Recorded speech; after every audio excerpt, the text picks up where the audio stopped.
Hello, everyone. Hello, hello. Hope you're all doing well. So, we are here for closing arguments in the Leilani Simon case.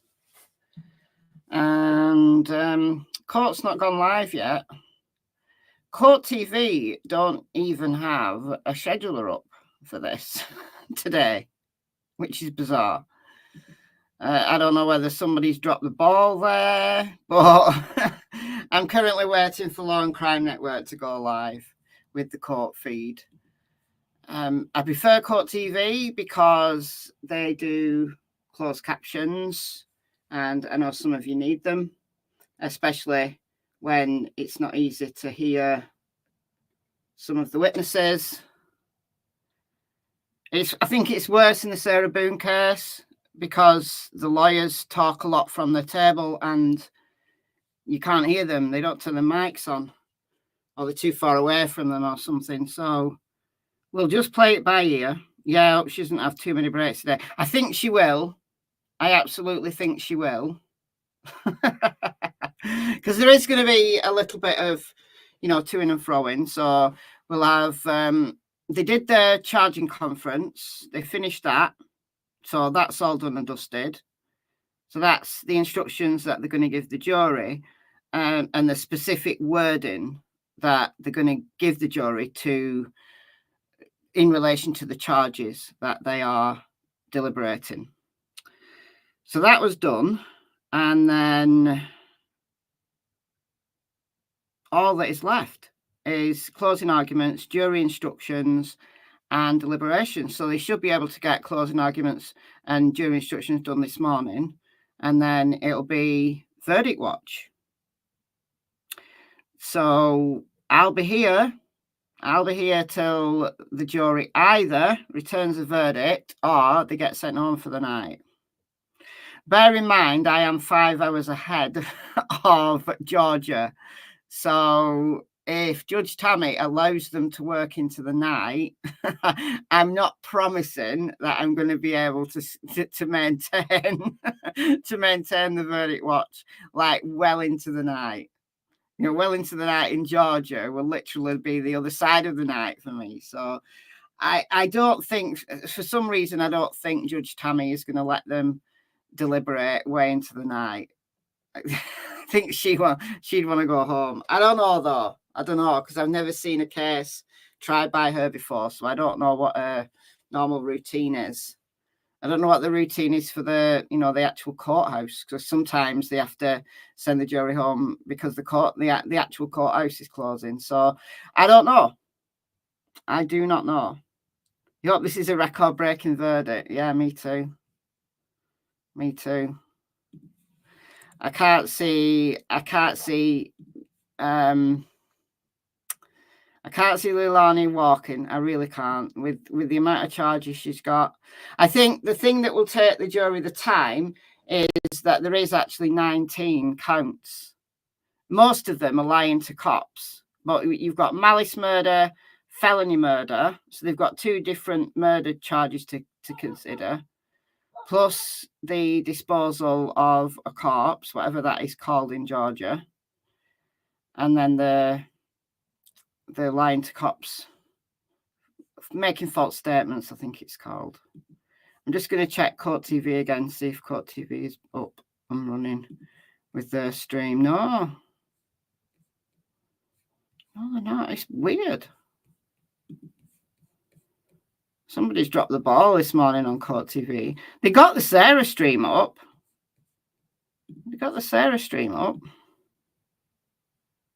Life without parole, yeah. Life without parole.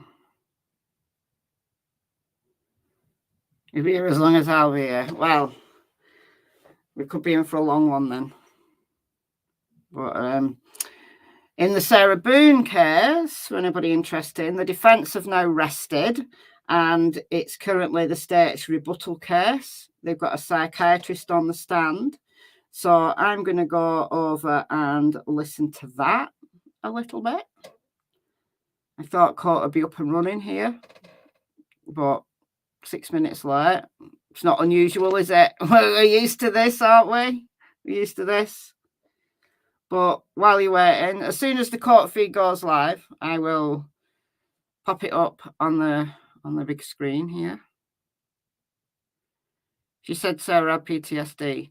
That was a psychologist from yesterday, but I've not been listening to this psychiatrist today, so I am going to go over and listen. So I'm going to mute out here so that, you know, you people who don't want to listen to anything to do with Sarah Boone don't inadvertently hear it over my microphone. So I'm going to mute out here and I'm going to be back. Back shortly.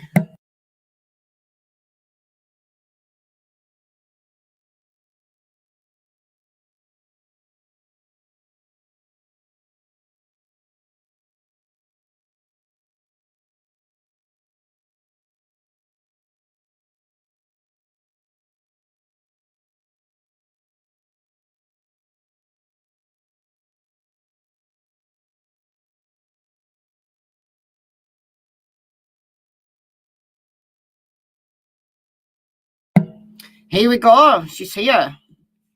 She's here. All right. That didn't take long, did it? Oh, they've got CCs, so we'll stick with them. We'll stick with them at least for this session. So, all right. We're good to go. I'm going to mute out and wait for Judge Tammy. And Yes. Mr. Purse, Mr. Hilliard, good morning to you.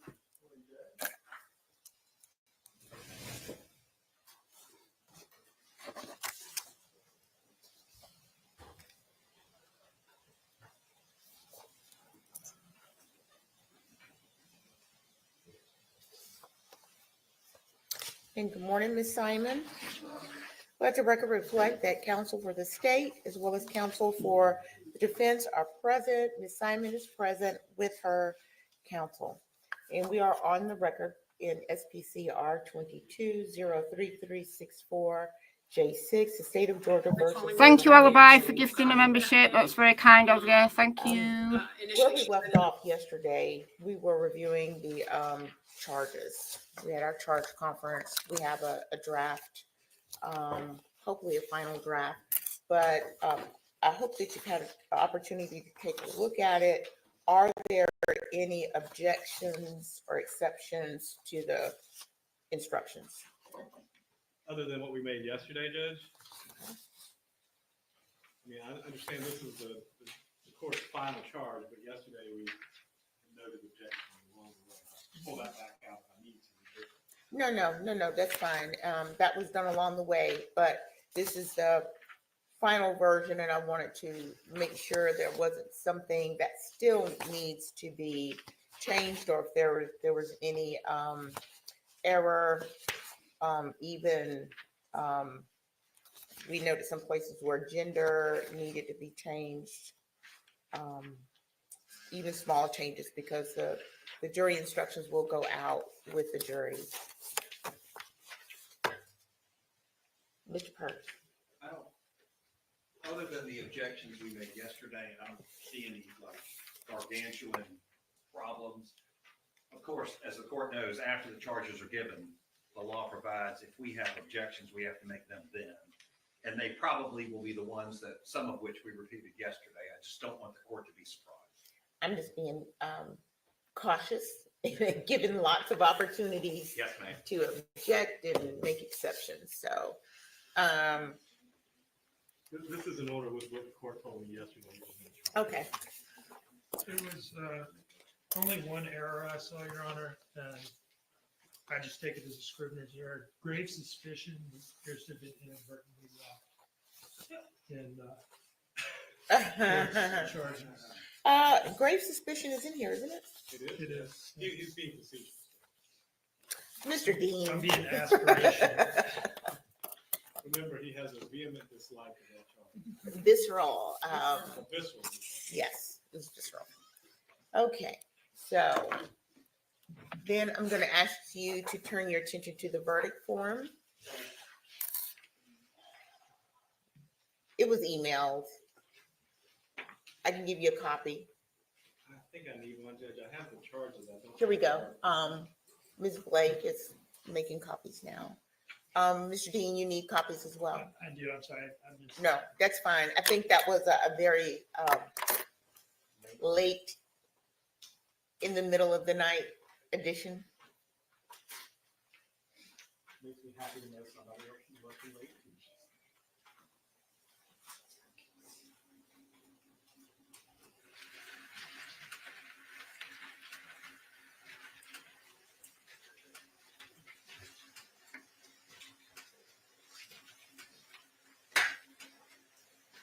Thank you, ma'am.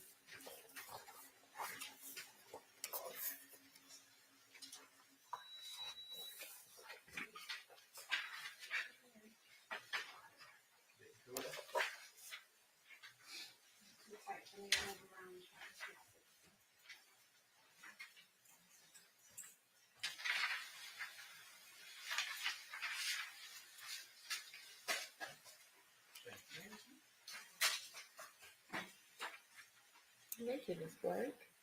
And good morning to you, Ms. Blake, Mr. Bryant, Ms. Natalie.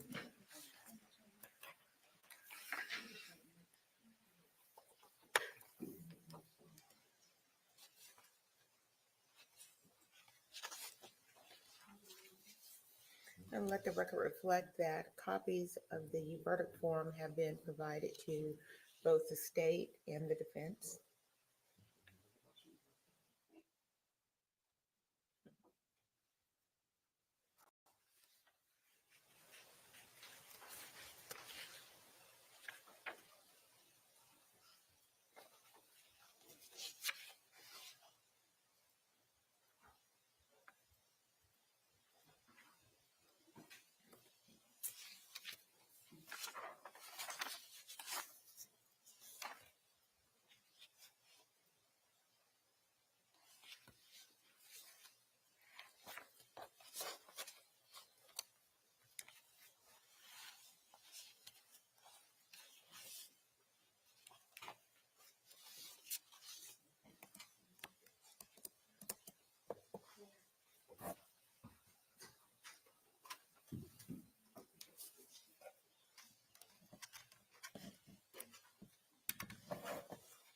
Looks fine, Okay, Same here. all right, very good. So we have our verdict form as well.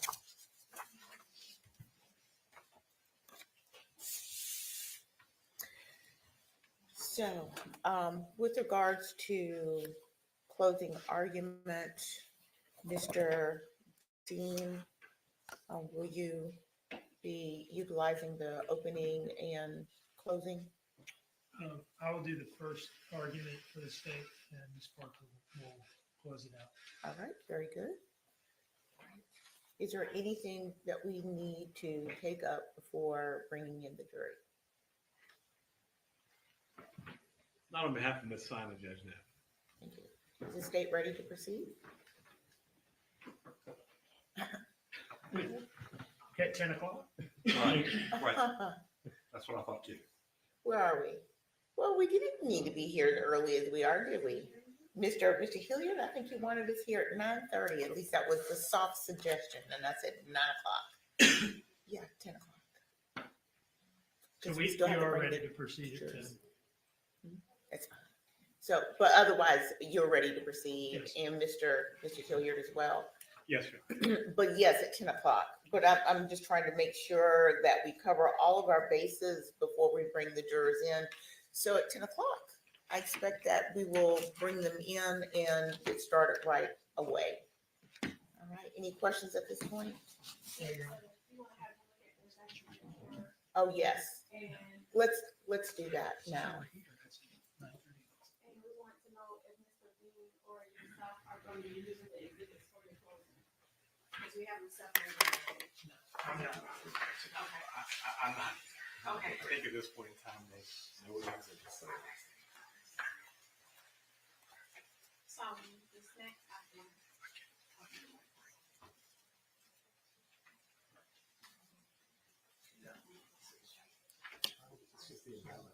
Yeah, this next part was this part. Okay. It's the one.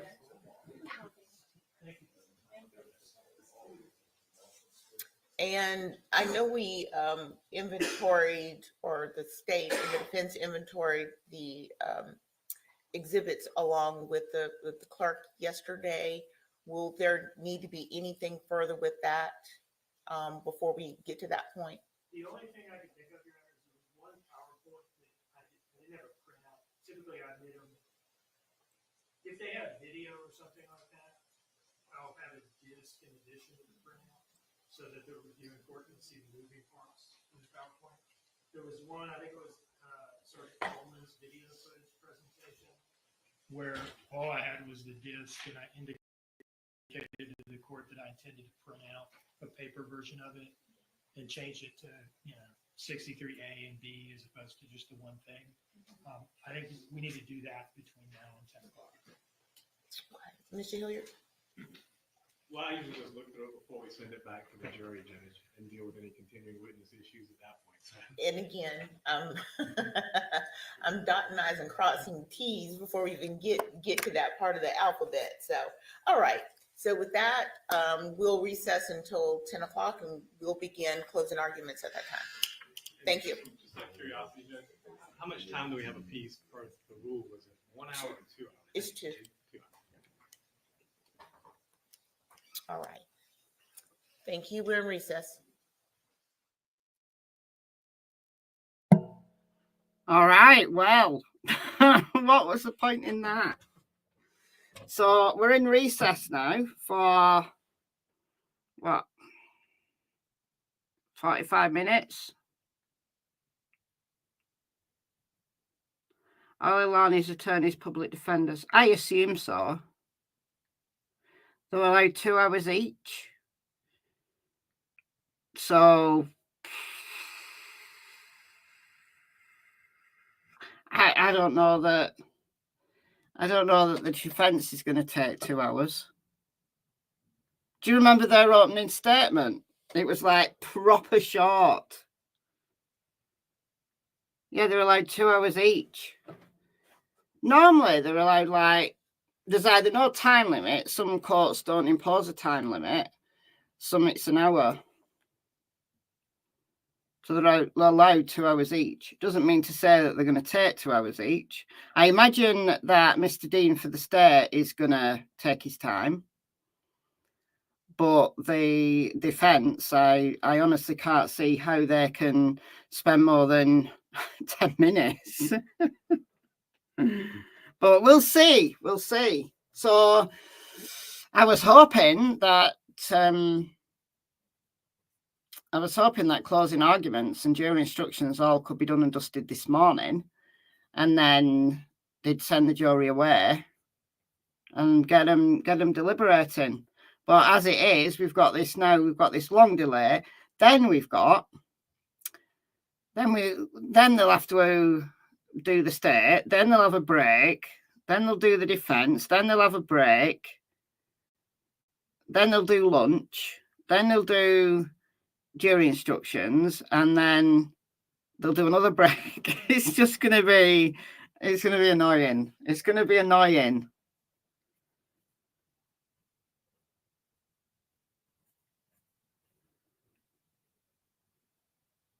Any more than 10 minutes blaming Danny will cause a riot. That's exactly what it's going to be. Exactly what it's going to be. So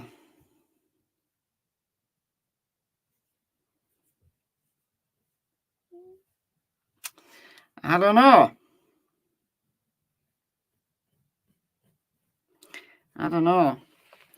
All right, I'm going to do Sarah's is silent because they're on a sidebar. I'm going to do the first Delphi foray into the day. So we're day 6 in Delphi. So let's see what's gone on.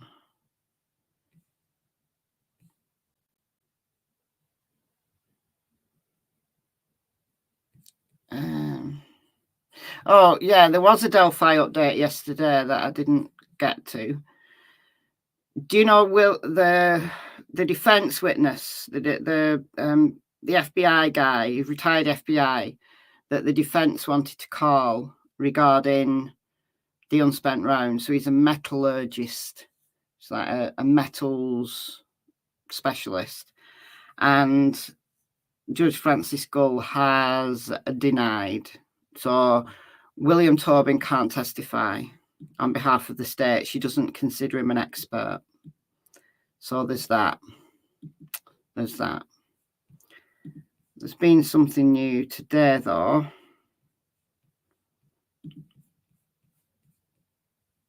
Let's take a look at this.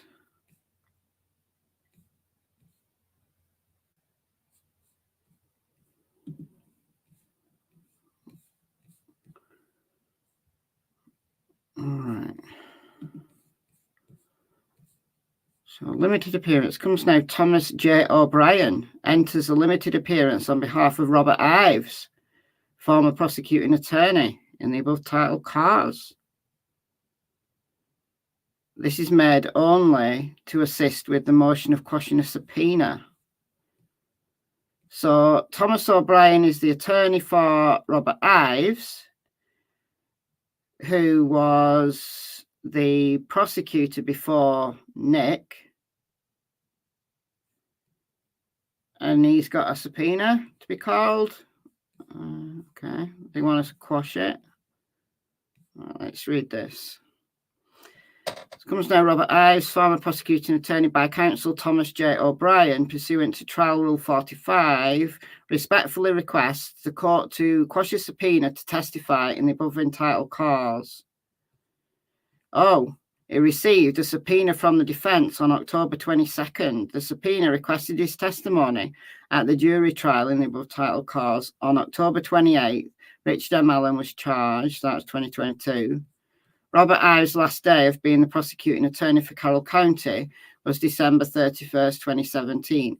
Any information that Robert Ives would have had is clearly work product, which is something not discoverable, nor is Robert Ives able to testify regarding any work product. She's going to deny this. She's going to deny this. Robert Ives is not a fact witness. That should be required to prove an undue hardship or inability, blah, blah, blah. So requesting that the court quash the subpoena for him to testify. All right, so that's it. So she's gonna quash that subpoena. I can guarantee you she will quash that subpoena. I can guarantee it. Absolutely guarantee it.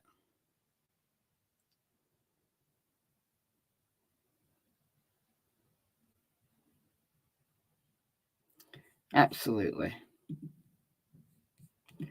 All right, let's see what else.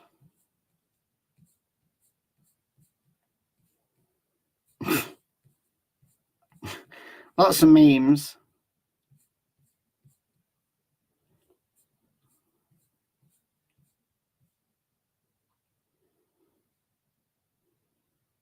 That's Robert Ives. Talked about the case on TV. What does he have to hide? So many cowards in this case.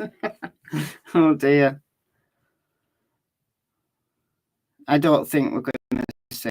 I don't think we're going to see Robert Ives. So it's all about Robert Ives at the moment.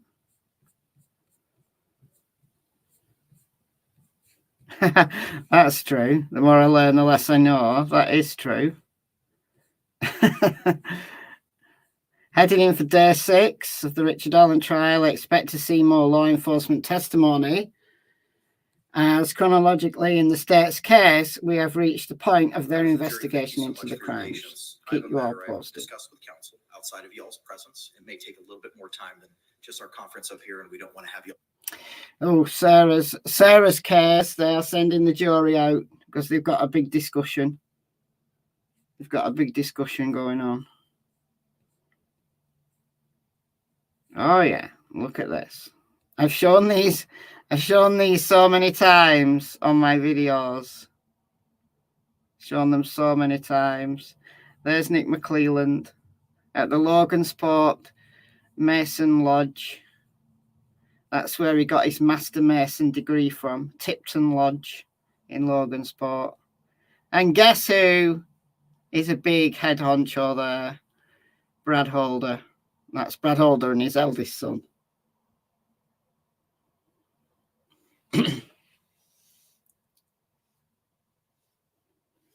The transcript that we were addressing as to. All right. All right. Walking on the Morning High Bridge. This person.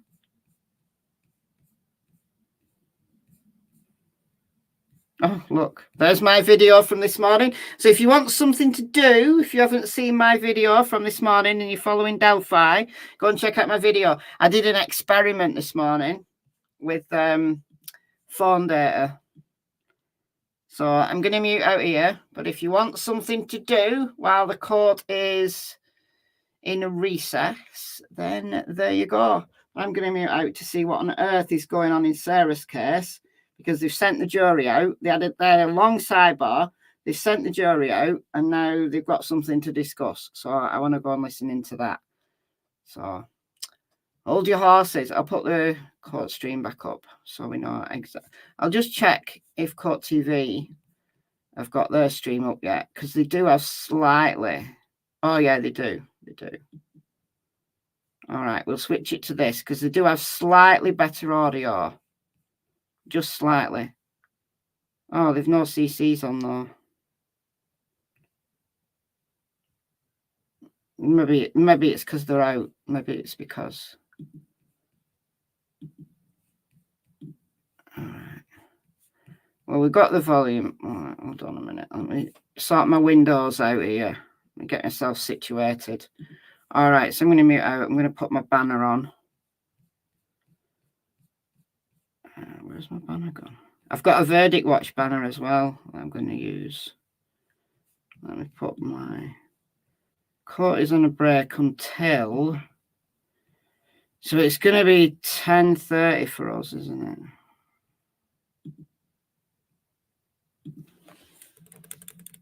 Right, 10:30 a.m.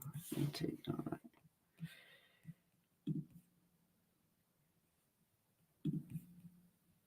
Okay. All right. So I shall see you shortly. As soon as court comes back, I will come back.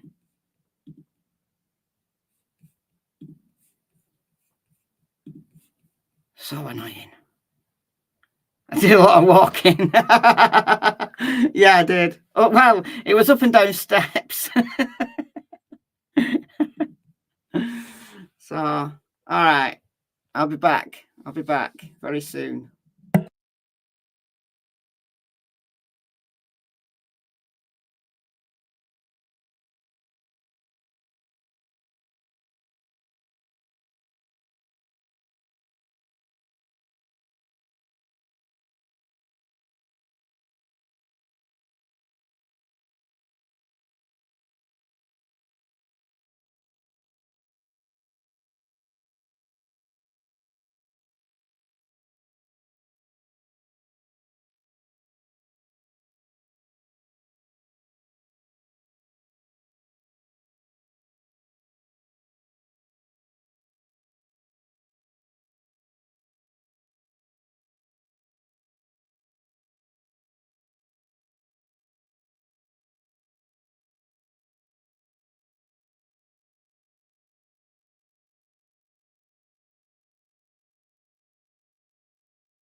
Looks like we're back.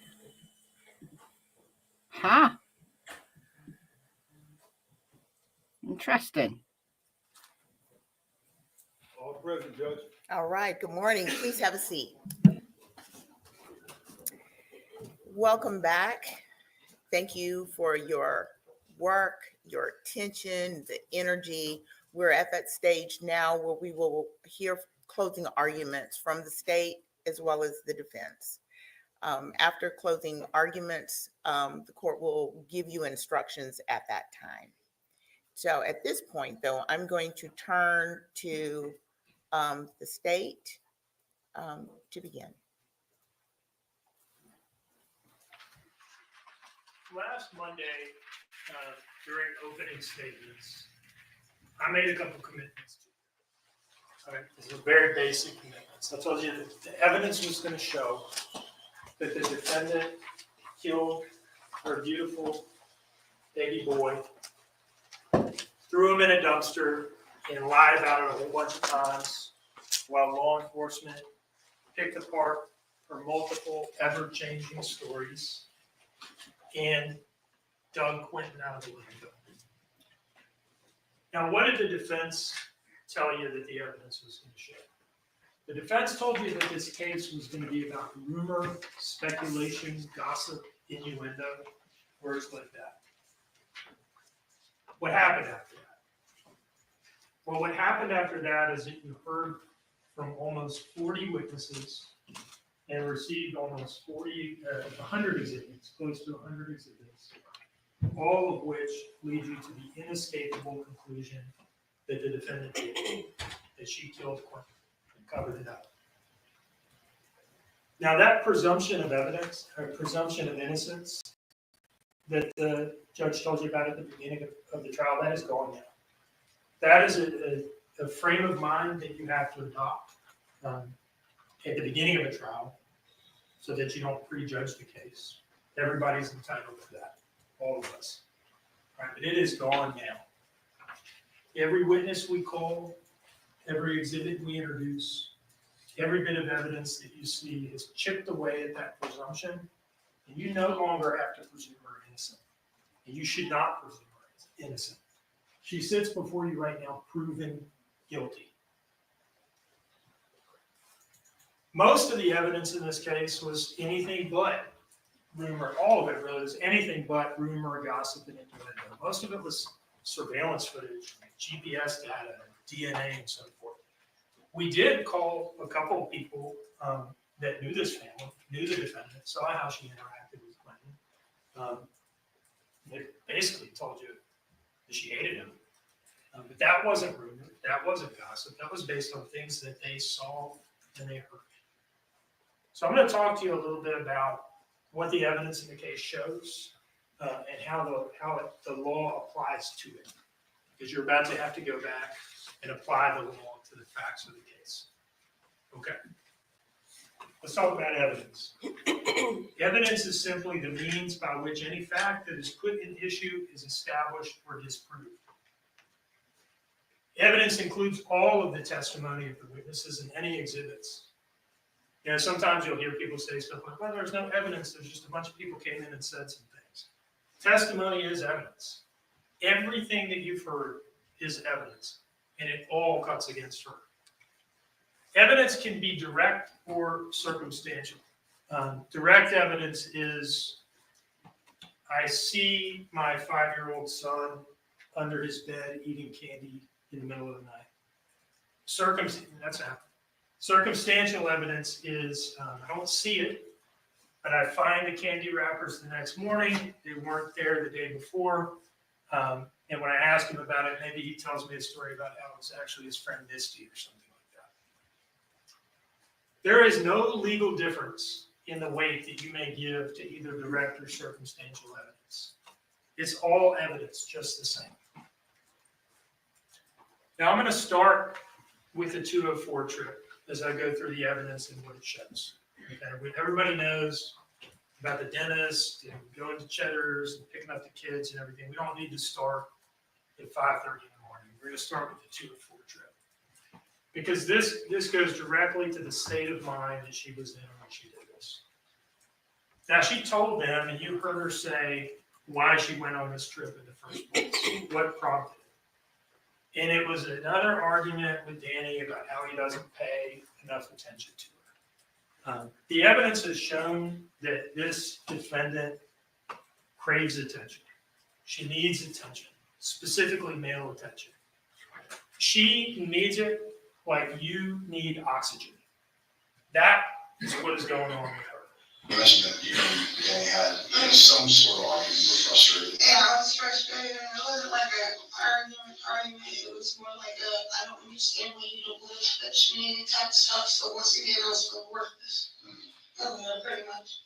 And the only way I can make myself get away from that and try not to get 100% into that type of mindset is to take off for a minute. She told Bridget Brock the same thing. About your leaving, I think you and Danny got it was because of lack of sexual tension that I was getting frustrated with. That's the whole reason why I left anyways and came up with the reason. Okay. When she's not getting the attention, the amount and type of attention that she feels that she's entitled to, that she craves, that she needs, it makes her feel worthless. And it puts her in a really bad state of mind. And that's what was going on tonight. And of course, it's exacerbated by the tooth and all that stuff. So at 10:22, she opens this dining room door and she goes out to the Dodge Journey. That's the only door anybody really uses coming and going from this house. It takes you right into the dining room. You come right out of the driveway into the dining room. And she goes to the Circle K and she's looking kind of rough. Her face is swollen. She's got a blanket wrapped around her shoulders. She's not in a good way. She's in a bad way. And she buys 2 Natural Light Tall Boys and 2 cigarillos. Now, the beer might have been for Danny. That seems to be how she gets out of the house without telling him where she's going, having her run and pick up some beer. But the cigarillos, those were for her and Craig. That's who she's looking for. All right, there's messages between them in arranging these prior meetups where he's asking her to pick up rolling papers. He's talking about needing to find a room, I guess in his mom's house, I think is what he says, out on Arkwright Road, where they could find, where they could smoke. Because what she and Craig are doing at this time, what they do is they get together, they smoke weed, they kick it, and they have sex. Right? That's what the evidence shows is what was going on between them. And she has been doing this a lot in the week plus leading up to this. These are all messages from her to Craig that are in evidence, and you can see them. September 25th, 2 in the morning, on the way. September 22nd, just after midnight. Okay, I'm passing Quaco now. September 28th, 10 p.m., on the way now. October 1st, 1 a.m., I'm about to head that way probably. Just probably can only stay for a couple hours. A couple hours. These people are spending a lot of time together. October 2, about to drive over there actually. October 2, that was in the morning, this is in the evening. About to head over there and grab his ass at 40 so he'll shut up. This is what I was talking about. The way she gets out of the house and goes over here, she tells Danny she's going to make a beer run. Now, it's not just about the sex, all right? It's that he is providing this attention and affection that, again, is like, it's like air to her. She has to have it. He's sending her messages like, this is in the context of her complaining about Danny and how he's not giving her what she wants. Craig is sending her messages such as, don't worry, it will be okay, I got your back. And she's replying, I know you do, and I got yours all the way. This is what she needs, this is what she craves. And this is what she is looking for that night. The evidence essentially shows that Craig was like her emotional support drug dealer at the time, okay? And these are texts between her and Danny. Now, she had not told Danny that that's where she was going. She mentioned, she must have just mentioned the Circle K, the convenience store run. And the reason I say that is at 10:32, when she's leaving the Circle K, she tells Danny gonna run to 204, I guess. He did not know that that's where she was going, because he responds, "Oh, okay. Be safe, I guess, my queen." "I will be, and I'll be quick, I promise." And she had told him that before. He says, "I hope so." So now she's on the way out to see Craig. 10:36, the dining room door opens, and that's Paul getting home. Danny texts the defendant 2 minutes after that door activity. Paul showed up and is going to bed. Now, Paul told you that after he got something to eat and went upstairs, he was in the bedroom and pretty much out of play for the rest of the night. That's direct evidence. Danny told you the same thing. That's direct evidence. The defendant in her interviews said the same thing. That is direct evidence. And Paul's phone activity provides circumstantial evidence supporting this. There's this exchange between him and a coworker where the coworker asks Paul, "What time you going in tomorrow?" And Paul responds with a 2-digit response, 12. That's at 11:40. He told you at this point I was laying in bed and either asleep or going to sleep. And the guy sends him 2 more messages and Paul doesn't respond. That short response and then the lack of any response to those 2 following messages is circumstantial evidence that what all 3 of them told you, that he was up in his room and out of play, is true. So that's what I mean when I say all this stuff is evidence, direct and circumstantial. You can look at this stuff and tell what happened. Back to Danny and the defendant's text messages with him. 10:41, she tells him, "I'm about to turn on to 204. He says, "Okay." And then you get this series of text messages. Now, again, Danny told you that he was asleep. Okay, he told you that he was asleep or close to it when she got back from 204. She said that in her early interviews, when she was all in on the abduction between 6 a.m. and 9 a.m. story, and it didn't occur to her that she might have to, at some point, throw Danny under the bus and pretend like he was awake. She said that he was asleep. And there's a series of, so that's direct evidence, those 2 things. Now there's a series of messages that provide circumstantial evidence in support of that, strong circumstantial evidence. The only way to read these messages is this is a dude who just wants to go to bed and is in the process of doing that. 10:44, he says, "Thank you for the little bit left, baby. So sweet, no lie." Now, he was straight up with you. He told you this is a reference to a very small amount of cocaine that she had left for him. He wasn't trying to hide anything from you. And he went to sleep not long after this. And you heard from Special Agent Snyder that drugs affect people in different ways.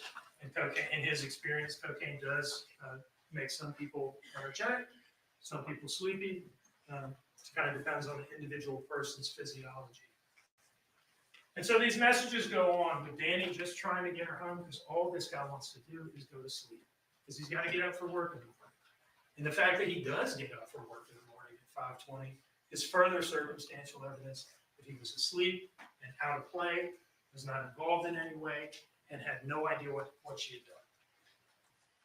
10:45, "I love you. Please come back so we can crash together." 10:51, "Or not."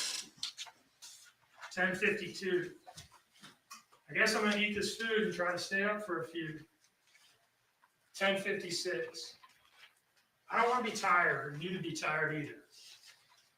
Now, there are a couple, I've taken them out, there are a couple responses from her in here, but they're like one word. They're kind of like stiff arm type responses, like, "Leave me alone, I'm not really talking to you." 10:57, "And I know you don't feel great. I don't know how you're still up." 11:01, "Mwah." Now, what is this message? This is a good night kiss from Danny. This is Danny giving up on it and going to sleep. "I guess I'm not waking up. I'm crashing. You're doing whatever it is that you're doing. I'm going to bed." Now, what is different about this night than all the other nights involving Craig Again, this is the guy that she's going to for the attention that she needs at a time where she's upset and in a bad state because of the tooth and because of Danny, and she wants to go there and get what she needs and craves. Unfortunately, Craig wasn't there. He told you that. It was unchallenged on a cross-examination. I think Mr. Hilliard just asked him to repeat that. You weren't there? All right. And that's why she's only there for 10 minutes. She was in a bad enough state this night. This was a pop-in. There were no set-up text messages like there had been on other nights. She just drove over there and tried to catch him, and he wasn't there. So now she's going home. Hasn't gotten what she needed from Danny, and hasn't gotten what she needed from Craig because Craig wasn't there. That was the point of the whole Craig thing, the messages and then putting them up, is just to establish that he wasn't there and he was not able to give her the male attention that she needed.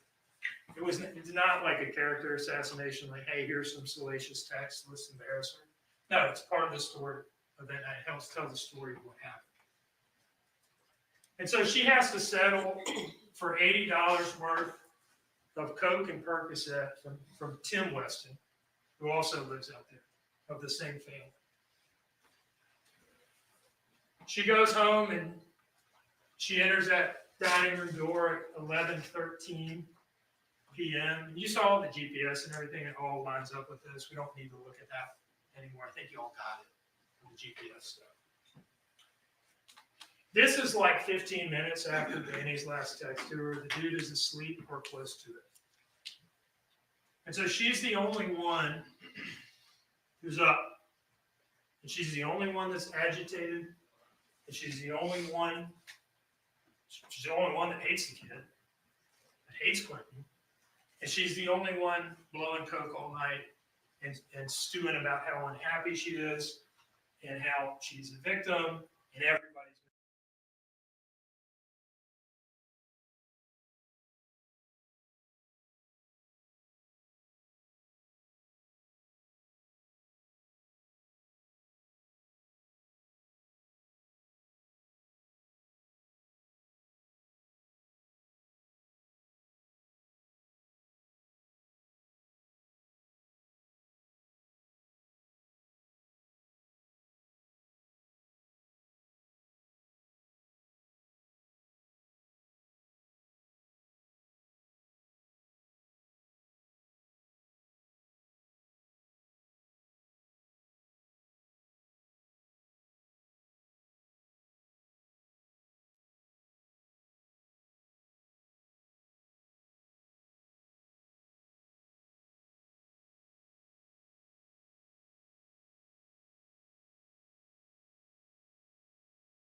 If it's been a good day, it might take me a little longer to flip out.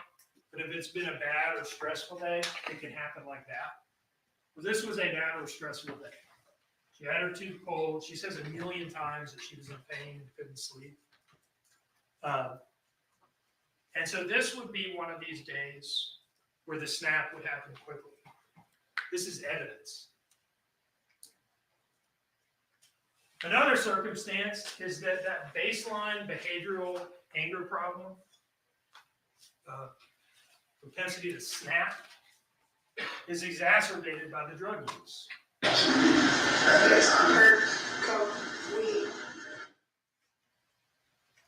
just before we left, they go take the trash that you were at.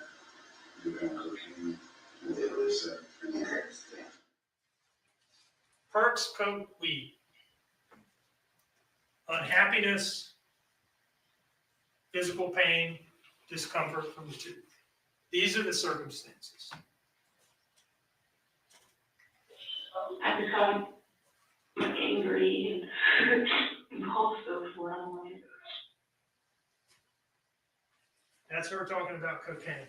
So this is where she was at in that period of time where she's all alone, stewing in her own unhappiness.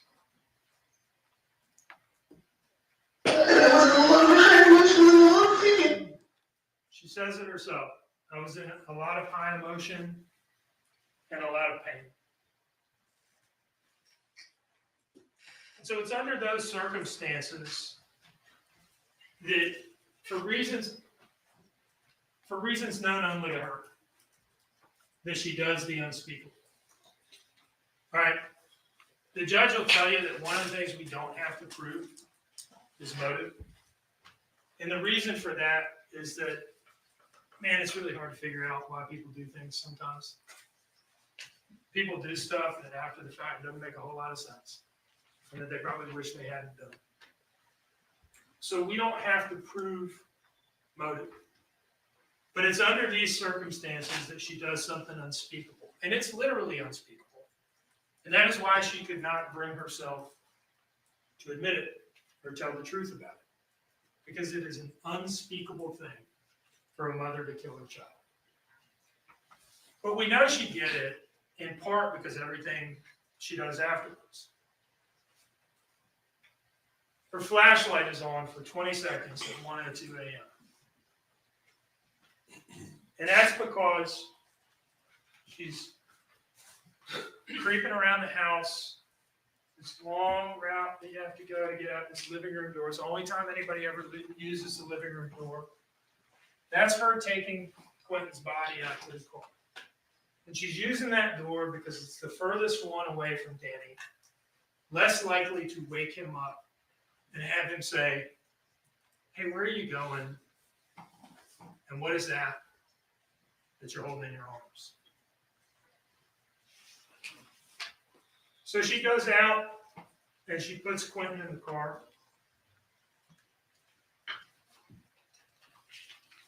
She goes back in and out a couple of times at 1:07 and 1:10. She's going to want to get some shoes on, get her wallet, because she's very careful about not getting stopped by the police and not drawing any attention to herself on this trip. That brings us to the second trip, the Azalea trip. Now, she would eventually say, when they kind of pinned her down and said, look, we found Quentin now, so we know that you put him in the dumpster because we know where the dumpster went and all that. She would eventually claim, look, I was just so messed up, I don't remember anything. Totally ridiculous claim, especially when you look at what she was able to do and how she was operating that night. It was all very calculated, all right? At least the aftermath, right? 1:13, she plugs her phone into the charger in the car. She's able to do that. At some point in here, she drafts a text message to Danny saying, getting some Orajel. Right, the cover-up starts right away. Getting some Orajel. Now, that message is never sent. That's probably because she made the calculation that, look, that's more likely to make his phone ding and wake him up and draw more attention. I just won't send it, and I'll bank on the fact that I can get out and back without him ever waking up, which is what happened. Unfortunately for her, they were able to find this in her phone. So she knows what she is doing. This is calculated.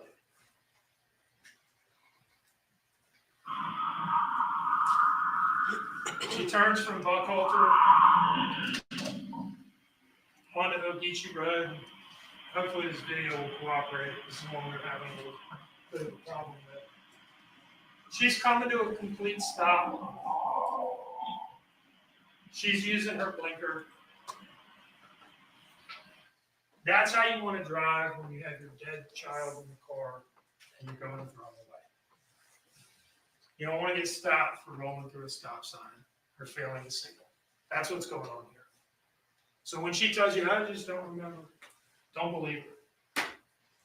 Don't believe her. This is that camera that's oriented at the dumpsters, and you can see the headlights up in the top corner. Right, I'm just the top center. Now I've left this whole video in here. I don't know whether I'll play the entire thing, but the reason I left it in here is because it's long. It's like 2 minutes that she sits at that dumpster. You don't need 2 minutes to throw away old food. A story that was always ridiculous and totally transparent. She is sitting there thinking about whether she's really going to do this. Because once you put them in there and you drive off, can't take them back. That Waste Pro truck is coming, and you made your decision. 2 minutes to think about whether she really wants to throw Quentin, her son, in the garbage, such that he gets crushed into pieces by the compactor in the garbage truck and ground into pieces at the landfill. She thought about it. She thought about it. And she chose to do it. And there was that bit in her October 12th interview with Special Agent Snyder that was so telling. She's given this ridiculous story about throwing away the trash. And he puts in front of her a picture of that camera on the trailer right across from the dumpsters that points at the dumpsters.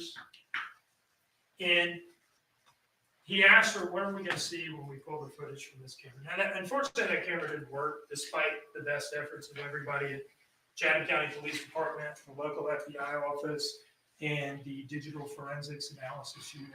It just didn't have footage from this time period. It was an interior camera that was not ruggedized for the elements in the technical language of Sergeant Coleman. But she doesn't know that. And so she thinks that what she did there was caught on camera. And it's a rare moment of truth because Special Agent Snyder asked her, what are we going to see when we look at that footage? What are we going to see you do? And she tells him, you're going to see me open up the trash, look at it, close it up, and put it in the dumpster. Tie it up and put it in the dumpster.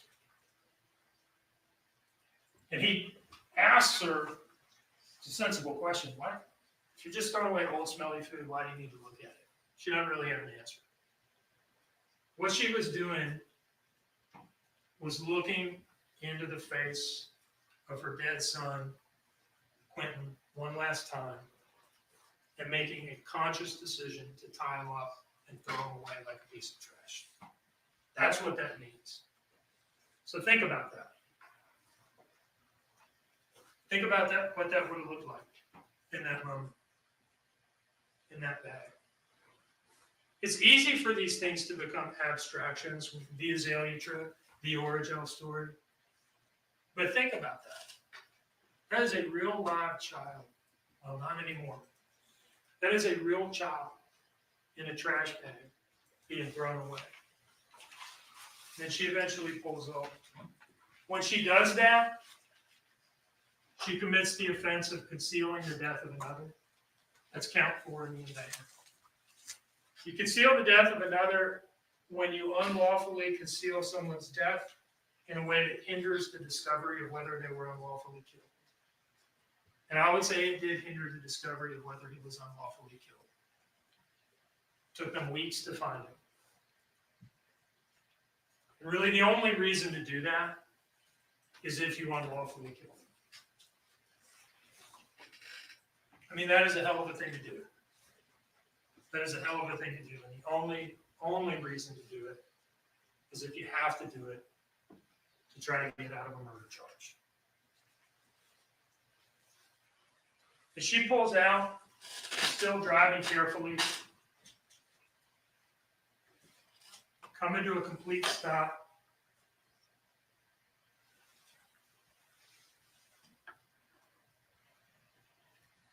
Putting on her turn signal.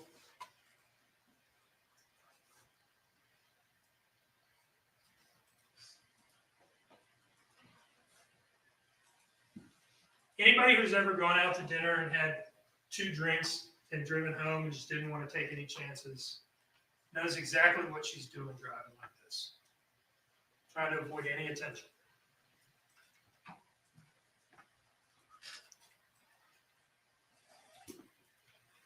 The next day, she would talk about a couple times. Once in this interview that you watched, and according to the testimony of Detective Lemons, once when they were outside smoking a cigarette. She talked twice about the importance of the first 24 hours of a missing persons investigation. And nobody knows that by the time it hits tomorrow morning, it already been past the time when you're most likely to find a missing person. It'll be past. After that, you're less likely, right?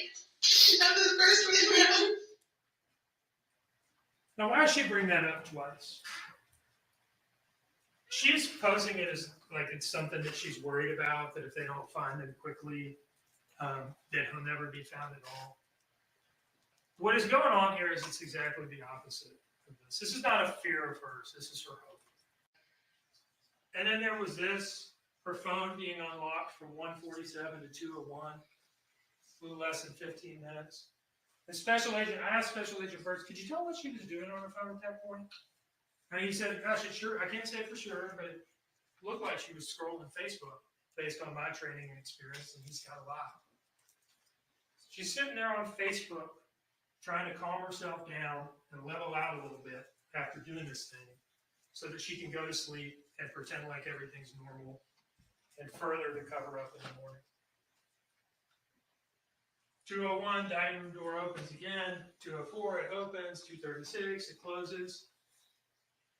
And here's what she had to say about that. She says that that's because she was still frantically blowing lines, going outside, smoking cigarettes, smoking weed, coming back in, blow another line, repeat the cycle.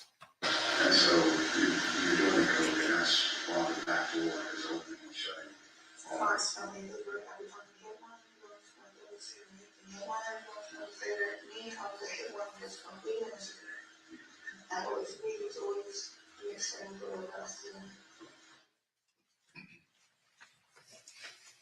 Somewhere in there, she decides that she needs to go in the kitchen pantry or her closet or wherever she was keeping it and grab this rice cereal and spread it around in the car as part of the cover-up. Some kind of half-baked effort to absorb odor or something like that, throw off the canines or whatever. Like I said, calculated, manipulative, not necessarily smart. She said about this stuff that it had exploded in her car more than a month before, and she had cleaned it up, and she had taken it into the house. I'm sorry, but there is no reason for that stuff to be out on the tiki bar when the police show up in the morning, unless she was spreading it around in the car, either in the middle of the night or in the morning before the police got there. That's what we call a clue. She knows what she did. She knew what she did at the time, and she was trying to cover it up.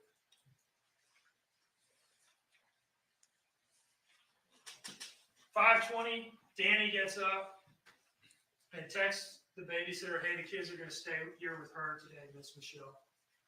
Now, there was some effort made in trial to make this look like shady or nefarious on the part of Danny.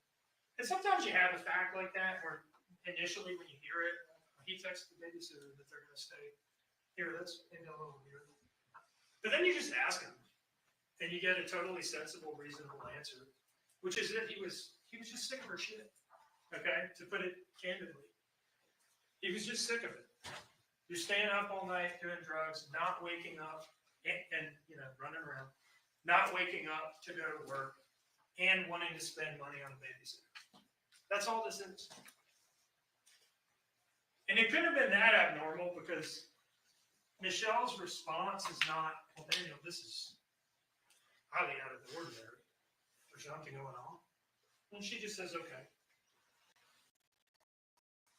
And he takes this route to work, the most direct route, the quickest route, that does not go by the Zelly mobile home plaza. That's the testimony you heard, and we looked at the zoom in and all that stuff.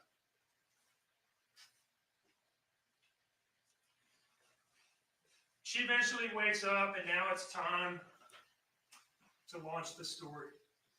And at 9:14, she calls Danny and gives her the whole front door was open, and he's not in his playpen, the abduction story. Danny gets this phone call and runs out of work.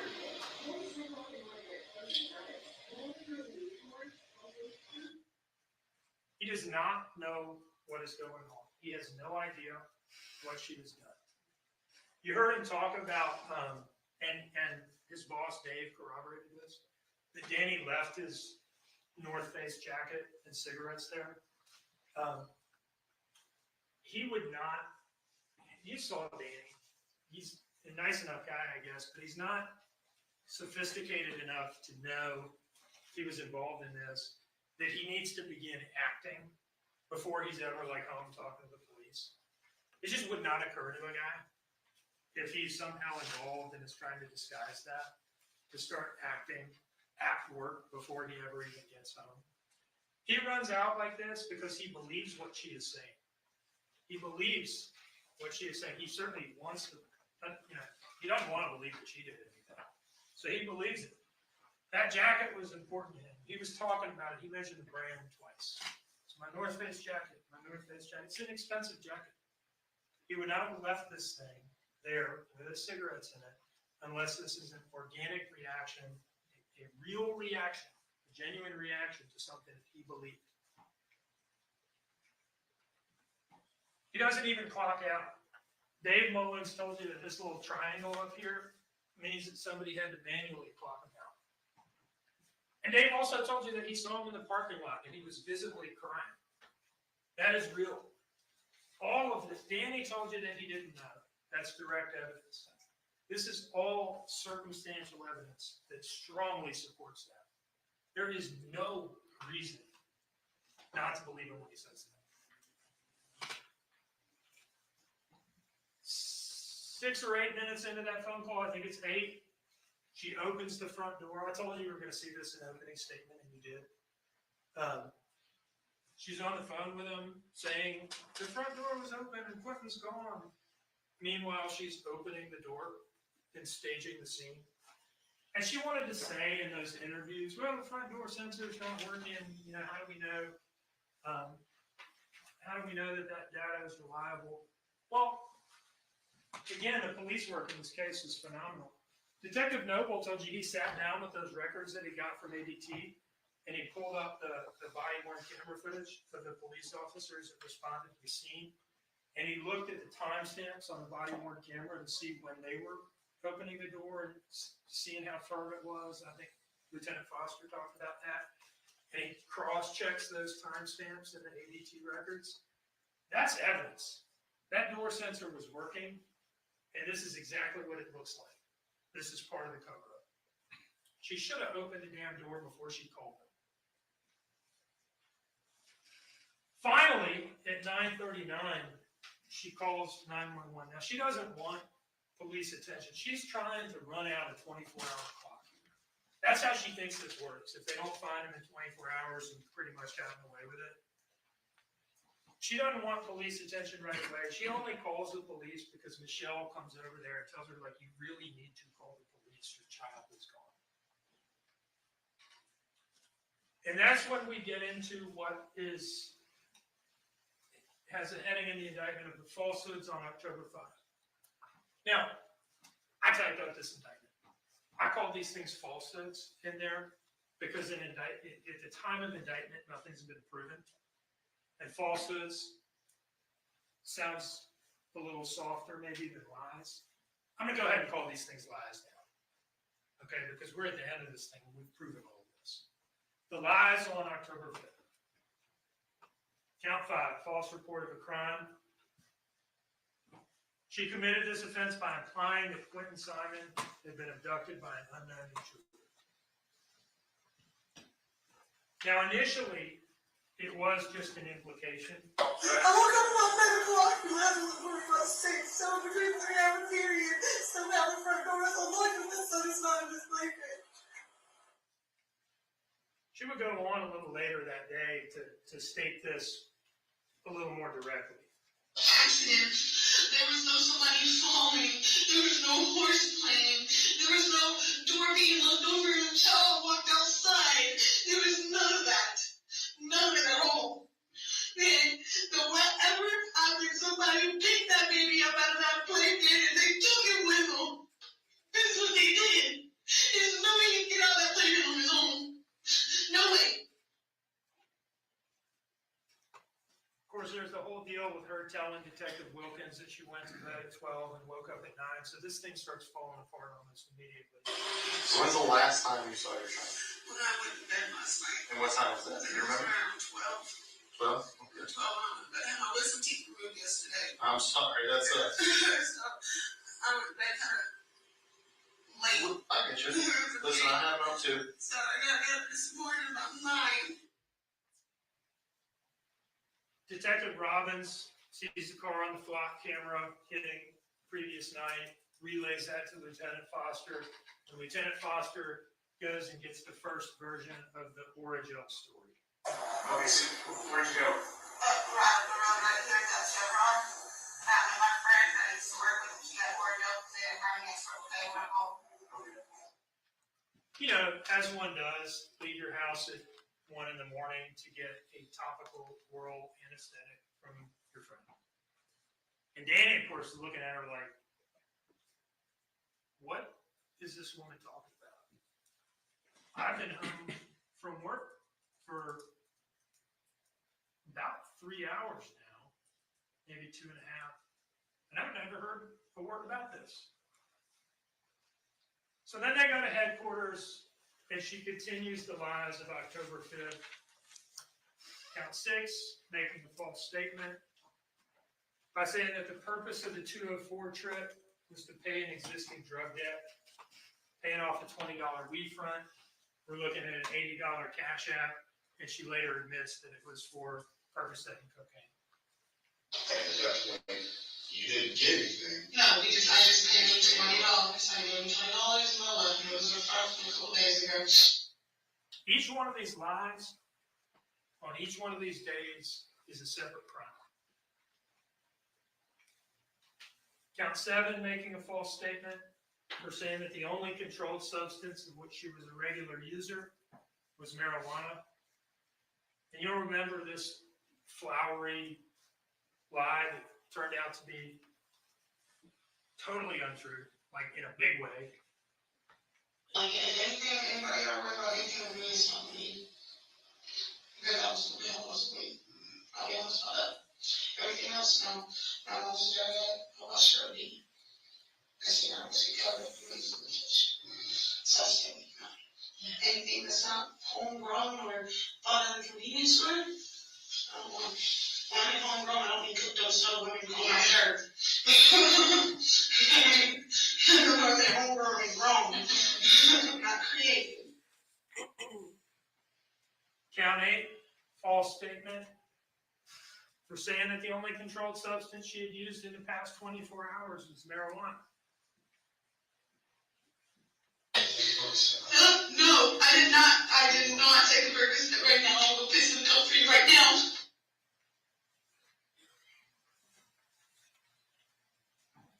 And then the big one, right? The big one is what she was doing at Azalea after 1 a.m. Count 9, making a false statement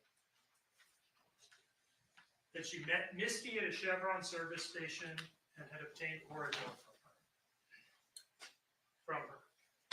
My mouth was really bothering me about almost 1 in the morning. So they called Circle K to see if they had Origel.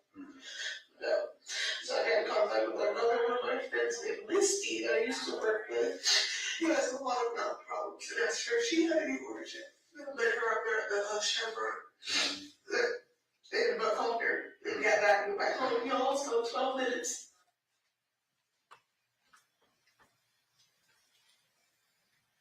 And this lie is for the purpose of committing the offense charged in count 10. False statement by concealing a material fact. Most material fact in the case. That on that trip, she had in fact traveled to Azalea Mobile Home Plaza and there had discarded her son, Quentin Simon, in a dumpster. October 8th, with Bridget Brock. More lies. Count 11. Again, stating that the purpose of the 204 trip was to pay an existing drug debt. Now, I told you in an opening statement that the evidence would show that she just had not had enough time to adjust to the new information of Misty saying I didn't see her, and the cameras saying We did. So her only choice at this point, because they confronted her with this like during this interview, is just to double down on it. He left about 10:30 to 2:40 at $20 or maybe 28. Okay, and who are you paying the $20? Red. And what for? For weed. For weed. Okay. Count 12, false statement for concealing a material fact. The point of that lie was to conceal the fact that she had used controlled substances, that she was in a lot of high emotion and a lot of pain and using cocaine, Percocet, and weed. And again, that's because that circumstance contributed so directly to what she did to Quentin. Count 13, false statement for again stating that the purpose of the Azalea trip was to meet Misty, which again is not even her real name, to obtain Orojo. Let's talk about that, okay? Because Misty had talked to you. Yeah, she has. She hasn't talked to you in quite some time. Yeah, she And has. she did not have a conversation with you about the Orojo. Yes. So in your mind, you looked at all these timestamps and possibly you came up with a story that's partly true. No, that is But true. there's very, very many missing pieces, right? And in your story, you haven't been completely honest about where you were at and why you were I at. was 100% honest. I was at a struggle like 360. I told my you to give him the order that she gave me. Right, and that didn't happen. We've already interviewed this. I got no order. That did happen. She said, I looked in the side of her mouth and this is where I asked her for it. You have to stop saying this. It did not happen. Yes, it did. And again, the purpose of that is to conceal that material fact, what she was doing there. And we talked about what that was. October 12th, making a false statement by again saying that what she had done in Azalea was meet Misty for Orojo. And by now the location has changed. It was the Chevron. Now it's, okay, you got me on the cameras at Azalea? All right, fine, I met her at Azalea. And I did. Yeah, I did. So it may have been in Azalea, not the Chevron, but I did meet her 100%.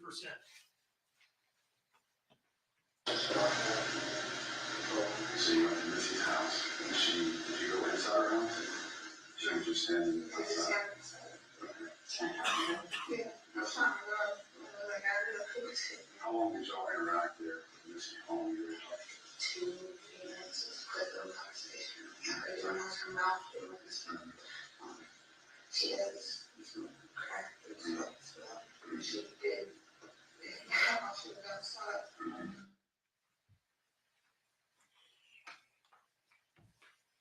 A few minutes later, She got understand. She looked at me. 100% true. 100%. That's the only way. And we're going to development.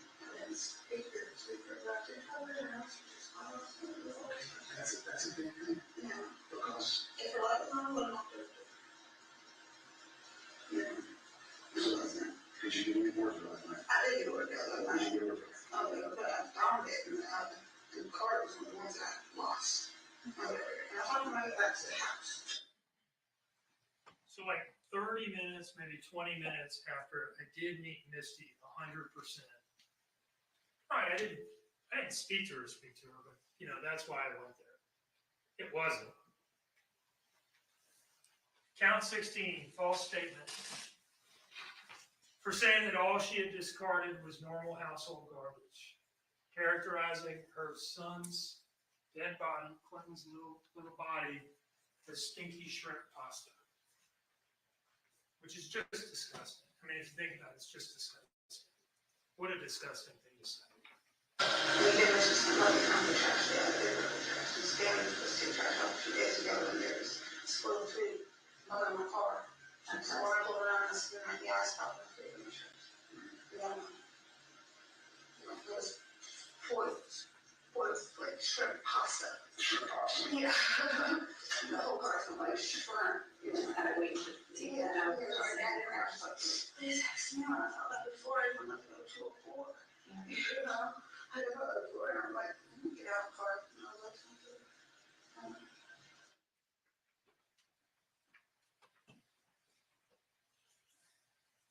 it was stop, it was going to stop, but I didn't think anything of it. To be honest, it's just, I was scared. Hop in the car, see an opportunity up and go. Just didn't think about it. That's why I didn't mention it over the previous 5-6 hours of interviews. I didn't think anything of it.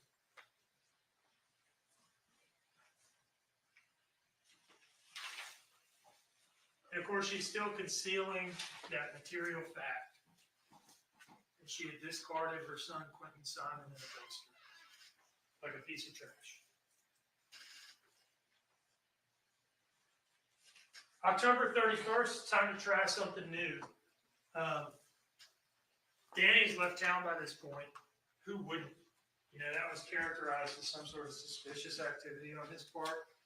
This is a guy who had no connection to Savannah other than her. The relationship was already falling apart. This is a difficult woman to live with and to be in a relationship with. And by this, you know, now he knows that she's killed her child. It doesn't take him that long to figure that out, even if he didn't want to believe it initially. So he goes home to his parents' house. Who wouldn't? All right, so now, by the time October 31st rolls around, hey, Danny's gone, screw Danny, I'll put it on him. And that starts with that text message to Special Agent Solomon on October 24th, and then that's made official in this October 31 interview. I'll tell you something about this count right now. It says that she made this statement to Detective Lemons, Special Agent Solomon, and Special Agent Snyder. I think the only one who testified about being a part of this interview was maybe Lemons and Solomon. When we have people like that joined with Ann in the indictment, we say she made this false statement to all three of these people. Even if the evidence only shows that it was made as one, like only one person testified of the three that they were the recipient of the statement, you can and should still convict on that count. Even if if you look at it, it's like, well, that person didn't say they were there for it. You can still convict on that count. You should still convict on that count, because even if you were to omit the other person from the count, it's still a lie. It's still a lie. So sometimes we charge things with the word "and" between them, but you should read it as "or." You can read it as "or." We do it that way for technical legal reasons that I won't get into. We have to charge it with "and," so we put them on notice of anybody that we might prove the count as to. But you can read the "and" in there as "or," and you should read it as "or." And I think I saw somebody write that down. I'm glad for that. Another thing about like technical aspects of charges, these charges have Special Agent Brad Snyder as Bradford. That's his full first name. I don't know that came out on the witness stand.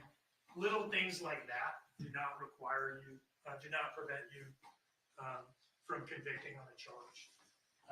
A little thing like the person's name, first name, whether it's Brad or Bradford, is not a material allegation in the charge. So little things. I mean, if it said somebody else entirely, if it said it was actually Joe Smith, and that guy never testifies, that's a problem. But if he said on the stand that his name is Brad, and the indictment says Bradford, you don't need to get wrapped around the axle on that.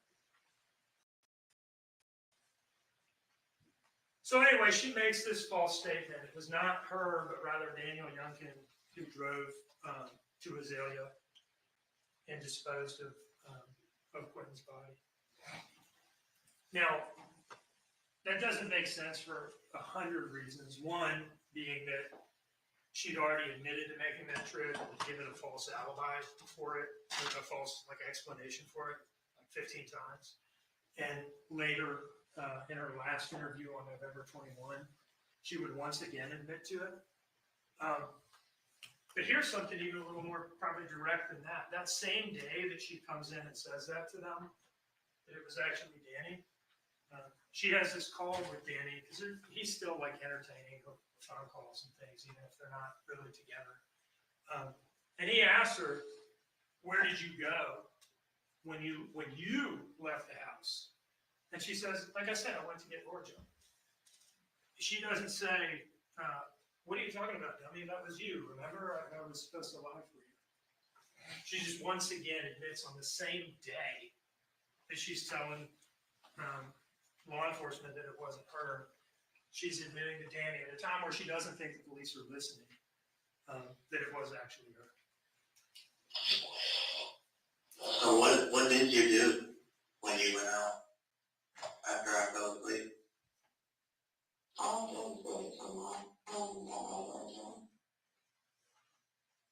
That call is just not gonna. That call is just not going to sound like that. Therefore, October 31st statement is true. One, Danny's not going to be asking her, "What did you do?" And two, she's not going to be answering that question. She's going to be disputing the premise of it. So let's talk a little bit more about Danny. I talked to you earlier about some reasons that you could look at the circumstantial evidence in this case and the direct evidence of his testimony and her statements to know that. But there's some other things. She is telling him the same, throughout this thing, she's telling him the same lies that she's telling the police. And she's lying to him about what the FBI and police are telling her. So how did she lie?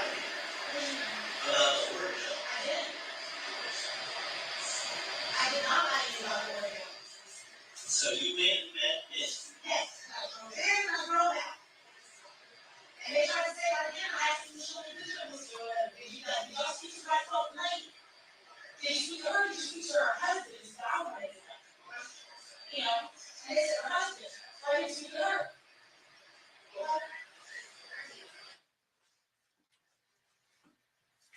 Nobody ever told her that they had only spoken to Misty's husband. She's lying to him, just like she lied to everybody throughout this case. And if he knew anything or had anything to do with it, their interactions in the hotel room just would not look like this. She would not have to lie to him. She would only have to lie to the police, to the FBI. Like a half hour later, she tells a different lie. The first one was, "Hey, they told me that they only spoke to her husband." And now she says, "Yeah, my impression was that they talked to her and she corroborated my story." You went and met Missy. Went and met Missy. Got one, y'all. And you said they told her? I think so, yes. What did she say? And she confirmed it. She confirmed it? I'm pretty sure, yes. It's not like they sat there and told me what was said. Oh, but they said that they spoke Missy and they didn't touch me no more about the Oreo. Oh, okay. This is the day of that interview with Bridget Brock. They said that they talked to Misty and then they didn't question me anymore about the Oreo. That is not an accurate characterization of that interview at all. She's lying to him just like she's lying to the police and FBI. This guy didn't know anything. He didn't have anything to do with it. You heard from him directly. And one of the things the judge is going to instruct you on is how to evaluate the credibility of witnesses. And it's got a number of factors, this instruction, things for you to consider. The most important as they apply to Danny are his manner of testifying and his personal credibility as you observe it. We would submit to you that he came in here and was just an open book, a guy doing his level best to tell you the truth. And there's some things about his manner of testifying that give that impression. One is he's not hiding anything. He's not covering anything up. I asked him, and this was not like rehearsed or anything. I asked him about the alcohol in the car and whether he would ever drink and drive. And he's on the stand under oath, essentially admitting to a crime. Yeah, unfortunately, at that point in time, I would do that sometimes. Mr. Hilliard on cross-examination asked him some question to the effect of, you tried to say you were the responsible person in the home. And he corrects Mr. Hilliard. Whoa, I never said I was responsible. He's taken ownership of his role in, creating a certain environment in that house and certain behaviors. But he did not have anything to do with this, and he did not know anything about it. And it's kind of a shame what has happened to him. The effort that was made by her during the investigation for like a minute there to try to throw it on him. And some of the insinuations about him that have been made during this trial, and that might be made again in the defense closing argument. But you can assess Danny's credibility and consider the fact that he's corroborated by all of the circumstantial evidence in this case. One circumstance is that he was talking for like 2 months or so on a regular basis with 2 very experienced and savvy FBI agents, Special Agent Snyder and Special Agent Solomon. These people know what they're doing. Like Special Agent Snyder said, what the FBI has all these sophisticated techniques and resources and all that stuff. They love that word, resources. But at their core, what do? They talk to people. And they had extensive, it's not just his demeanor in the interviews. I asked those questions, what was his demeanor like in the interviews? And it occurs to me, having heard all the evidence, that I think I might have been missing the point a little bit, and that's a little too narrow. It's everything that he did and said over like 2 or 3 months that convinced them at every turn that he had nothing to do with this and no knowledge of it. He is not capable of pulling that off if it's not true. He is not capable of conning Special Agent Snyder and Special Agent Solomon. He ain't that guy. Probably nobody is.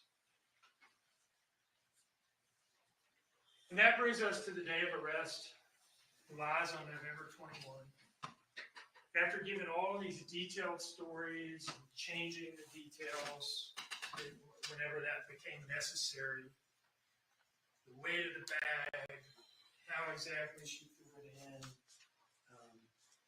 the exact amount, the color of the ties on the bag, all that stuff. Now, it's, I just don't remember at all. I don't remember anything from when I got home from 204 and saw Quentin safe in the crib to when I was driving home from Azalea and hit the railroad tracks and jerked back into, forming memories, I guess. Just totally absurd. Totally contrary to all these detailed cover stories she'd given to that point. And contradicted even in this interview. There's this line of questioning where Detective Lemons asks her, was Quentin in the trash bag? And she says, well, there were actually 2 trash bags, which is a new fact, yet another change. Even on the final day, she's still changing things. And then Detective Lemons says, is that what Quentin was in? Or did you use a bag to dispose of Quentin? She says, I don't remember grabbing a bag. I was focused on throwing away the trash. So there's 2 things going on here. One is that she is admitting that she remembers what she did with Azalea. It was like 30 minutes after she said, I just have no memory. And she's now describing details again. And 2, she's more or less admitting that, I threw Quentin. That's the only way to hear this. This is the closest you're going to get to a confession from this woman. All right? You can read this as a confession to concealing Quentin's death by throwing him in the dumpster. What's the last thing you remember before? And then it goes to turning back to Zoe. Have you seen that right when you got home or something? Like you came home and did it lying in the songs? So what that was like the 10-something, 2 parties. We were off for that right trip.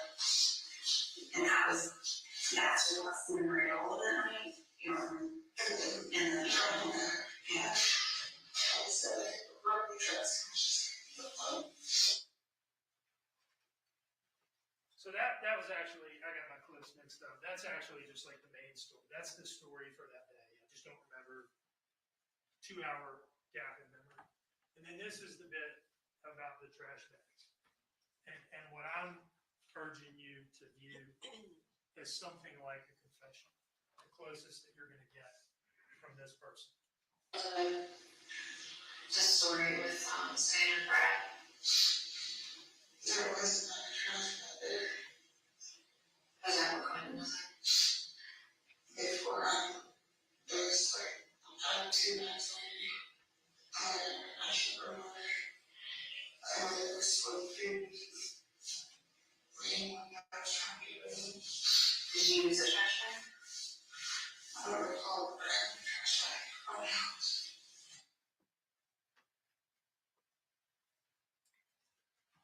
And then there's this. This also is something like a confession that she did at the dumpster, what she's charged with doing. Let me show you something. It's gonna help with what Emily's asking right now. This is a very small fraction of the mountain.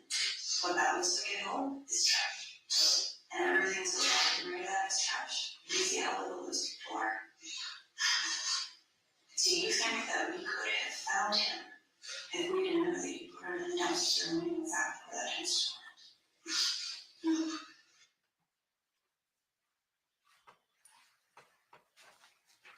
So that brings us back to the beginning of the indictment. We've made it through the end. I want to go back to the beginning and talk about the murder charges. Okay, because this is not just a concealing the death case. This is not just a false statements case. It's not really a false report of a crime case. It's a murder case. She killed Quentin. So I do need to talk to you a little bit about murder. Now, one of the things the court is going to tell you, the judge will instruct you on this, that crimes have what's called essential elements. Those are the things that we have to prove. The essential elements of a crime. And it's actually a very short list, right? So bullet points. We have to prove that she caused the death of her son, Quentin Simon, a human being, that she did it unlawfully. And this word is not really in play in this case. It just means like it's no case where there's a defense to the killing, like self-defense or defense of others or something like that. And for malice murder, count 1, we have to prove that she did it with malice aforethought. Now, we have to talk about malice a little bit, okay, what it is and what it isn't. You might hear it and think, well, doesn't malice mean to hate somebody? Well, first of all, there's some evidence of that in this case. But it's a legal term, it's a technical term. And the judge will tell you it is not necessarily ill will or hatred. Rather, it is simply the unlawful intent to kill. You may find malice when the circumstantial evidence show that the defendant acted with the deliberate intention to unlawfully take the life of another person. State does not have to prove premeditation to prove murder. Perhaps in some states you do, but in Georgia, the state does not have to prove premeditation to prove malice murder. If a killing is done with malice, again, just simply the intent to kill, that's it. It is murder regardless of how briefly the malicious intent existed. No specific length of time is required for malice to arise in the defendant's mind. Malice may be formed in a moment. If malice was in the defendant's mind at the time of the act of killing, that is enough for the killing to be murder. Malice may be expressed or implied or both. You may imply malice when all the circumstances of the killing show an abandoned and malignant heart. The judge will also tell you on the issue of intent that you can infer that people intend the natural and probable consequences of their actions. And if you make an assault on a 20-month child that is enough to kill them, and she did,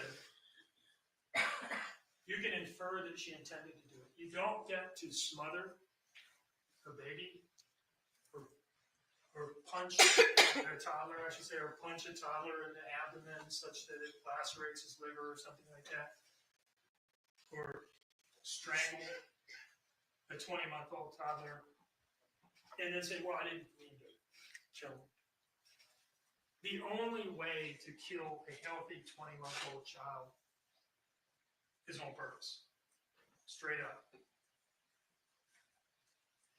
Manner of death is not an element of the crime. I imagine that the defense is going to say, well, gosh, they can't even tell you how it happened. Manner of death is not an element. We do not have to prove exactly how she did it, and in this case, how could you? She covered it up. She threw him in a dumpster so that he got ground up into little pieces. And now she wants to come in and say, can't catch me, you don't know how I did it. It is not an element that we need to prove. All the facts show that her intent was that he never be found at all, right? And that she had to just forevermore be the sympathetic mother of a missing child. Maybe go on, Dr. Phil every 5 years and appeal to the public for his return. And the next best thing for her, in her mind, is that he be so torn apart that that the experts, despite their best efforts, can't tell exactly how she did it. But it doesn't matter because we don't have to prove it. And that is a sensible rule. That is a sensible rule. And I'll tell you this, if you get wrapped around the axle on that, you go back there and you say, well, gosh, how can we ever? No. You are getting played in the worst way. You are getting absolutely played. If you do that, you're bringing her plan to completion. You are telling her, hey, great job. You did a good enough job with the cover-up that you get to skate. Nobody likes to get played. Don't get played. There are 2 other murder counts on the indictment. Both of them are felony murder. Felony murder does not require the intent to kill. It just requires that you cause somebody's death in the course of committing a felony. Those 2 felonies, the first one is aggravated assault. You know what an assault is. It's just any kind of attack on a person of any sort. An aggravated assault is an assault that's done with an object that, when used offensively against a person, did result in serious bodily injury. And it did result in serious bodily injury because Quentin is dead. The identification of what the object was is not an element. The object in this context can be anything. And there are 100 cases from the Georgia Supreme Court saying as much. It can be your hands, it can be your feet, it can be a pillow, it can be the side of the pack and play, the corner of the pack and play. It can be your fist, it could be a blunt object that you pick up, it could be a sheet, it could be a blanket. The only way that he's dead is if she made an assault on him with an object of some nature. And we do not have to prove what it is. People do not do this sort of thing in front of witnesses, and they don't like to talk about it. Count 3, felony murder, is based on the felony of cruelty to a child in the first degree. You commit cruelty to a child in the first degree when you cause cruel and excessive physical pain to a child. What counts as cruel or excessive physical pain? There's no legal definition of what counts as cruel or excessive. That's for you to decide. And this is pretty straightforward here, right? The thing that she did to him was enough to cause him to die. It hurts to die. Right? So she committed this felony. This count also, it has the word malicious in it. It says maliciously causes cruel or excessive physical pain. It's a different meaning of malice from in the context of malice murder, where it means intent to kill. Here it just means it wasn't an accident. Whatever you did on purpose. It wasn't an accident. And as with the previous 2 counts, the specific manner of the infliction of the pain, how exactly she hurt him, is not an element. It's not something that we have to prove.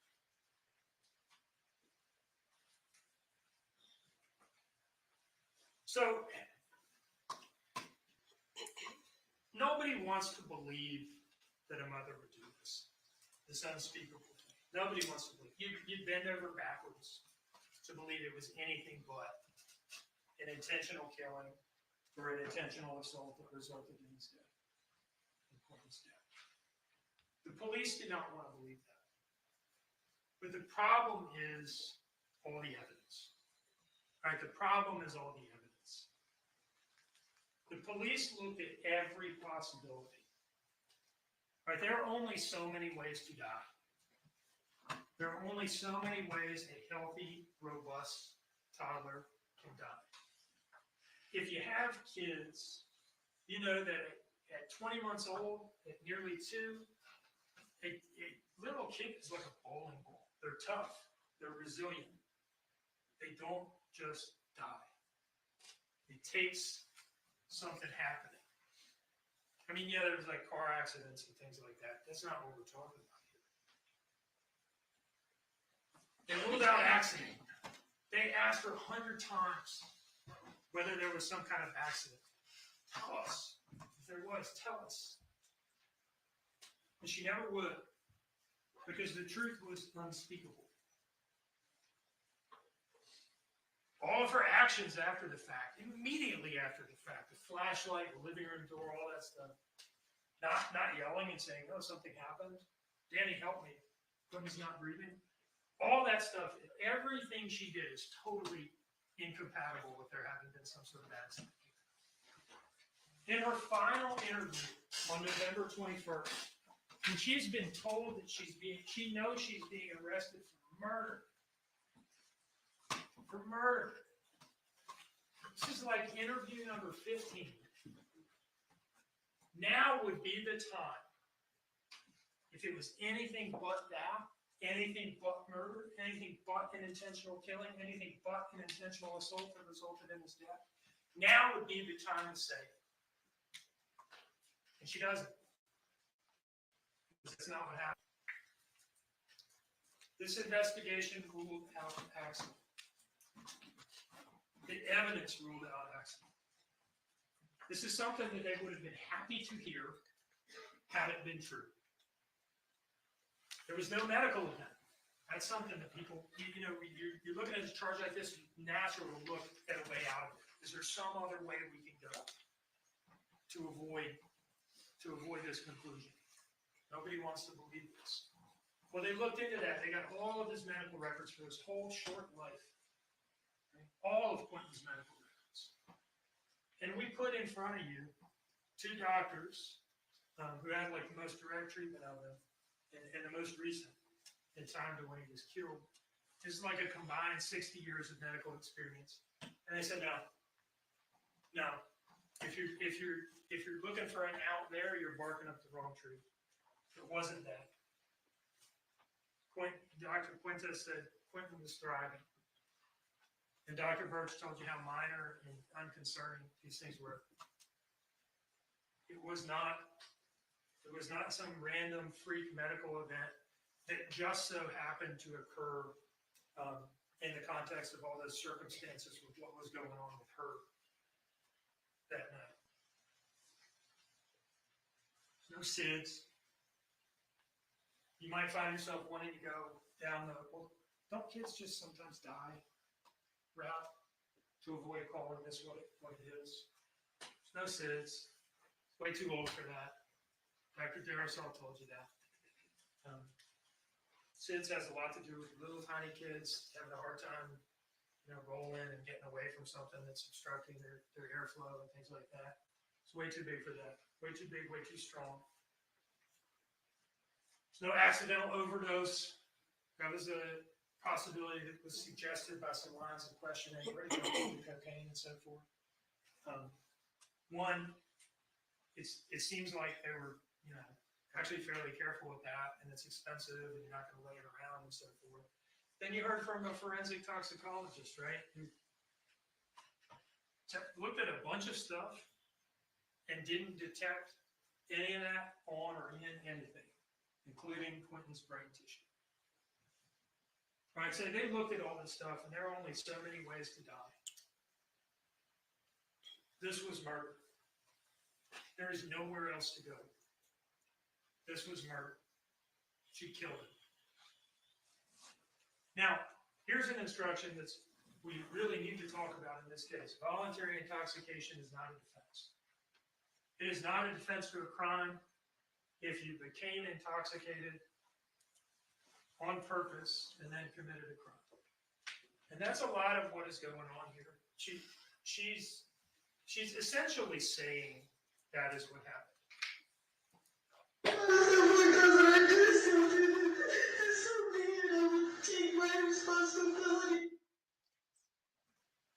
That is classic voluntary intoxication. Getting so fucked up that you do something. You don't get to drive drunk and wipe out a family of 4 and come out of your blackout. And she wasn't blacked out. She's lying about that. And say, oh, my bad. You guys didn't know I was drunk. And then the court system says, oh, you were drunk? Oh, man, then forget about it. That's not how it works.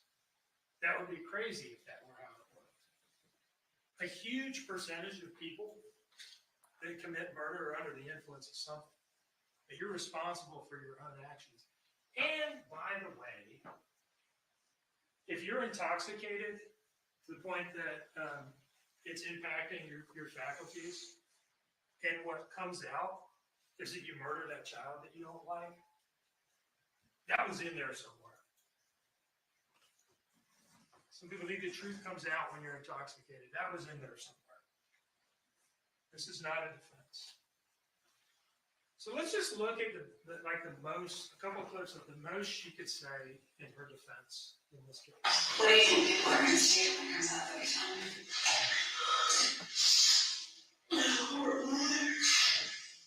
I'm killing a child. God knows exactly what I'm saying. I can see that. There's no intention on it. It's not that I was planned out. It's not like I wanted to.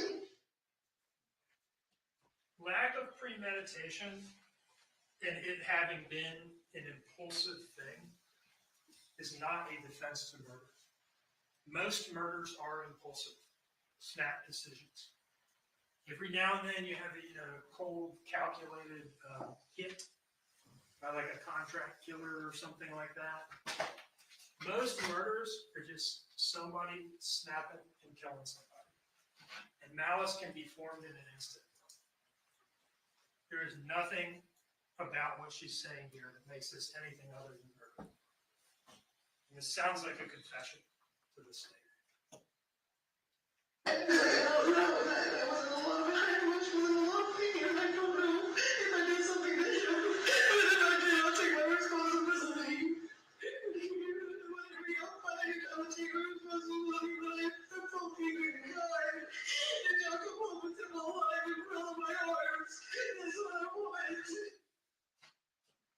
She said a number of times that if it came out that she did it, if the evidence showed that she did it, that she would take her responsibility. And it's time for that now. We are there. And if something does come up that I am at fault, I will take myself to that police station. The evidence has proven that she's responsible. It has proven her guilt. And it is time for her to take responsibility for it. I put this picture up here because I think it kind of captures what happened in this case. Law enforcement searched through tons of garbage, through a great deal of garbage to find the truth in this case.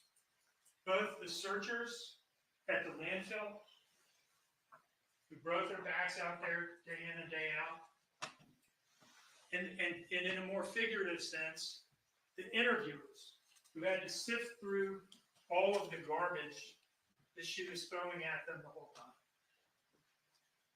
They did their job. The police come in for some criticism, and that's a complex conversation, good points to be made on both sides. But what everybody can agree on is that the police should be looking for missing children and trying to hold those responsible to account, trying to figure out who did it. And they did their job in this case. They sifted through the garbage and they found the truth. We have done our best as a prosecution team to present the truth to you in a clear and organized manner.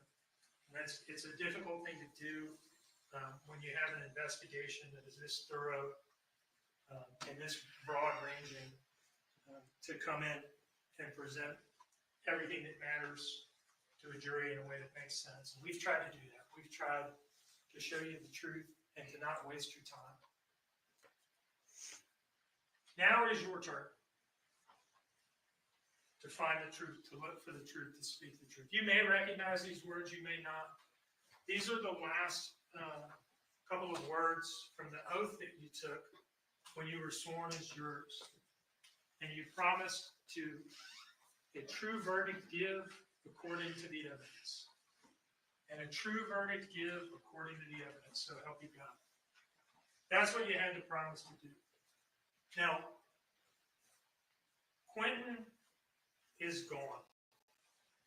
He is not coming back.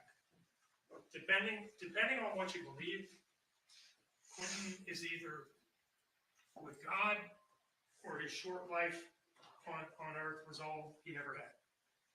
I know what I prefer. He is gone. There's really nothing we can do for him. The only thing we can do, really, the only thing you can do in any murder case, the only thing we can do to honor his memory is to just simply tell the truth about what happened to him. Tell the truth about what happened to him. And don't perpetuate the defendant's lies that this was anything but murder.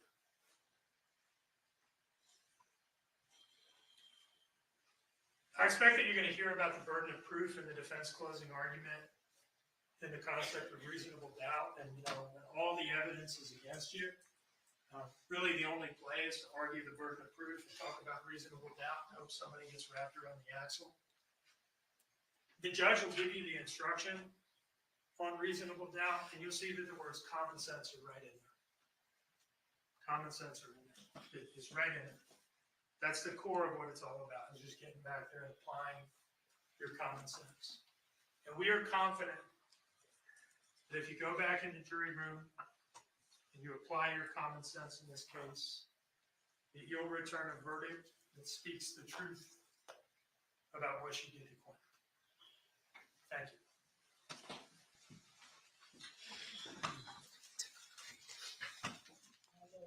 My preference to go directly into defense closing argument. I believe this is a good time for a break. So let's the time now is 11:36. Let's take about a 15-minute break. Let's come back ready to get started at 11:50. All right. Jurors exiting.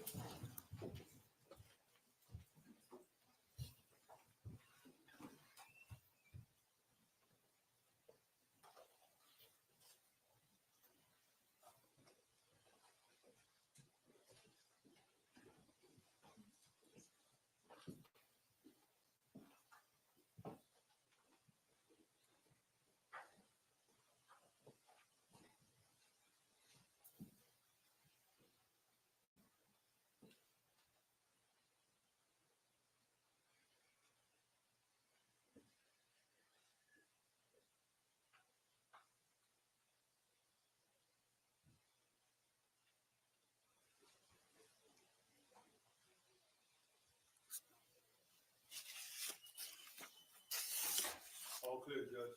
All right, thank you. Everyone, please have a seat. Before we break, I kept time at about 1 hour, 28 minutes. Okay. All right, and then we'll come back at 11:50 to resume. All right, we're in recess.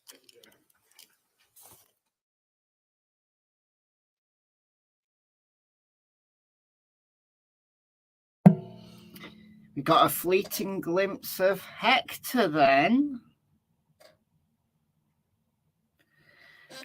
We've got a Delphi update from Bob from the Defense Diaries. It's only 1 minute 38, so should we play it?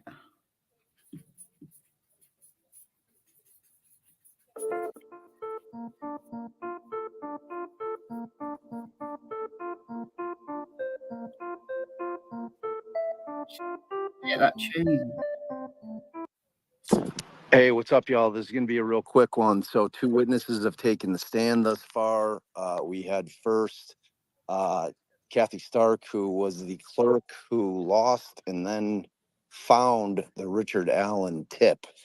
And it was pretty interesting. It's lengthy. I'll get into it later. Allison has my notes. She's going to be going live this afternoon with the morning witnesses. God willing, she will read my notes. And the second witness was Dan Doolin, the resource officer who met with Allen and got the tip. He was a pretty good witness for the state. He was low key, pretty powerful. There were a couple of things that came out about Allen changing his height on his fishing license in April from 5'4" to 5'6". That was kind of a big moment in the courtroom. I could hear people kind of gasping a bit. There were some interesting things. So that's who's testified thus far. Stark and Dan Doolin. And I'll keep you updated. I'll give you a bigger update at lunch. All right, bye. Interesting.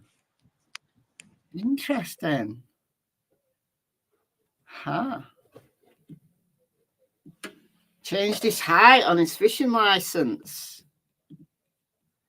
I don't know what that means. Changing it from 5'4" to 5'6" doesn't really change it a lot, does it? All right, I'm going to speak to both channels just for a second. So if you hear my voice on both channels, if you've got both channels on, you need to mute just for a minute. So they're in a sidebar in Sarah Boone, and we're on a break in Leilani. So for those on Michelle Walks, I've literally just played for Michelle After Dark. It's just a minute long update from Bob from Defense Diaries. And they've had 2 witnesses on the stand this morning. One of them, the clerk who found the Richard Allen tip. And then Dan Doolin, I call him Dan Dullard, the guy who interviewed Richard Allen in February 2017. And he was a good witness, according to Bob. And it's interesting. Here's a little nugget that I found interesting. I don't know if it means anything, but it's interesting that Richard Allen changed his height on his fishing license from 5'4" to 5'6". So I don't know what that means, if it means anything at all. If he changed his height from 5'4" to, let's say, 5'9" or 5'10", I would think that's highly suspicious. But a couple of inches, maybe he didn't remember how tall he was. I don't know. I mean, I used to be 5'7", but I now have to say I'm 5'5" because I've lost a couple of inches due to my spinal problems. My back's gone like crushed in, so I don't have a waist anymore. But I would I call myself 5'5"? I probably would, or I might go 5'6", because I'm like a shade over 5'5", or at least I was the last time I got measured at the doctor's. They keep a check on it, you see. So I don't know whether it means anything, honestly. I don't know whether it means anything. Have they measured him? Yes, they do. They do a height measure every time he gets his mugshot done. They do a height measure. So if you notice on some of his on some of his paperwork, he's 5'4", and then in others he's 5'5". So maybe he doesn't actually know how high he is. Maybe he just gave a guesstimate. So I don't think it's devastating for the defense. Like I said, if he changed his height from 5'4" to something like 5'9", he's obviously not 5'9". He'd know he wasn't 5'9". I don't know. I just thought that was an interesting little nugget. And apparently he came across really well. He was very quietly spoken. So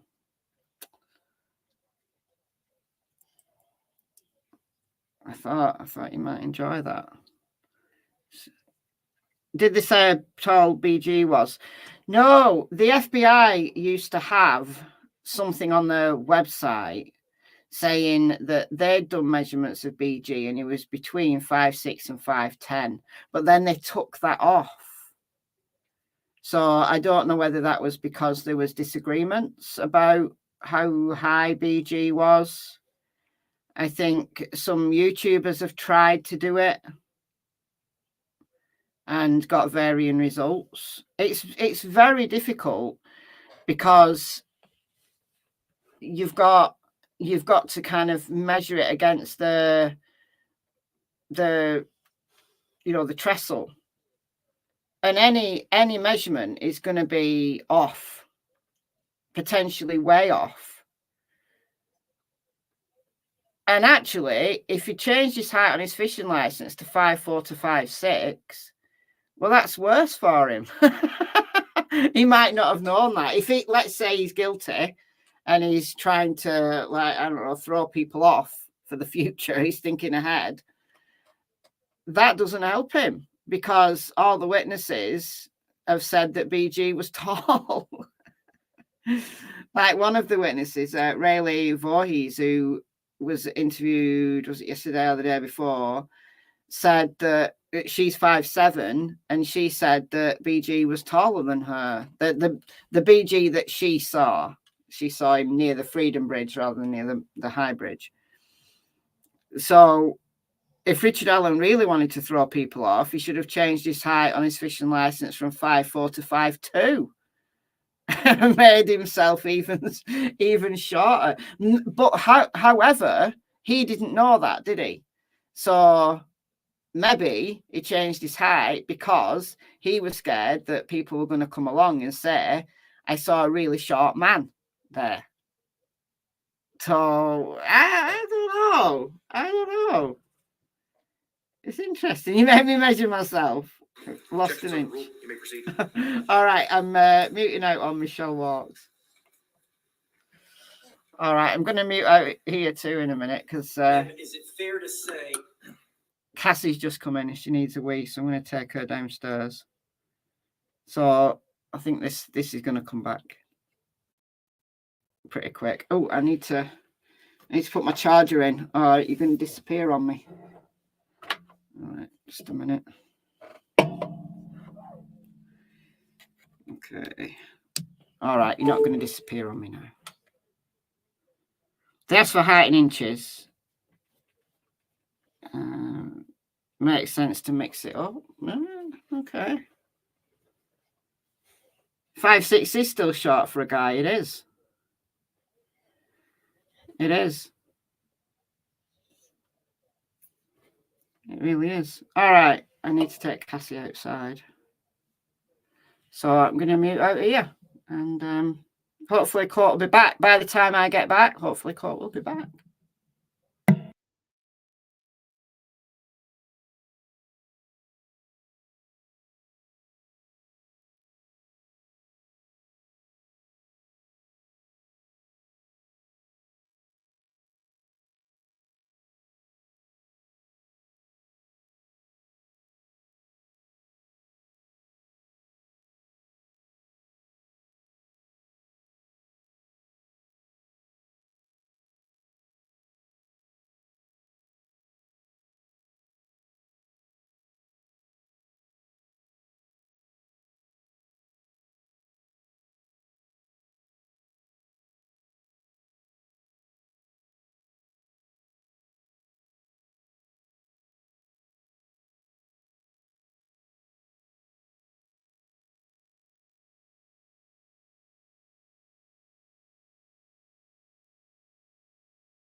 All right, so if you could bring out Ms. Simon, please.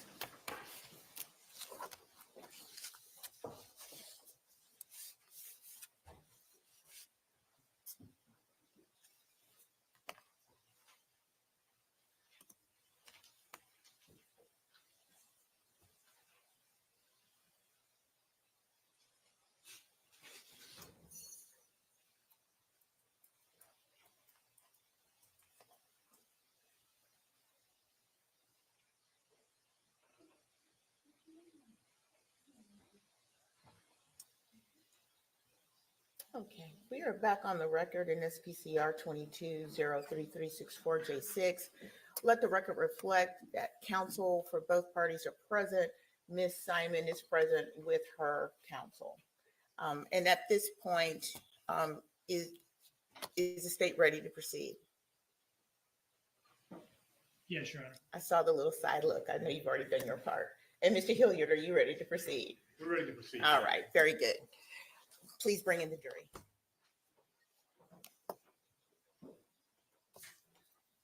Hector.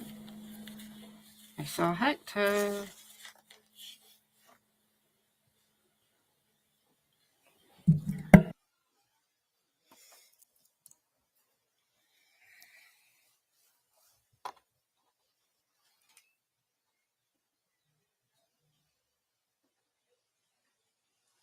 Jurors entering.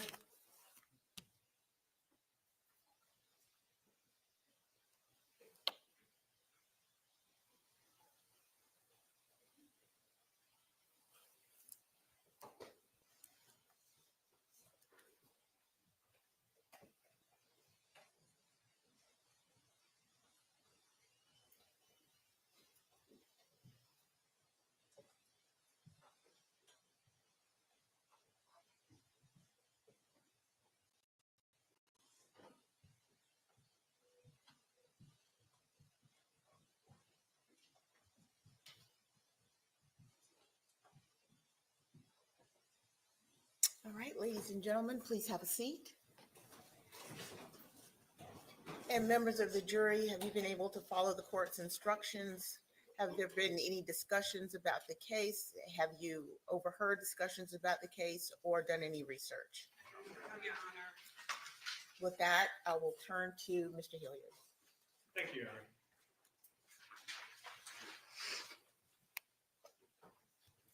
Good almost afternoon, and thank you for your time. It seems like a lifetime ago, back on October 9th, when we started to select this jury. And back then we asked a bunch of questions. And the most important of which was whether or not you could set aside your feelings and your emotions and be a fair and impartial juror, to which all of you said you could. The reason why I bring that up now is because of something the state just said about the burden of proof. The burden of proof is the requirement. The state has to overcome the burden of proof. Okay, they hate it. They have complete and utter disdain for it, which is why Mr. Dean used the term wrapped around the axle, as if you hold the state to their burden of proof that there's something wrong with you, that you're not normal or straight, or you're getting twisted. That's not really how our system of government and our court systems work. We selected you, and you are the perfect jurors for this case. We're not asking you to set aside your life experiences. We're not asking you to set aside your feelings or anything like that. You were selected for who you are and your unique experiences by both me and the state of Georgia. In that regard, you are the perfect jury to consider this case. Now, and I say that, and during the course of this, there is nothing personal between Mr. Dean or Ms. Parker or myself or Mr. Purse or Ms. Lemons or any of the witnesses. But it's an adversarial system, okay? I am their adversary. It is my job to stand up and defend my client, Ms. Simon's, rights. And it is my job to hold the state to their burden of proof. I don't take that task lightly. And it's been my job to do that since we began. Now, what happens next is I take that responsibility and I turn it over to you. And I'm going to start with my biggest fear. And my biggest fear is this case deals with so much emotion. It has from the beginning. I don't think that's an overstatement or an understatement. And I know there were times during the course of this trial where every single one of us felt something deep down inside of us. On more than one occasion, we've seen witnesses break down, seen jurors break down. It's a serious matter. But the law gives us guidance on what we're supposed to do when that happens. When it comes to emotion, the law says that the case must not be side-decided, for or against anyone because you feel sorry for anyone or you're angry at anyone. Your verdict is to be based on evidence. It's not to be based on emotion. And in times during the course of this trial, the emotion was directly pointed at you. How could it be otherwise? And I think that it's important for all of us to acknowledge that. There were things that were done to draw your emotion up, to play upon your emotions, to manipulate and twist your emotions. Things to get you angry, things to get you upset, things to dehumanize Miss Simon. Things to get you to make judgments about her that have nothing to do with the evidence in the case. Now, I wasn't the one doing this, but these things were done. And to pretend that they were not is just not accurate. You heard a lot from witnesses. And I'm going to talk about, there's basically 4 types of witnesses. And I like to identify them because it's up to you to determine, just like Mr. Dean said, the manner and method of testifying, what type of witnesses they are. As a defense lawyer, I basically put them down into 4 different types. Number 1 is a police witness. Police witness can be unbiased or biased. It basically depends. I mean, to be quite fair, a police witness is paid government money to investigate and prosecute crimes. Some of them think they have to put their fingers on the scales. Other ones don't, but they're police witnesses. That's kind of one of the first categories I put them in. The second one is a civilian witness. Of course, that's an easy one. Denard Johnson, Waste Pro, those guys. They're just a civilian witness to get called into the investigation. Paul Simon, one of my personal favorite, a civilian witness. Miss Bowling, civilian witness. Then there's what I call like a fact witness, someone that you would normally never hear from, but they just have some sort of fact to give. They can be civilian or they can be police. In this particular case, I would say any of the forensic examiners kind of fall in that category. And the final one is what I basically would call a sock puppet. A sock puppet witness is somebody, and it's usually a police investigator or someone like that, who basically gets up and wants to parrot what the state's theory is. Now, in this particular case, emotions were very high. I don't think that's an extravagant statement. And a lot of the witnesses are going to say, well, this didn't conform to normal, or this wasn't right, or basically, she reacted differently. That's not what the law calls for. The law calls for you to base your verdict on evidence. Okay? And the reason it's my biggest fear you're going to base it on emotion or something that's not completely or at all relevant to the issue is it's difficult to push these feelings aside. It's difficult to put this prejudice aside. And it's difficult to look at evidence, especially in a case dealing with a dead 20-month-old. I cannot think of a harder case to do it in.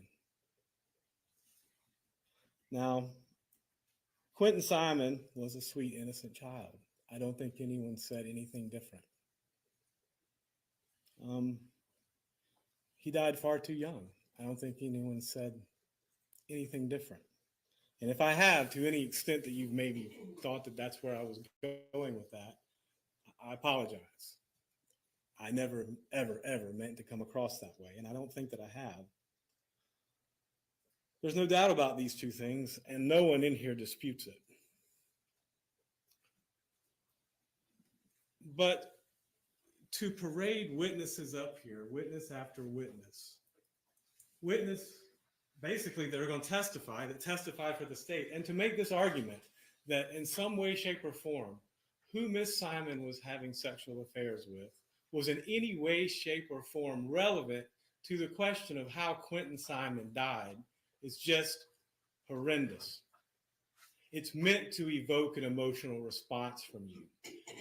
We said in the beginning that most, if not all, of the state's case was based upon speculation and character assassination. I believe those are the exact words Mr. Peirce used. And we sat here for an hour and 28 minutes and listened to Mr. Dean say exactly that.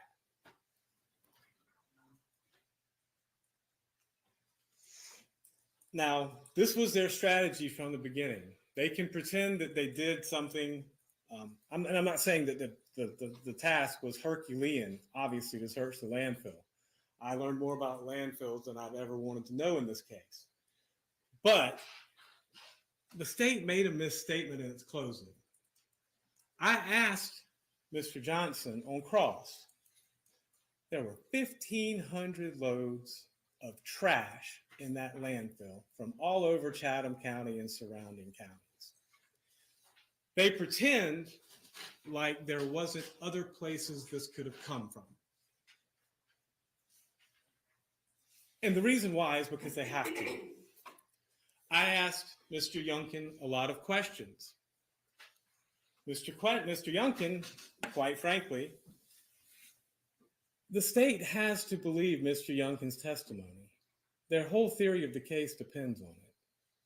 Because of Mr. Youngkin's statement that he saw Quentin Simon at 3 a.m., saw Quentin Simon at 5:30 a.m., and then texted the babysitter and Quentin was fine, their entire theory of the case falls apart. They have to believe Mr. Youngkin. Mr. Youngkin is the best example of a sock puppet witness we have. He had every reason to get up there and say exactly what they wanted him to say. And we heard very early on, he told them that he was trying to save his own butt. And that's fine. I get it. He went so far as to wire a hotel room with video and audio and to tap his own phone to try and incriminate Ms. Simon for the police. Okay? That's Mr. Youngkin. Now, the state's strategy and the way it's presented this case has been basically to tell you, and I don't think I'm stating anything out of place here, that Miss Simon was a slut, a party girl, someone who lies, a horrible mother, someone who didn't act appropriately as a mother. All of these things could be true more or less to some extent, but none of these things have anything to do with the central question in this case. And they still haven't answered that question with evidence, not speculation, okay? The central question in this case is how did Quentin Simon die? Where did Quentin Simon die? And in what manner did Quentin Simon die? They've charged Miss Simon with murder, okay? That's a hell of a thing. And it's supposed to be a tall order. So I'm sorry if the burden of proof seems a little lax or inconvenient to the state, but in this particular case, they made the allegations. And here's the thing. Mr. Dean was explaining this because they really don't have any idea about any of these things. They just have their best guess. The state whole evidence with regard to counts 1, 2, and 3 comes down to their wild ass guess. That's it. Because any part of their theory and speculation that changes, it falls apart. Mr. Dean was talking about the door opening and closing. Well, he played the video for you. The first video was she said that the front door was unlocked. Okay. He spent this entire trial saying it was open. That wasn't what she said, but okay, whatever. I understand that you have to say that and you have to see it that way because your entire theory falls on that. But let's just assume for a minute that, okay, so she said it was unlocked and it was shut. Well, the back door was opening and closing all night long. Okay. Now, Danny Youngkin said he went to sleep. He has to believe that Danny Youngkin was asleep. His case depends on that. Why? You've seen the layout of the room, okay? You saw the racing bed where one child slept. You saw the pack and play where Clinton slept, and you saw where the baby slept. And then you saw where Danny and Leilani slept. It was one room, wide open.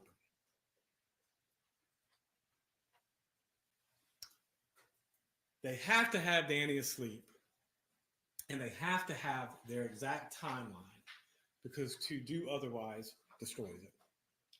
What happens if Danny's testimony was correct? It doesn't fit their timeline. So of course they had to go in with Danny Youngkin from the beginning. Now, they didn't come right out of the gate and show you any evidence of time, manner, method of death or anything like that because they don't have it and they're never going to have it. Now, they're asking you to use your emotion to get angry and to convict based upon that. And that's simply not proper. Now, we're at the end of a journey here that's been 2 years in the making. And the key question here is, how did Quentin die? That's why we're all here. That's really it. Was it an accident? Was it a murder? What was it? Especially as it relates to the aggravated assault, the cruelty to a children, and the murder charges in the indictment. What happened to him? What is proven beyond and to the exclusion of every other reasonable doubt? Not just some, but every single one. That's the burden of proof, and they've never answered those questions. In fact, there was a great deal of things you were probably looking for and never really got. For most of this, they were trying to say that October 4th was going out to 204 to see Craig. That didn't materialize. They had the text messages, which you can look at. And the thing is, I don't really understand how any relationship with Craig does anything to shed any light on how Quentin died. Unless you believe the fevered dream they've come up with, that in some way, shape, or form, this has something to do with her attention seeking. And I don't get that, because if someone is craving that much attention and they find that attention and they have someone that gives them that attention, wouldn't that take away the struggle? Wouldn't that take away the strain? I don't buy that. Now, as regards to counts 1, 2, and 3, let's talk about, Mr. Dean did talk about this a little bit. Accident. I don't know whether an accident happened or not. It's as good a theory as any. We do know there was vomit. We do know there was an overwhelming smell of vomit. We saw Sergeant Stewart, one of the first officers to respond, refused to go in the house on his body-worn camera when Lemons went in because of the smell of vomit. This man was a 35-year-old detective. I mean, a 35-year-old police officer. He's been on the force for 35 years. Okay? He noted that. Lemons noted that. But you know who didn't know that? Danny Youngkin. Nowhere at any point in time did he ever note that. Now, I'm not saying that Danny did anything wrong. My theory is that indicates some sort of accident, some sort of suffocation, something. I don't know. But the difference is I don't have a fixed interest in the outcome there. They do, which is why they have to build this mountain out of a molehill. They don't have that evidence. They never will have that evidence. They have to depend on Danny Youngkin, because if anything changes, if he was up at 3 a.m., he said this was defeats God, and Quentin was fine. Never explained that one. If Quentin's fine at 3 a.m., like Danny Youngkin said, their favorite witness, then the 1 o'clock Azalea trip doesn't matter, does it? They have to believe that. They have to peddle that. They have to sell that. They have to say he was mistaken or wasn't lying, which is always interesting to me. Now, I would love to solve the case. I really would. But I don't have to. They do. I have just as many wild theories as they do. Everybody does. But I don't have to prove them. And more importantly, and this is the most important thing about that, I can have as many wild theories and stand here and tell you those theories as they do. Okay? But it doesn't change the burden of proof. It's just wild speculation, not unlike anything they've done. It doesn't change that the burden of proof lay with them. And the fact is, and they don't like to talk about this, or maybe they do, maybe they try and gloss over it. With regards to counts 1, 2, and 3, they have not come close to meeting their burden of proof. The time, manner, method of death. Yeah, that's not part of the requirements, but you have to show that it happened that way. There's no evidence that it was a homicide. There's no evidence that it was murder. None. Zero. Zilch. There never will be. And that's the thing they can't talk about. Because to talk about it and to give voice to it undermines their case. But you don't have to believe me. They don't know what happened. Their indictment says they don't know what happened. The state had to concede that in their closing argument, that they don't know what happened. You cannot speculate someone into a guilty verdict, ladies and gentlemen. And Mr. Dean used an example, and I like this example. It's actually a pretty good example, and it cuts both ways. He was talking about, I'll use a different example just to kind of differentiate. Circumstantial evidence. Okay, circumstantial evidence. The example we normally give in Georgia is if you're sitting in here and you walk outside and you look around, and when you walked in, the ground was dry, and you walk out, the ground is wet, then you can infer it rained, right? Makes sense. But what you can't do is walk out, see a wet ground, and infer that it's snowing in Denver. Those aren't the same things. So speculation is speculation. Inference is inference. There was no evidence. I asked Dr. Darasol if having the vomit would have made a difference in what she could and couldn't do, and she said yes. I don't control that. They do. You heard from the young lady from the forensic toxicology lab that she didn't have enough to test the vomit. Now, why would that matter?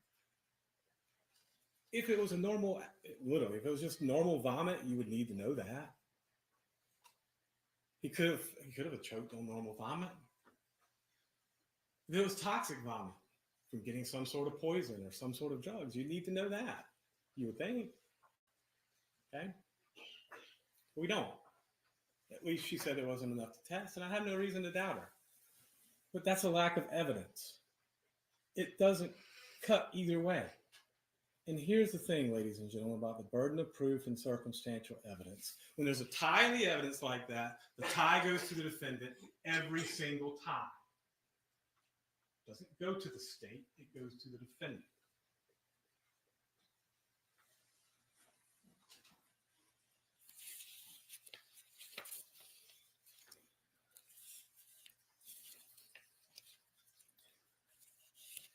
Now,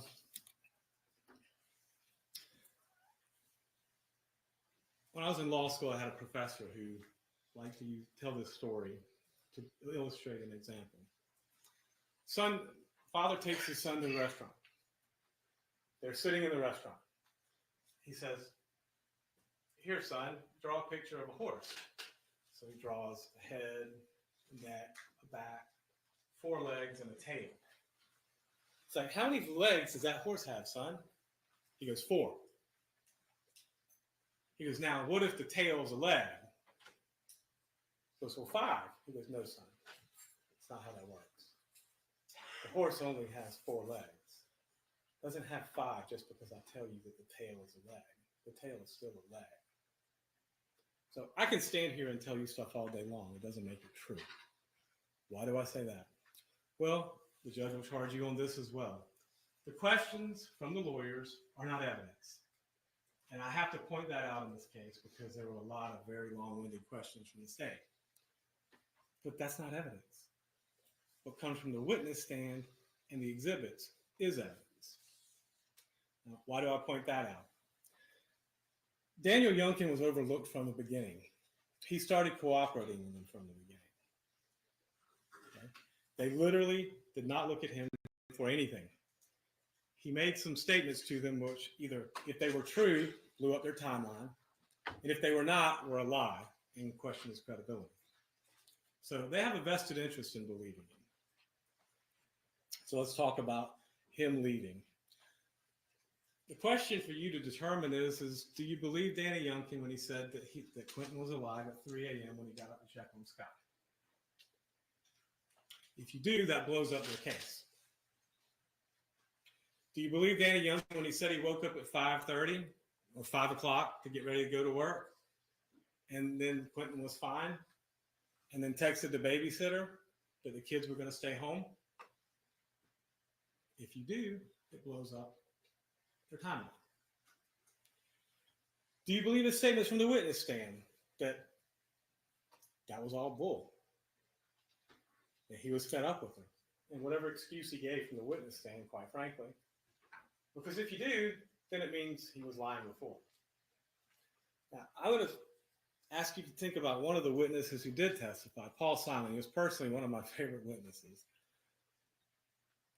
But he testified exactly different than what Mr. Dean wants you to believe. He knew Danny.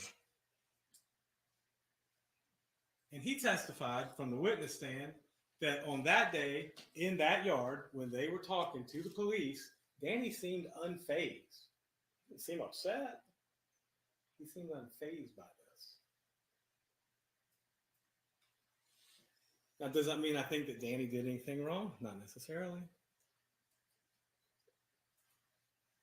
My theory can work the same way as their theory can. Danny woke up at 5, saw something that happened to Quentin, freaked out, doing the trash on the way to work, came home. He doesn't know anything. Does it mean he did anything wrong? No, I don't think Danny or Miss Simon harmed Quentin in any way, shape, or form. The evidence doesn't show that. I don't have any reason to speculate that. I don't have any vested interest in that particular outcome. They do. But it's in their best interest to believe that. It's in their best interest, when I say them, I mean the state, to try and sell that and peddle that. I asked Danny why he stayed here. Paul was so funny. He's like, man, this is what you signed up for. If you don't like it, because he said Danny was complaining when he got home. They forgot that part. Okay, they didn't want to mention that part because it shows Danny was unhappy. Like, man, you signed up for this. If you don't like it, leave. I asked him why he didn't leave. And remember what he said? I wanted my daughter. Well, you know what? Between October 5th and October 9th or 12th or whatever the hell it was that he left Savannah, he didn't get his daughter because I asked him that question too. So the whole reason he stayed didn't matter when he left. And that didn't seem to faze them at all. But it's something I've got to question. Ladies and gentlemen, emotional decisions are almost always bad decisions. Okay? You have facts on your side, argue the facts. You have the law on your side, you argue the law. And whenever you don't have either on your side, at least with regards to the first 3 counts of this indictment, you depend on emotion. And that's what they've done.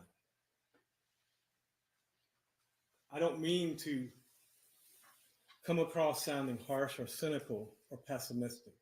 And I don't mean to imply that the feelings that you and the officers and the search team and probably millions of other people have felt about Quentin Simon are not real. They are. I just mean to point out that they're not evidence. And that's what we're here for. They have to prove through evidence. Now, you're going to have to go back into the deliberation room. You're going to have to look at the actual evidence. And you're going to have to look at the actual law. And you're going to have to come up with common sense and use your judgment and leave the emotion at the door. It's a court of law. It's about cold, hard facts. Not emotions, not feelings, not speculations, not mine, not theirs. I can't speak for you, but I've made emotional decisions in my life, and I can tell you to about a 99% accuracy that most of those emotional decisions were wrong. Not all of them, just most of them. So you're going to have to go back there, and you're going to have to deliberate on each and every count of this indictment. And you're going to have to make decisions about each and every witness that testified. And then you're going to have to come up with a verdict.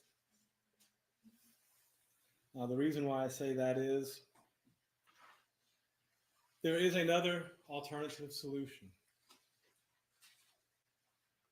I'm not surprised when a 21 and 28-year-old couple who have a child together, who are doing drugs together, who lie about doing drugs together. Doesn't surprise me. It also doesn't have an inference of committing murder. Okay? That's what we're here for. That is the elephant in the room.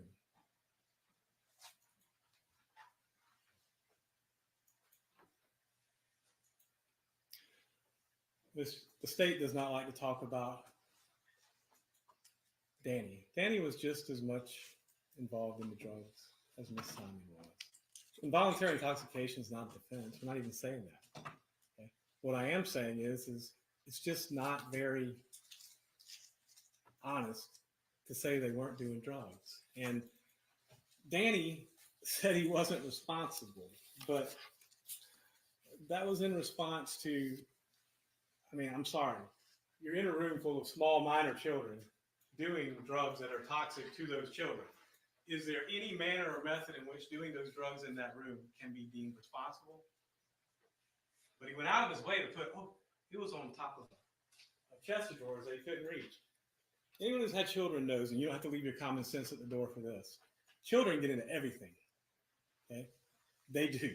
They get out of everything. They get into everything. That is just what they do. And in Danny's own words, these were some mean-ass kids. And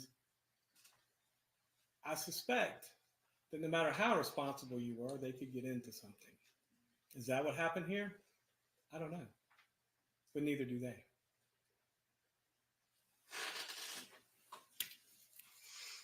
Now I'm going to talk about the concealing the death and the azalea mobile home. To Mr. Dean, one of the things my dad told me was when you're a hammer, every problem looks like a nail. Okay? But a lack of evidence is still a lack of evidence. His timeline only works.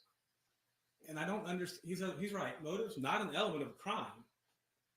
But his timeline only works if it happens exactly the way he said it did.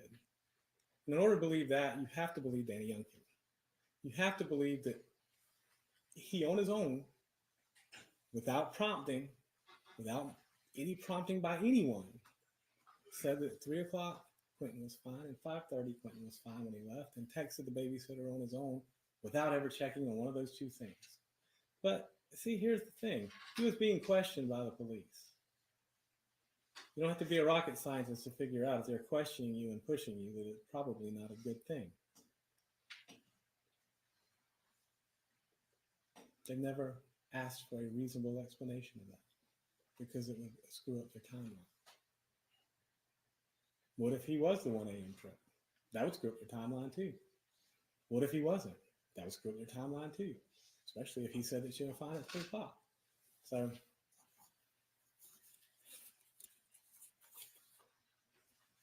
now, that being said, Ms. Simon doesn't have to prove herself innocent of these charges. The state has to prove her guilty. And Mr. Dean said, well, we've done that, so you don't have to consider that. No.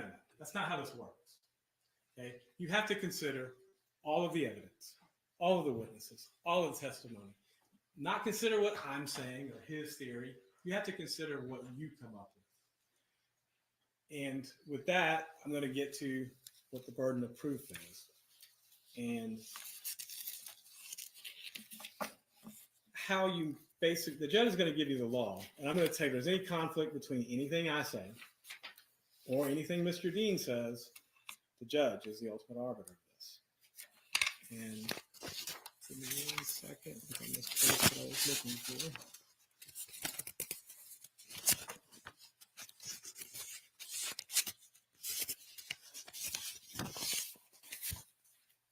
So, count 1 is malice murder. In order to be malice murder, there has to be malice aforethought. Ms. Simon had to unlawfully cause the death of Quentin Simon, a human being. If you believe beyond a reasonable doubt that the state has proven that she did that, the only verdict you can return is a guilty verdict. But if you think there's no trace of that evidence whatsoever, your verdict has to be not guilty. If there's any evidence at all, even the smallest measure amount of evidence, a scintilla of evidence, your verdict has to be not guilty. That's not beyond a reasonable doubt. If you think that there's reasonable suspicion to think she may have did it, the only verdict you can return is not guilty.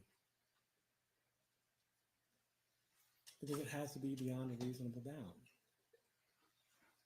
If you think that the greater weight of the evidence is in the state's favor versus the defendant's favor, slightly, that's what we call a preponderance, then your only verdict you can return is not guilty, because the standard is beyond a reasonable doubt. If you have a firm belief that everything that Mr. Dean and the state is putting forth is true, but you have a reasonable doubt as to what actually happened, for which you can state a reason as a fair, impartial juror, the only verdict you can return then is not guilty. The only way you can get to guilty is if you're convinced beyond a reasonable doubt. That's a high burden of proof. And I present to you, ladies and gentlemen, as to count 1, there is no way to get there. As to count 2, and I'm being specific on this, yeah, they don't have to tell you what the offensive weapon was, but they have to prove beyond a reasonable doubt that it happened the way they said. There's zero evidence of that. Count 3. Count 3 is the count that has to do with cruelty to a child, I believe. Now, their theory is that Miss Simon went into a room with 2 other sleeping children and Mr. Youngkin and did something to Quentin Simon without anyone hearing it or waking up, and then left to dump his body. Despite the evidence that Daniel Youngkin said he was fine at 3, despite the evidence that Daniel Youngkin said he was fine at 5:30, despite the evidence that he's the one that texted the babysitter.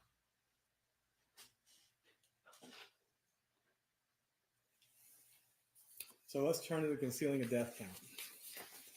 Again, the standard of burden of proof is the same for all of these counts. So I'm not going to be repetitive and do it for each one because I don't get paid by the word. So there's no reason. You can understand and assume that the standard stays the same. Concealing the death of another. The only way that count is proven beyond a reasonable doubt is if you believe that Quentin Simon's body was in the bag and she threw the bag in the trash at the Azalea Mobile Home park at 1 something in the morning, beyond a reasonable doubt. There's not evidence beyond a reasonable doubt. There's evidence she said she went. You know, they have a theory. Hell, my theory is the same. She might have went to get dope. Well, I would guess. Cokeheads do cocaine. Opiate users do opiates. Weed smokers smoke weed. Okay? You have the text messages, and you have Mr. Youngkin's testimony. Mr. Youngkin told you that they were using every day at this point. Okay? So you have the statement that Leilani was trying to cover for Daniel. Their theory is that was a lie, but Daniel's the one that left town a few days after this happened. They don't seem to have any questions about that. That's always seemed odd to me. As a detective, going to detect stuff, walking into a scene where a child's abducted, my first instinct would be the non-related boyfriend or husband of the mother. But that doesn't seem to be the case here because it doesn't fit the timeline. That doesn't mean that I think Danny necessarily did anything wrong. No, but it seems like a natural, obvious question to ask. Seems like a natural, obvious investigation to make. And it does look suspect that A, he helped out almost immediately. He turned on her almost immediately. He set up the hotel video and audio surveillance almost immediately. Wiretap for 60 days. Now they talk about that and they play these little excerpts from the statements, but the consistency from Ms. Simon has been the entire time that she never harmed Quentin. And she didn't dump his body. So it is a hell of a thing, but if you're going to accuse somebody of a hell of a crime, you better have a hell of a good amount of evidence. That might start with actually proving that a murder occurred versus an accident. We don't have that here. So, ladies and gentlemen of the jury, you've been sitting here for 8 days of evidence and almost a half day of argument at this point. So I'm going to ask you, when you go back, and I'm going to tell you just straight up, I don't give a damn about lying about smoking weed. I really don't. Okay? Most drug users lie about their drug use, Mr. Youngkin included. That doesn't usually concern me. But I'm going to ask you to go back and return the only verdict you can on this evidence. As to count 1, I'm going to ask you to return a not guilty verdict. As to count 2, I'm going to ask the same. As to count 3, I'm going to ask the same. As to count 4, there's some question as to whether or not A, this happened the way they say, B, who it was, and C, whether or not this even happened the way they're alleging here. That's reasonable doubt. The false report of a crime, I haven't touched on this very much, but you know what? The reality of it is that could have happened too. And it actually would make a hell of a lot more sense. And here's why. Rather than trying to say Miss Simon wasn't reacting, and I don't really know what the hell this means, but Miss Simon's not reacting the way you would expect someone to. Well, I'm fairly certain I don't react the way people expect me to sometimes, and you probably don't react the way people expect you to sometimes. But when it comes to your child missing or presumed dead, that tends to make people react in a weird way. So I don't think they've proven false report of a crime. If you woke up and your child wasn't there, what are you supposed to do? And she did report it. Okay? They tried to say in the beginning that she didn't, but you actually heard the 911 call was made from her phone, and Danny was the one that got on and talked because she couldn't speak. We heard the 911 tape. I didn't play it. They did. Making a false statement, the October 4th was to pay an existing drug debt. We saw the Cash App. We had no evidence to refute that or rebut that. Okay. So could have been an existing drug debt, could have been new drugs. I don't know. but I think there's some reasonable doubt on that one as well. You saw and to be quite frankly, I don't really care about this one, but you saw her say, I only smoke marijuana. I don't care. I just don't care. Okay. Count 8, falsely stating the only controlled substance she had used in the past 24 hours is marijuana. Again, I just don't care. I really don't. And to be honest with you, it's an abduction case and it's a murder case. They don't either. Count 9, the Oragel statement.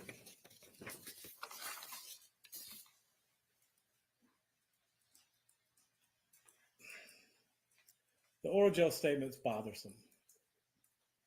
But I will ask you this, and it's not to make an excuse, but they're pushing you for an explanation, and you give one. And even if that was the reason why you went and it didn't work out that way, is there really any evidence one way or the other? She says she went to see Misty. Does it matter if her name is Missy, not Misty? Does it matter if she got the Oragel or not? Count 10 is putting Clinton in a dumpster. I believe there's reasonable doubt as to that one. Count 11, making a false statement. Again, this was October 8th. These are repetitive and redundant. This was on October 8th. The prior was, I believe, October 5th. Count 12 is use controlled substances. Again, I'm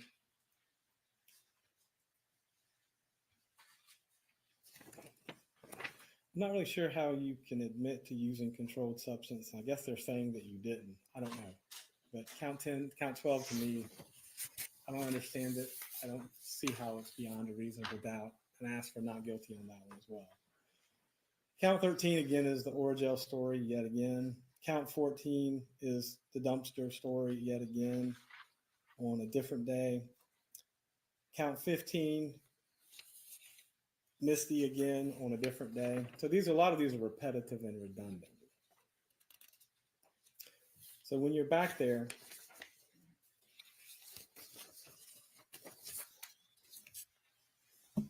you have to consider the witnesses, their manner and method of testifying, and what they testified to. Why do I say that? Do you really care if she was sleeping with Craig Weston? Does it really matter? Is it germane to whether or not Clinton Simon was killed intentionally or died as a result of his accident? I present to you no. Some of the evidence they presented too, and again, Officer Zerke, I had no doubt she was emotional about it. But again, the only reason to put her up and have her cry was to have her cry. Did she add anything beyond that? No. It was to play on your emotion. And it doesn't matter how much, how often, how long they played on that emotion. It doesn't change the fact that they haven't produced any evidence. They haven't met their burden. They haven't proved that Miss Simon killed her son. Give me 1 second.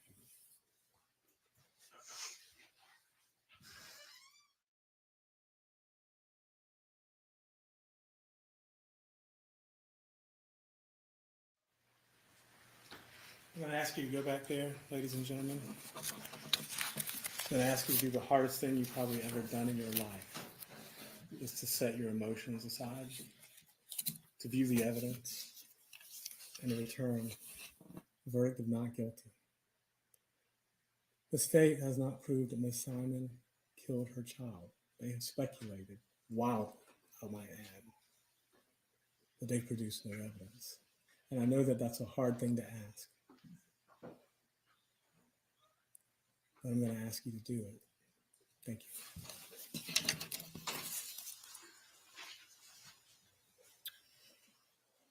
All right, thank you, Mr. Hilliard. Turning to the state, Ms. Parker.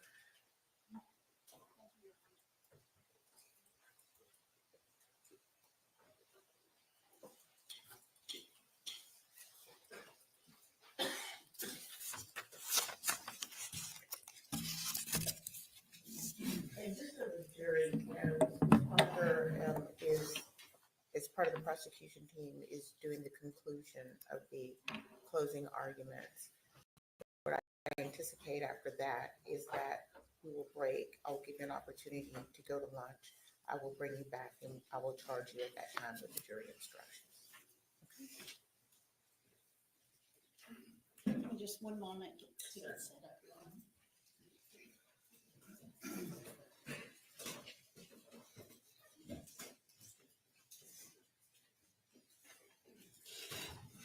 Thank you.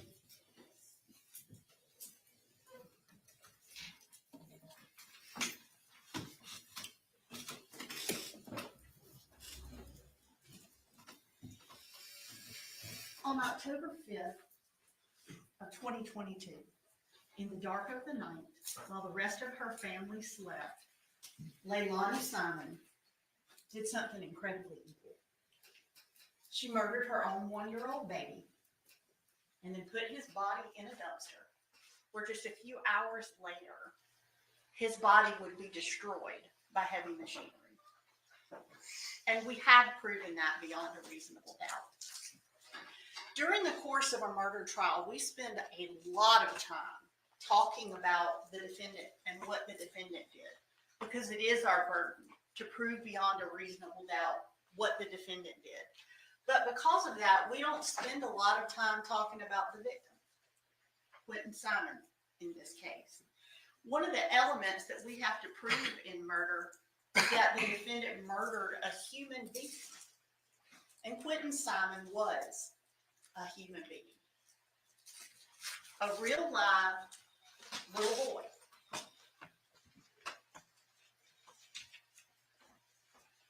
He liked to play. He was funny. He was affectionate. He was a good eater. He loved cheese. He liked to camp out on the floor at the McCarta's house and watch cartoons. He was a real live boy, a human being, and he shouldn't be thought of as an abstract in this case. He should be thought of as a person. He should be thought of as the little boy who loved Danny. And you heard from Paul and from Talia would say, Danny, Danny, Danny. He should be thought of as a real live human being, a person.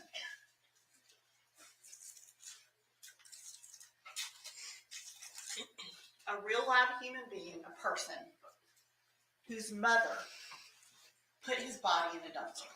And we have proven that beyond a reasonable doubt. Mr. Dean told you that we don't have to prove motive, and we don't. It surprises people sometimes. Motive is not an element of the crime that prosecutors have to prove, but it's just not. But in this case, we know what the motive is, and it's important to understand that motive, to understand why a mother could do something so awful as kill her own child. Because it is. It's something so evil that it's almost unspeakable, incomprehensible that a mother could kill her own 1-year-old baby. So we have to think about the state of mind that this woman was in at that time. She was deeply, deeply unhappy with her life. She had 3 really small children. She had a 3-year-old, a 20-month-old, and an infant. In the best of circumstances, if you had family support, if you had your own place to live, if you had plenty of money, even in great circumstances, having to take care of a 3-year-old, a 20-month-old, and an infant would be so hard and so stressful. But to add on to that stress, she didn't have those other things. Her relationship with her mother was not good. Her mother was gone a lot, so that was not a real support for her. Her relationship with Danny was falling apart. Danny was getting fed up with her. Their relationship was falling apart. They didn't have any money. She was drug addicted. She and Danny were living in her mother's house in one room with these 3 children. And when we talk about her relationship with Craig, or the fact that she had 3 children with 3 different fathers, we're not trying to call her a slut. Nobody is trying to slut shame the defendant. We wouldn't do that. This is 2024. That's not what this is about. When we talk about those things, what we're trying to show you is that this woman's self-esteem came from men. And part of why she was so deeply unhappy was because Danny was rejecting her. And it made her feel horrible because that's where her self-esteem came from. And that's why at 22 years old, she already had 3 children with 3 different fathers, because men were so important to how she saw herself and how she felt about herself. And that's what was part of why she felt so awful that night.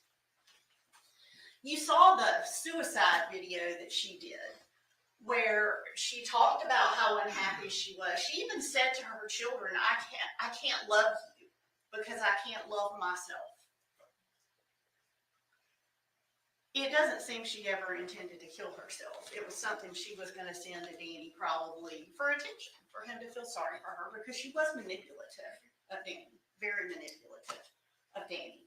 And the reason that she started this sexual relationship with Craig was to fill a void there. And this sexual relationship with Craig was a new thing. It's something that had just happened in the weeks before this. So on the night that she killed Quentin, Danny had rejected her. She's using drugs. She's on cocaine, marijuana, Percocet, and maybe alcohol, because we saw her go and buy beer at the convenience store. She's under the influence. She said in her own statements that drug use made her angry and impulsive. So she's unhappy. She's mad at Danny.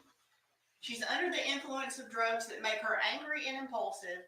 And so she goes to Arkwright looking for Craig, because Craig is where she has been getting that need fulfilled for male attention that makes her feel better about herself. And Craig's not there that night.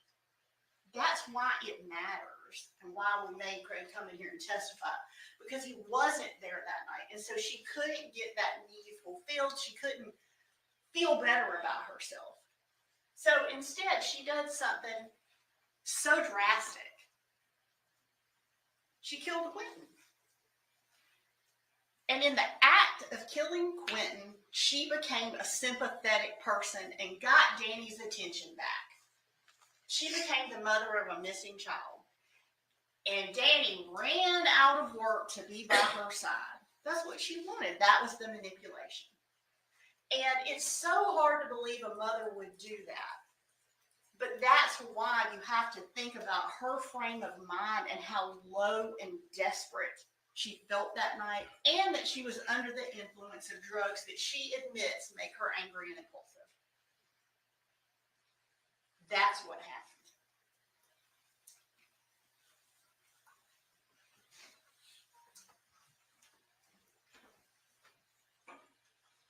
You also may wonder, why Quentin? Why that child? And Quentin was her disposable child. She did not like Quentin's father. She loved Zane. Zane was her ride or die. You heard Michelle McCarta talk about how she would say Zane had been through everything with her. He was her ride or die. And Sky, who was her youngest child, the baby infant, was Danny's child. She needed Sky to keep Danny around. Quentin was disposable. She didn't really like Quentin. We heard testimony about how she would call Quentin names. We heard testimony about her hitting him, about her pushing him in the pool. She didn't do this to any of her other children. She would feed Zane before she fed Quentin. She didn't do that to any of her other children. Quentin was disposable. And so she disposed of him in the trash can. But that's why Quentin, and not one of her other children.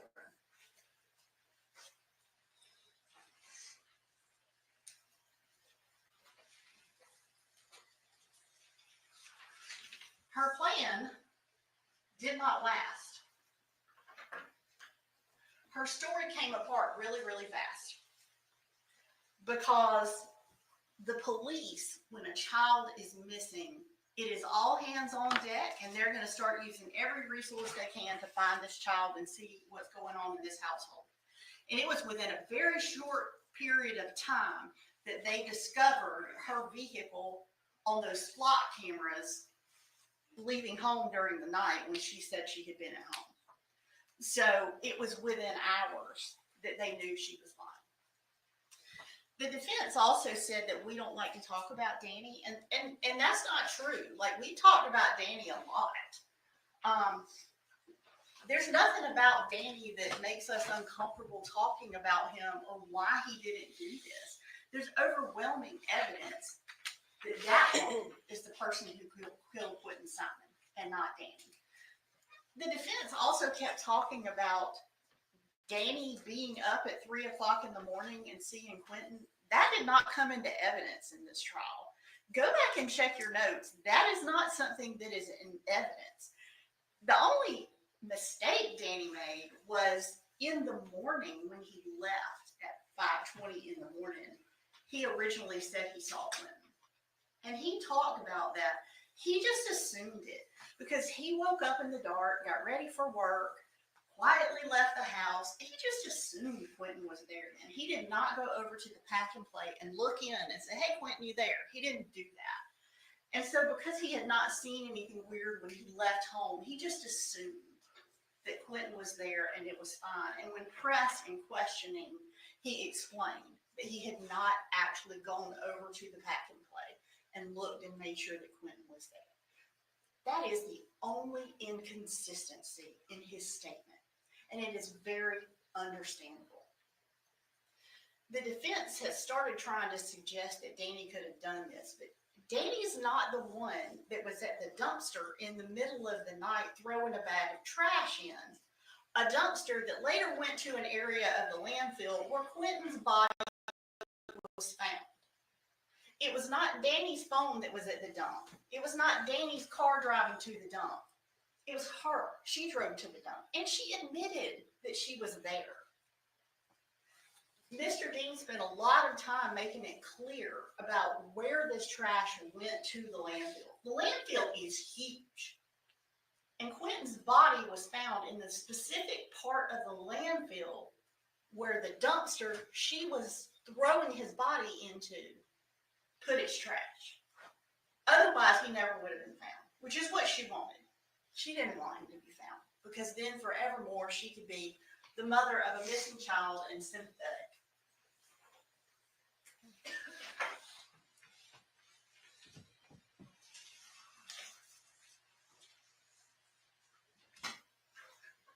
I want to talk to you about the burden of proof. Mr. Hilliard said the state hates the burden of proof. We don't. We welcome that burden. It is our burden, and we welcome it with open arms because we want the right person convicted. We should have to prove to you beyond a reasonable doubt that she's the person that committed this crime. And we have, and she is. We don't hate reasonable doubt at all. Mr. Dean talked about reasonable doubt. I'm happy to talk about reasonable doubt and burden of proof. Reasonable doubt does not mean, as the defense suggested, that we have to prove beyond a reasonable doubt every fact that we put up before you. What we have to prove beyond a reasonable doubt is the elements of the crimes, and we have done that. It means a doubt with a reason, not just any doubt, but a doubt using your common sense. So you go back in that jury room when we're done, and using your common sense, you ask yourselves, that woman murdered Quentin Simon? And the answer to that is absolutely yes, she did. Absolutely. And all of the evidence points to her. All of it.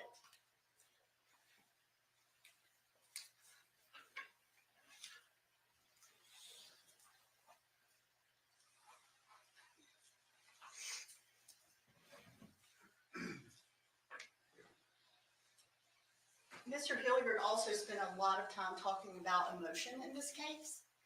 And yes, this is an emotional case. Murder cases, by definition, have emotion in them because a human being has died. And the murder of a really small child, there's no way you can escape emotion. There's going to be emotion.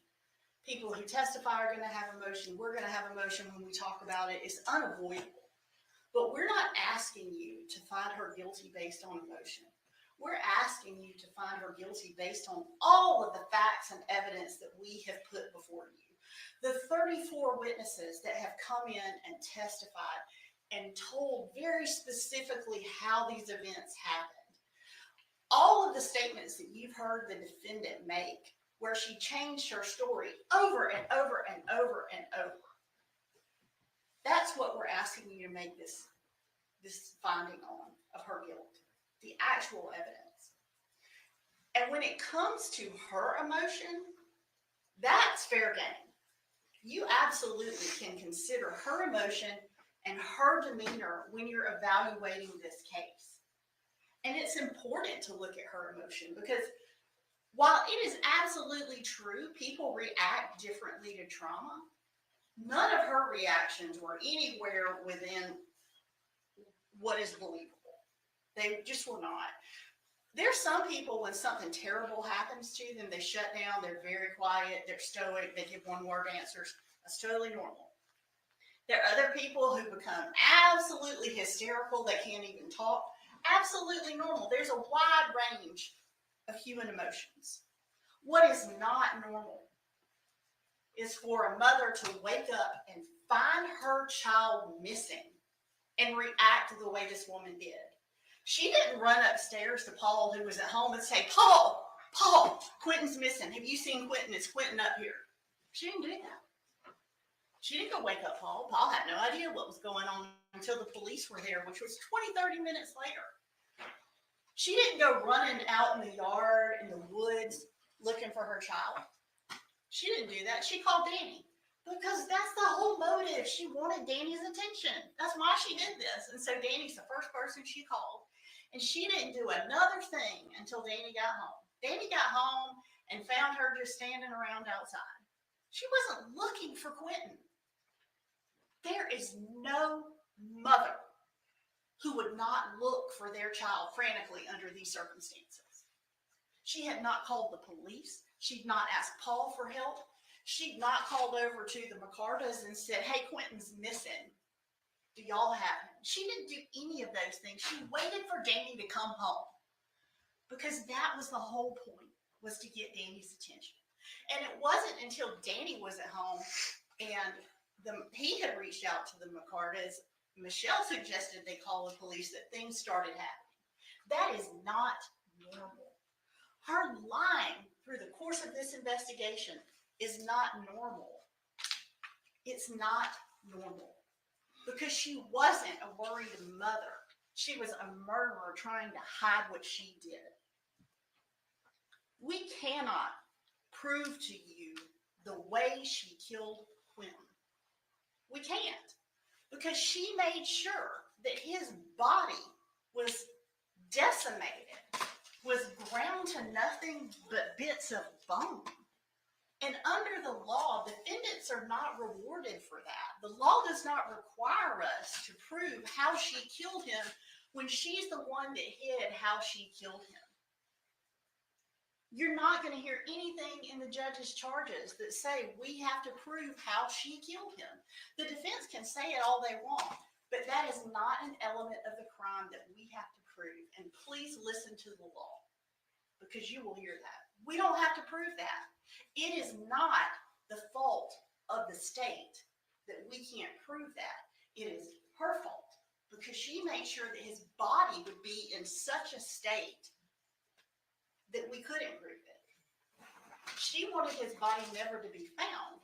And if it weren't for the work of a whole bunch of people who really cared about getting justice for this child, enough so that they would put all this gear on and dig through stinky trash trying to find him, he never would have been found.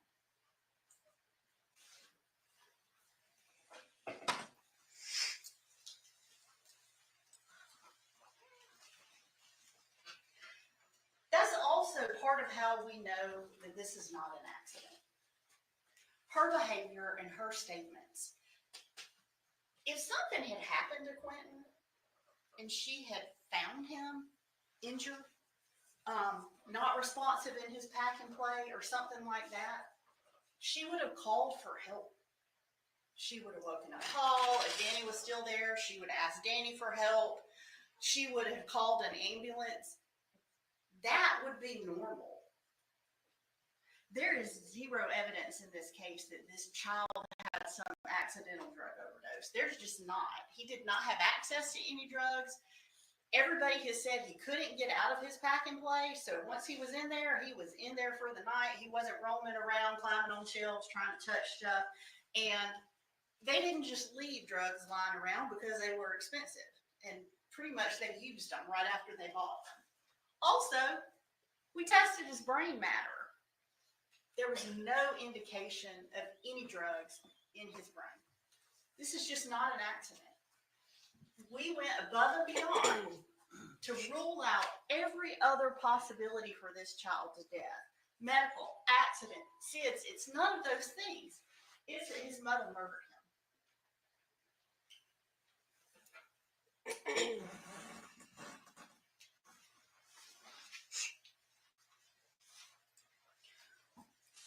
One other thing I want to say about Danny is Danny leaving. Danny did leave town. He didn't just leave. Like, law enforcement knew he was leaving, and they were still in touch with him. He didn't just run away. Danny had no tie to Savannah except for her. And when this happened, there was tremendous media attention, and Danny wanted to get away. It's totally understandable, does not suggest any kind of guilt in any way whatsoever. His phone was still tapped at that point. Law enforcement was still in contact with him. There is just nothing to suggest that Danny had anything to do with this. And you saw Danny on the stand. Danny broke down talking about Quentin. Very genuine. And you could tell that he had emotion for this child and was sad about what had happened to this child. It was a very realistic, normal emotional response that he had.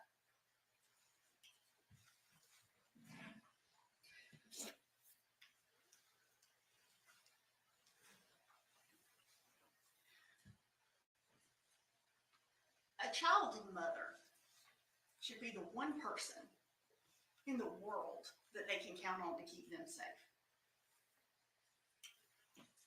Parents have a visceral, emotional need to keep their children safe. It is normal, it is biological, but that is not what Leilani Simon did. She murdered her child.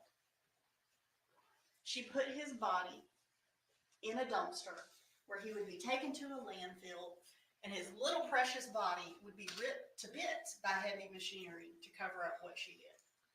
Leilani Simon is not a mother. She is a monster. And I do not use that word lightly. But what this woman did in this case is horrific.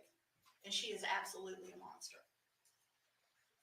We cannot undo the horror of what she did that night. We can't undo it. It's done. We can't undo it. This child is gone, and nothing we do or say can bring him back. We cannot give him back the 80 or so years that he should have had ahead of him, a long life, all the things he should have gotten to experience. We can't give him back to people that care about him. We can't do that. But what we can do for baby Quentin now is give him justice. He deserves justice. You can give him the justice he deserves. And you can give her the justice she deserves.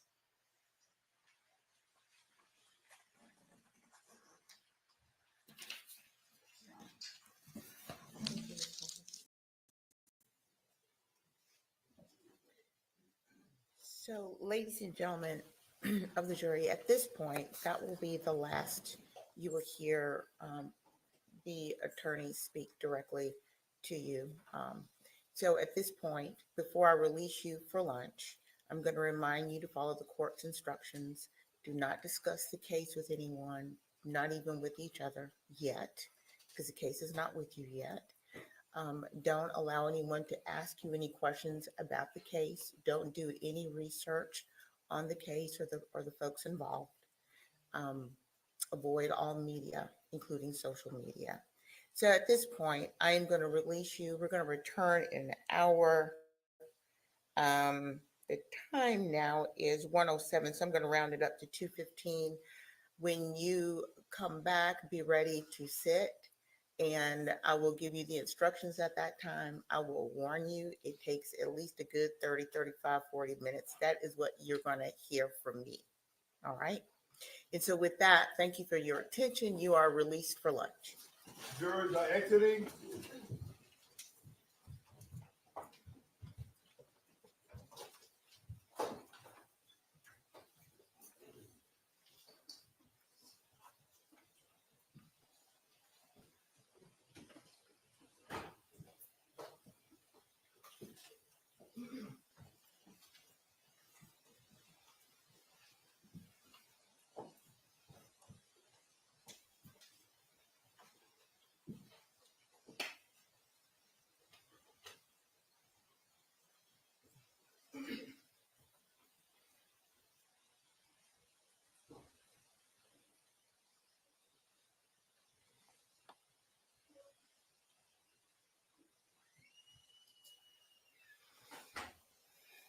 Everyone, please have a seat.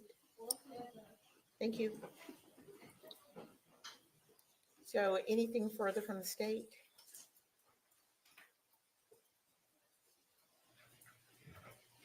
No, Your Honor. Thank you. From the defense? Nothing from the defense, Judge. All right, thank you. We're going to break now. We're going to aim to be ready to start at 2:15. All right, we're in recess. Thank you. All right, Hector. Hello, Hector.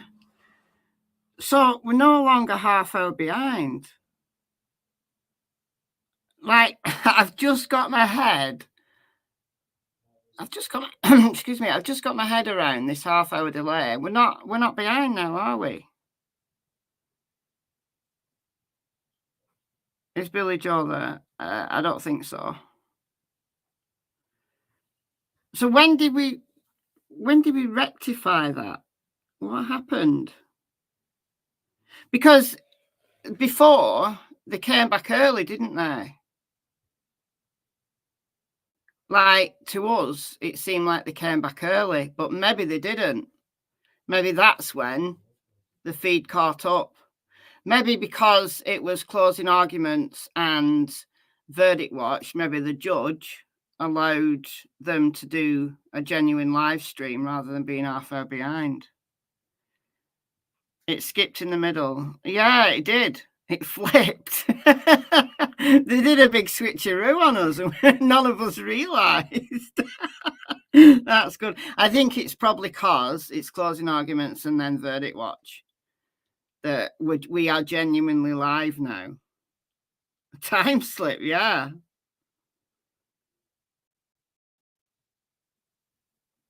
Yeah, probably after the testimony was complete. Yeah, I think that's what it is. All right, let me do a quick Delphi update. I did this on the other channel. So let's do it here as well. So this is from a little bit earlier. This was when they brought for lunch. So this is Angela Ganotti from Fox 59. First witness this morning was Cassie Shank, retired DCS worker who had volunteered to help with administrative duties like organising files and tips into a database. And she handled 14,000 tips by her estimation, which is some going. So on 9/21/22, she stumbled on a file folder that was not with the others she'd been managing. Inside was a report that had the name Richard Allen Whiteman. That's not his name. His name's Richard Allen, but mistakenly, his last name had been put down as Whiteman because he lives on Whiteman Drive. The report said RA admitted to being on the Morning High Bridge the day of the murders. She immediately reported this to Tony Liggett, lead investigator, then sheriff. Very shortly after Richard Allen's arrest, he became the sheriff. She also testified there was a note on the tip sheet that said cleared. So they cleared him. They cleared him. Like Liggett was just saying everyone was cleared because he couldn't be asked investigating. She didn't know why the name was entered wrong. Oh, we know that now. Next witness was DNR officer Captain Dan Doolin, or as I like to call him, Dan Dullard. So on 2/18/17, he was tasked with assisting investigators to run down leads. So we have been wondering exactly when Richard Allen went forward to speak to someone to say that he'd been on the trails that day. And it was the 18th of Feb. So 4 days after the girls were found, that's when he went and gave his tip. So Dan was tasked with talking to Rick Allen. Not Rick Allen Whiteman, Rick Allen. It was Dan who added Whiteman because he got confused. Called him to ask to meet at his house and he said no. Suggested the police station and he also said no. Interesting. Asked where and Allen suggested Save-A-Lot parking lot. Okay. I mean, we don't know what time this was at. We don't know whether Rick was working and said, look, I'm working. I can meet you at such a time. I can bob out and meet you at such a time. I don't know. We're left hanging. You know, I guess the implication is, oh, he doesn't want the authorities going to his house and he doesn't want to go into the cop shop. It gives you that implication, but it doesn't necessarily mean that. Met there and confirmed correct name is Richard Allen, who lived on Whiteman Street. He lives on Whiteman Drive. Testified that RA self-reported he was in the area of the Mourne High Bridge between 1 and 3 p.m. that day. He later in the conversation changed it to 1:30 to 3:30. All right. So if he'd been the killer, if he'd genuinely been the killer, he's put himself there at the time of the murders, or at least the state's theory of when the murders happened. So why would you do that if he was the killer? Why would he do that if he was the killer? But anyway, anyhow, we can't prove what Rick Allen said. We've only got Dan's word for anything that Rick Allen said in 2017 because Dan didn't record it. Dan thought, he believed he recorded all of his interviews, but no, not this one, not this one. All right. Okay, so we can't prove whether Rick was lying, you know, that whether he actually did say 1:30 to 3:30 in 2017. Wouldn't it be wonderful if Dan Doolin actually had recorded that interview, because they could have just played it to him and said, this is what you said in 2017.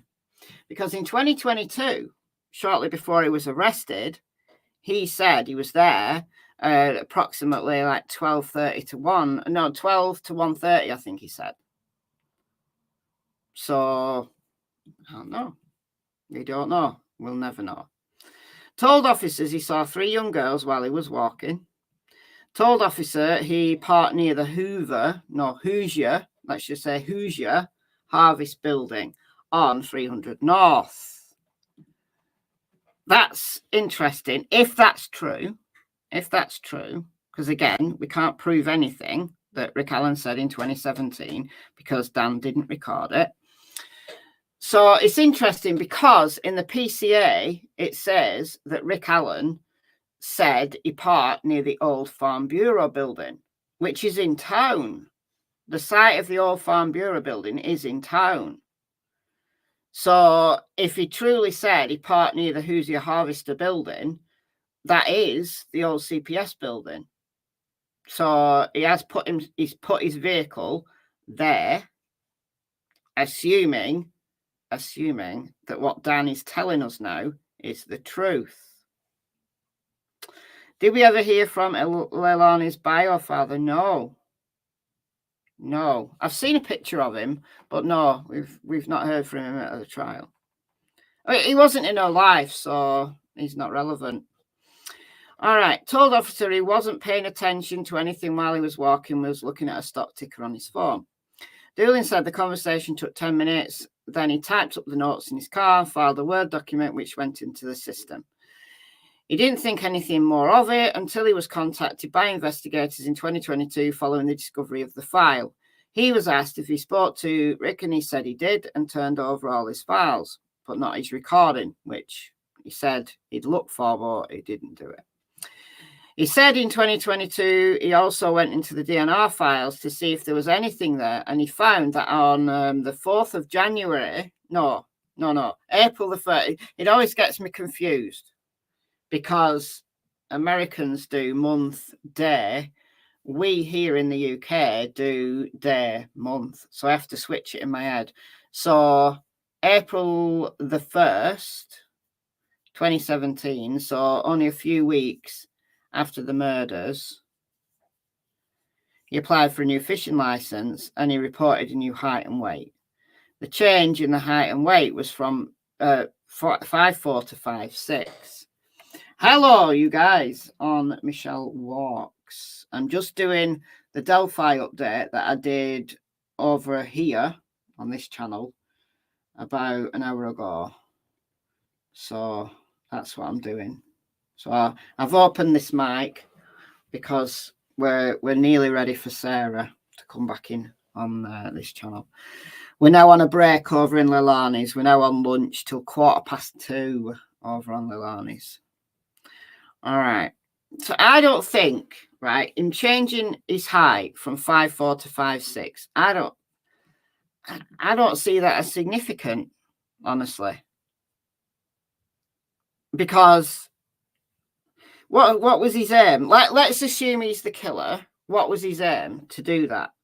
Was it because he thought witnesses might say, oh, yeah, I saw a really short guy, so he inched up his height by a couple of inches?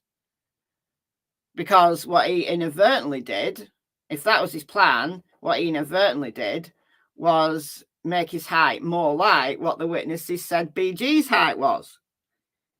We heard from Rayleigh Voorhees, who's 5'7", and she said that the guy she saw was taller than her. So who knows? Who knows? Or Rick, completely innocent, might have put his height on his fishing license and maybe he didn't know his true height. Maybe he didn't know. Maybe he just thought, oh, I'm about 5'5", 5'6". You know, he's added a couple of inches. Right, my dad was dead short. And he used to tell everyone he's 5'7". Now my mother's 5'7", and he was way shorter than her.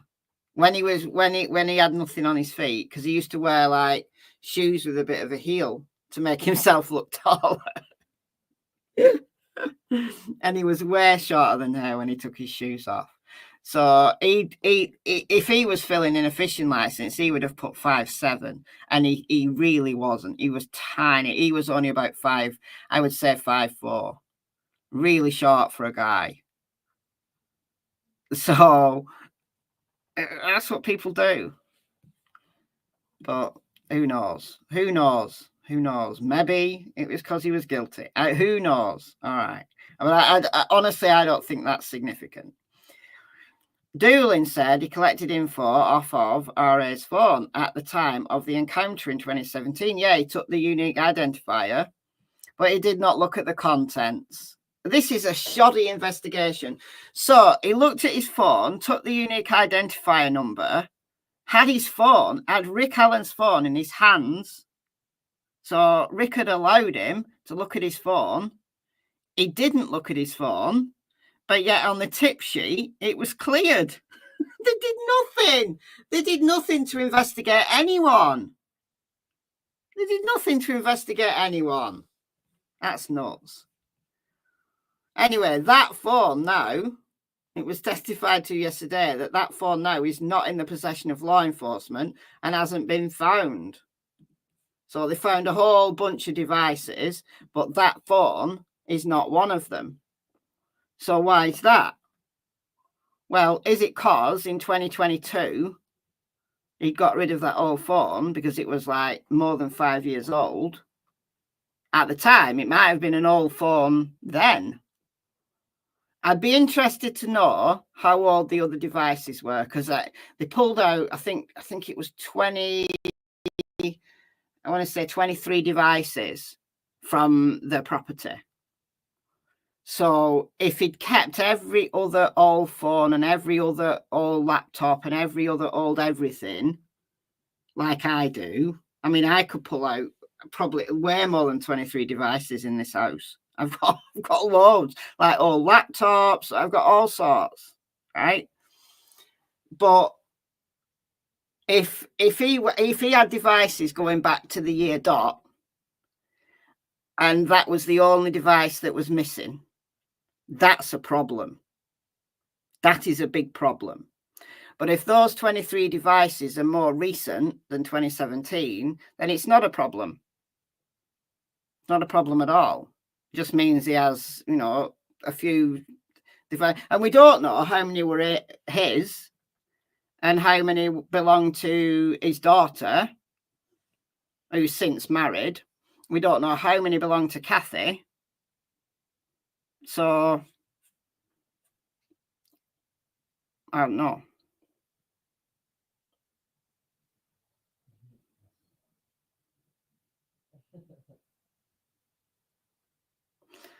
So, there you go. There's your Delphi update.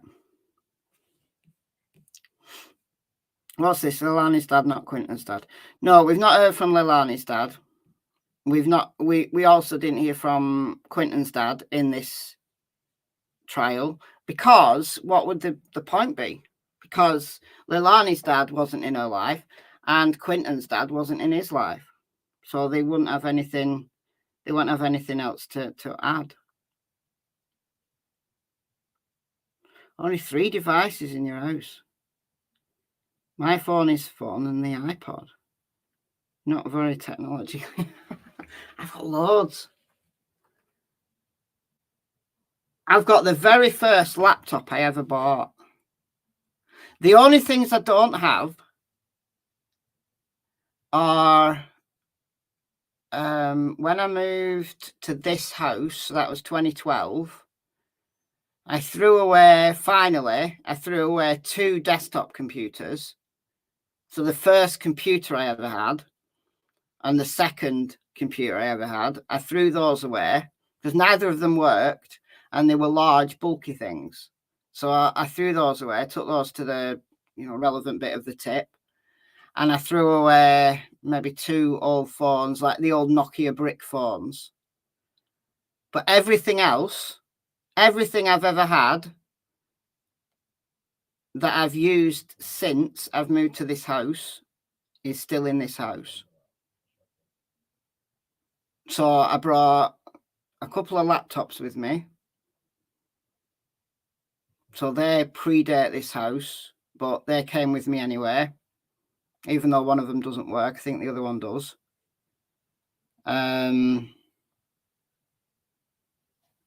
Everything else I've got. Everything else I've got. You might call me a hoarder, but I'm not a hoarder. I throw lots of things away, but old tech, I think, oh, well, I might need that. I think, well, I've got stuff on that computer, so I'll keep that. So what I really should do is dig out every single device that I've got that could possibly access the internet and lay them all out and take a picture of them all. Because you'd be shocked. I've got old tablets, got an old iPod. That's Kyle's, but he's still in the house. We've got all sorts.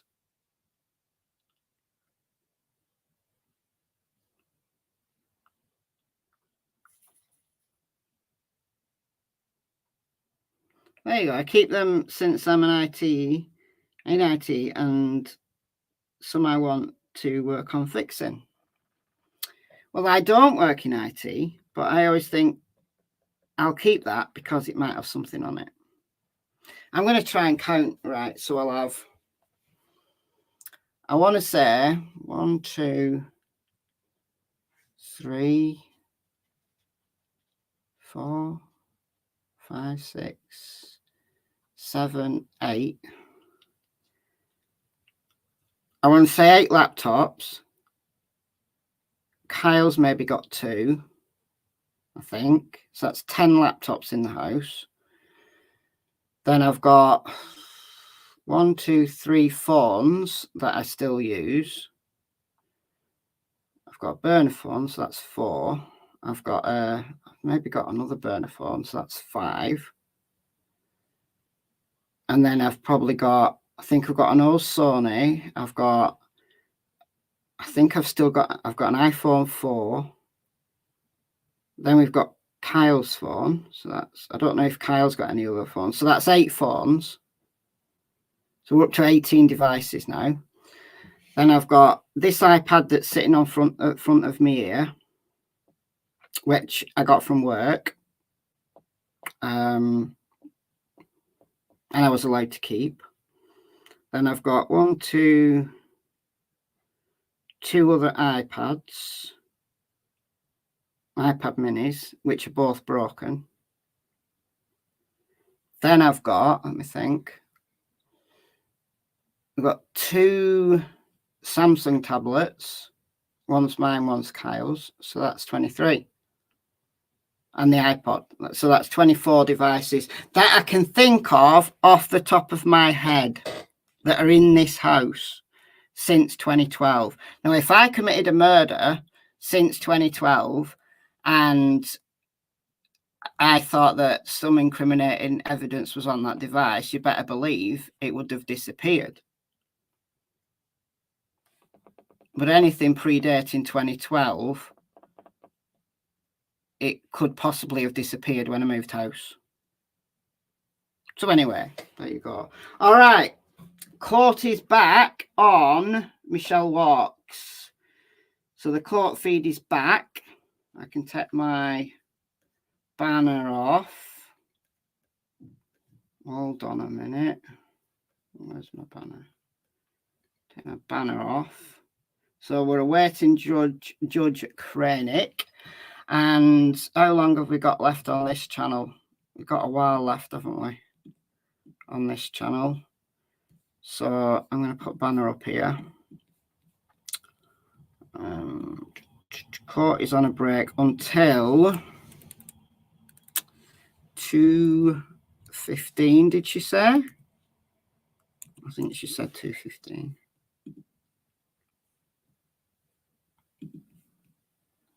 There we go. All right, boom.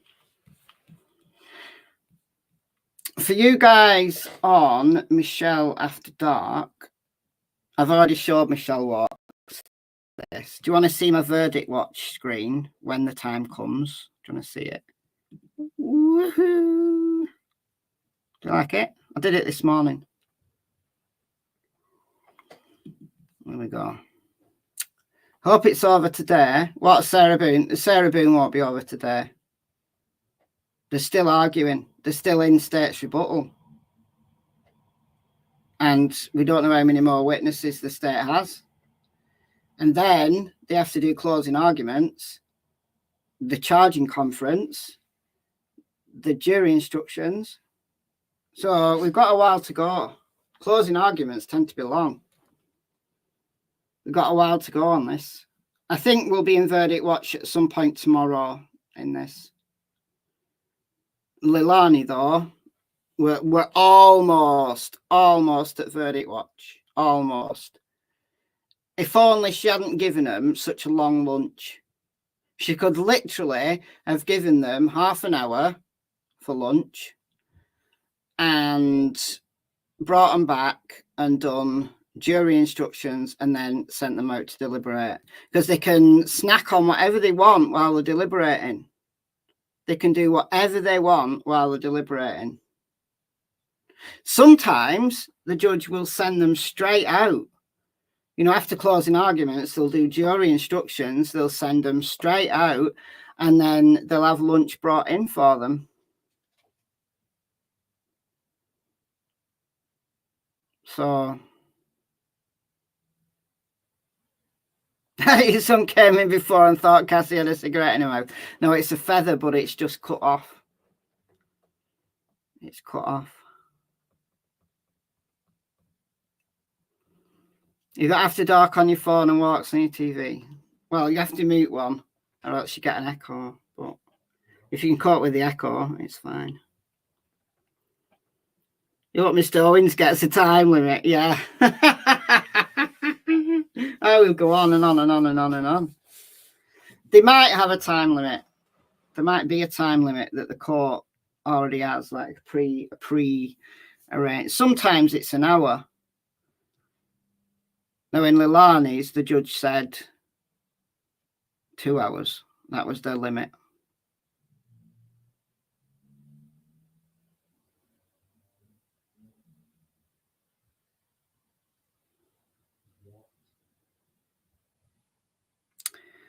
So, yeah, it is a great picture of Cassie. I think she was trying to manifest the rest of the pigeon. It was a pigeon feather.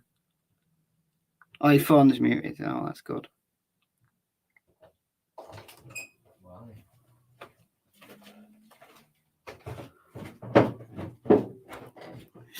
Why is that dog smoking a cigarette?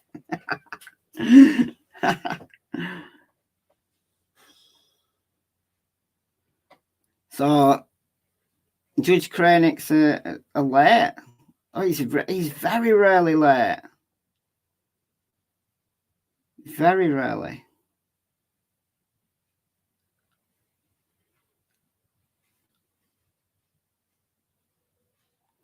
There we go. Leslie's got a few old laptops that were like scams, big thick things. A few newer ones, about 6 old phones, maybe more, to the 90s. Various tablets and other crap. You've probably got more than I have then. It's only suspicious if there's one missing and it just happens to be the one that was covering the time when you committed a murder.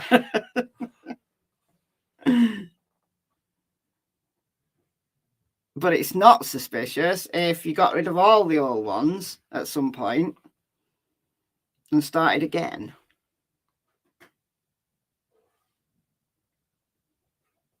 But we've not got that far in Delphi, have we? We've not got to the point.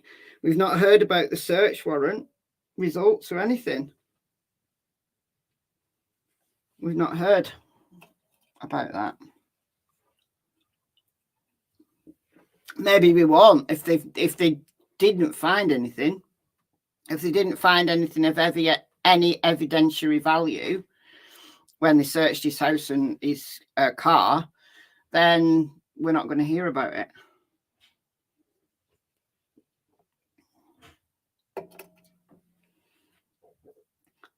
They're not going to tell the jury, oh yeah, we searched his entire house and all his devices and we found nothing. They're not going to do that, are they?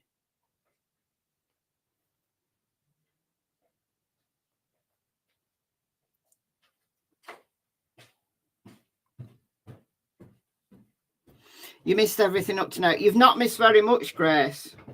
Not in Sarah's trial. You've missed a lot in Leilani's if you're following that as well, because they've done the entire closing arguments. We've just got jury instructions and then they're out to deliberate. But in Sarah's, you have missed nothing. It's been so slow. So slow.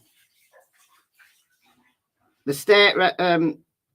So the defence rested their case.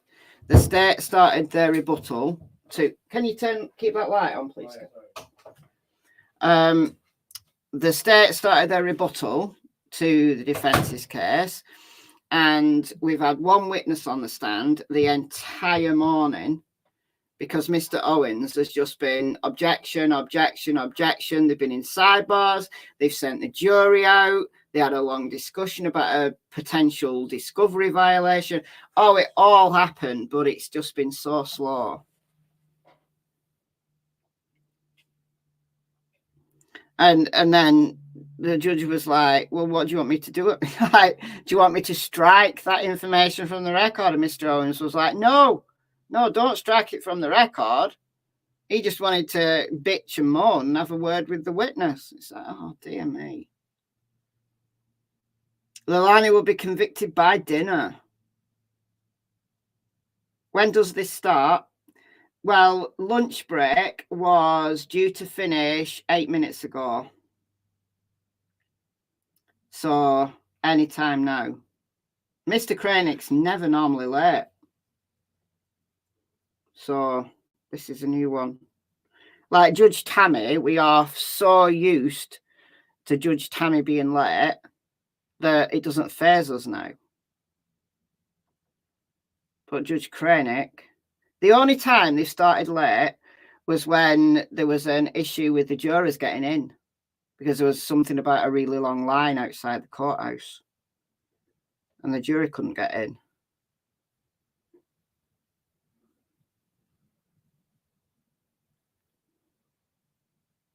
Where is everyone? Facebook? I don't know. Well, it's lunch break, so I guess people don't stick around. You think an hour for the verdict for Leilani? Could well be. When I was on the jury, we only took an hour and a half.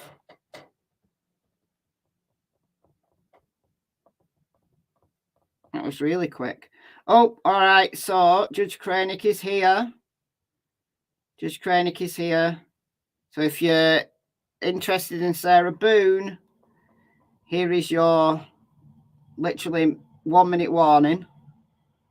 So I'm going to mute out over on Michelle Walks now. Ready for Judge Kranick to come in. I need to get the volume up here. There we are. All right. Done. Ms. Boone is seated at counsel's table wearing the same clothing from this morning. All right. So what we can do here, I'll just have a see if there's any more Delphi updates. And then I'm going to stick a video on for you guys if you want to watch. Because I want to go and listen to the latest nonsense. There's some funny tweets here. So the bridge guy appeared to be between 20 and 50 years old. That really narrows it down. It does.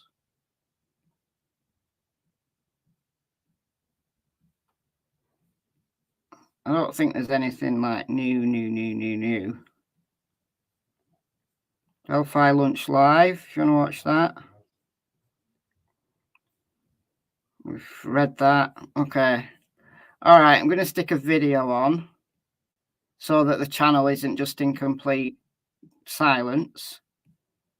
You don't have to watch if you don't want to. You can go over to Sarah Boone or you can go and do something else. We've got 35 minutes before this trial starts back up again. So you've got plenty of time if you want to go and do something else. I'm going to stick a video on here though. Let's do...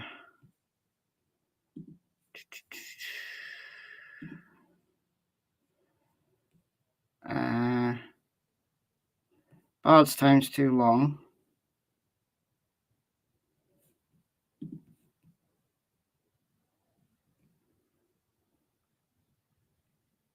Oh, let's do the Cumbrian Killer. He's good. We'll do the Cumbrian Killer. All right, so this is 26 minutes. And yeah, so if you don't want to stick around here, go and do your own thing till 1/4 the hour. Or come over and watch Sarah Boone like I'm doing. All right. The county of Cumbria nestles between bonny Scotland and the great county of Lancashire. It is the home of Kendal Mincake, the outstandingly beautiful Lake District, bad form reception, and one of the most disturbing mass shootings in British history. This is the case of Derek Bird, the Cumbrian Killer.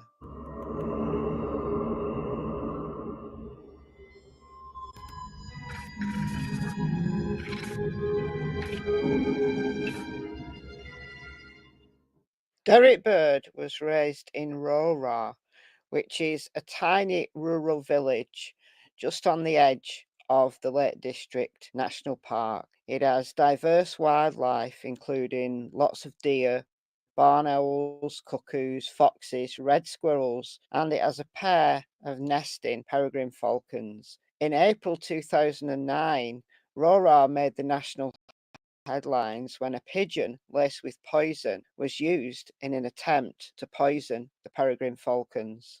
In 2010, there were sightings of a large black cat. Local myth often refers to such unknown creatures as boggles. In 2010, Rora hit the headlines for an entirely different and more terrifying tale.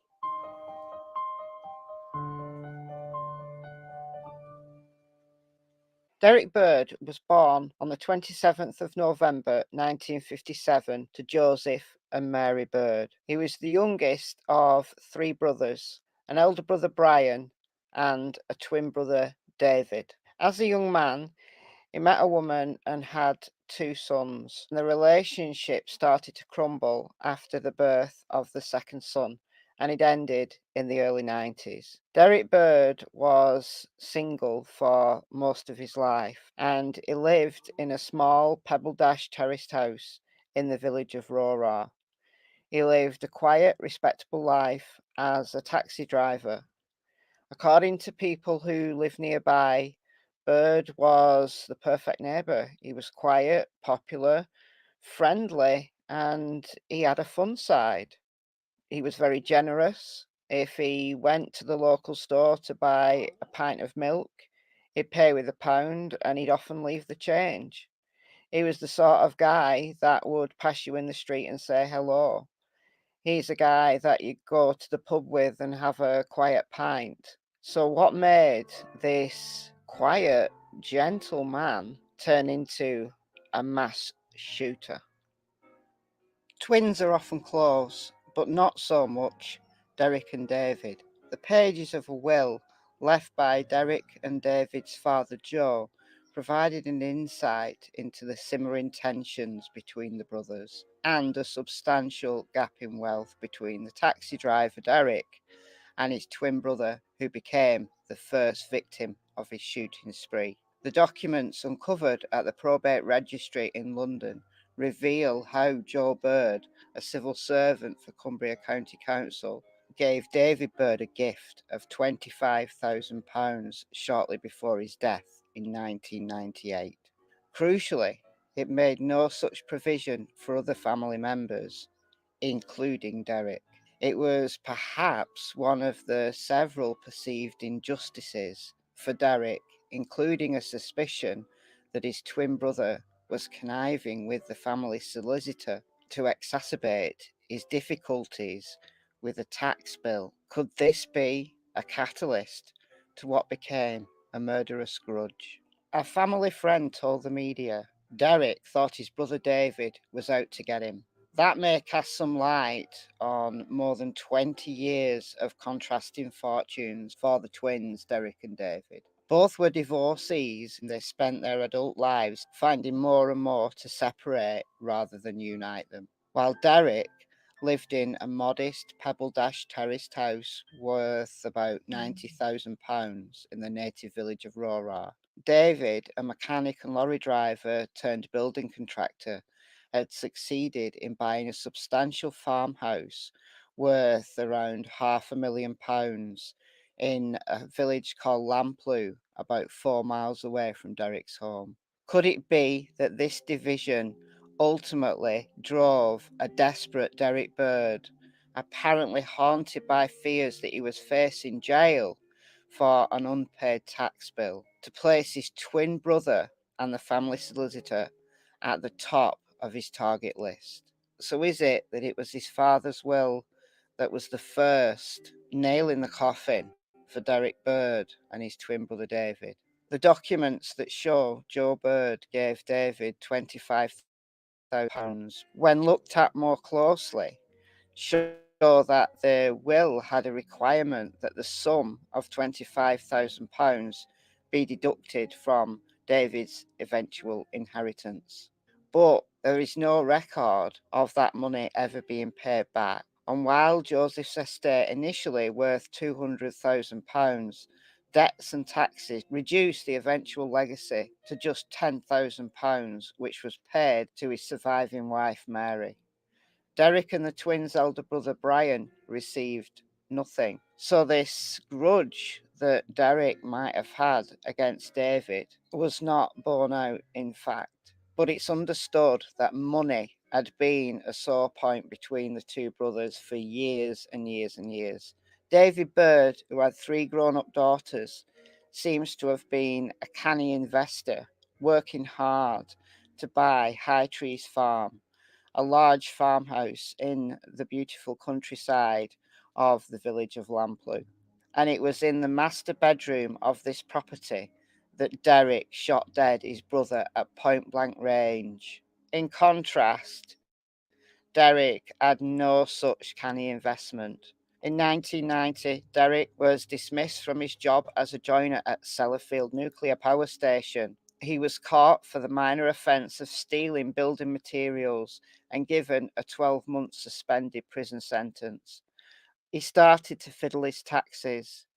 He became adept at salting away his earnings from his work as a self-employed taxi driver in nearby Whitehaven. When Her Majesty's Revenue and Customs, Thank you, the taxman, Krista. You are so learnt very of the kind. sum Thank you, in thank Bird's you. bank account, it seems formal steps were taken to recover an outstanding tax bill. The amount cited by Derek Bird was £10,000, but sources said the sum could have been as high as £100,000.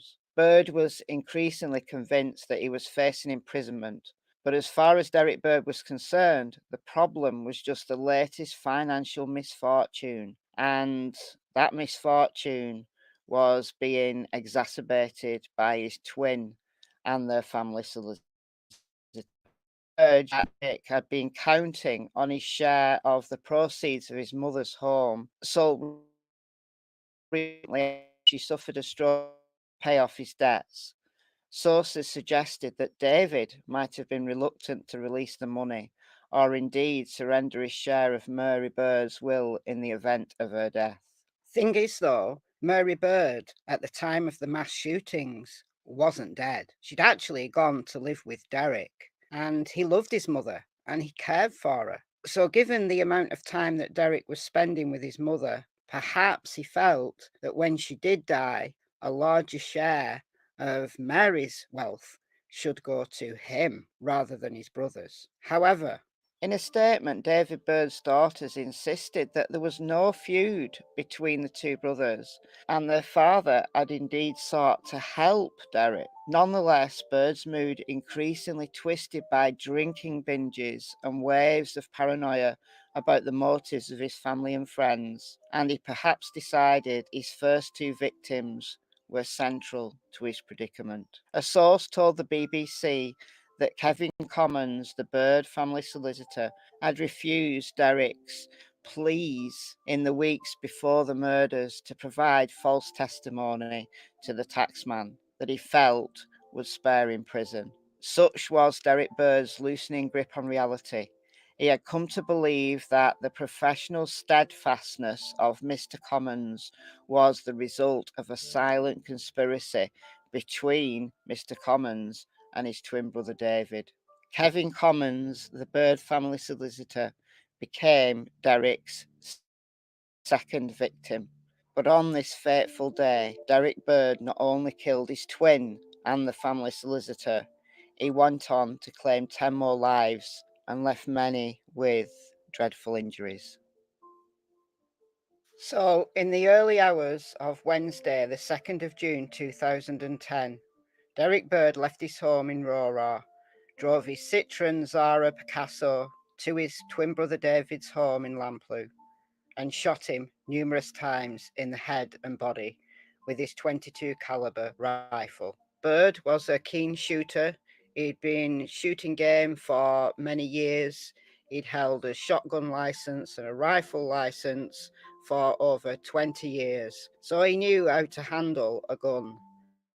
And the first bullet alone would have killed David. But Bird, in a deranged state, fired a total of 15 bullets into David's head and body. Each of the subsequent shots would have proved fatal, according to a police report. The number of shots, this overkill, proves to people this was a crazed man. And it has been alleged that in the days and even weeks before the shootings, he was slowly losing grip on reality. Sources say that he drunk over 50 pints of beer in the 3 days before the shootings.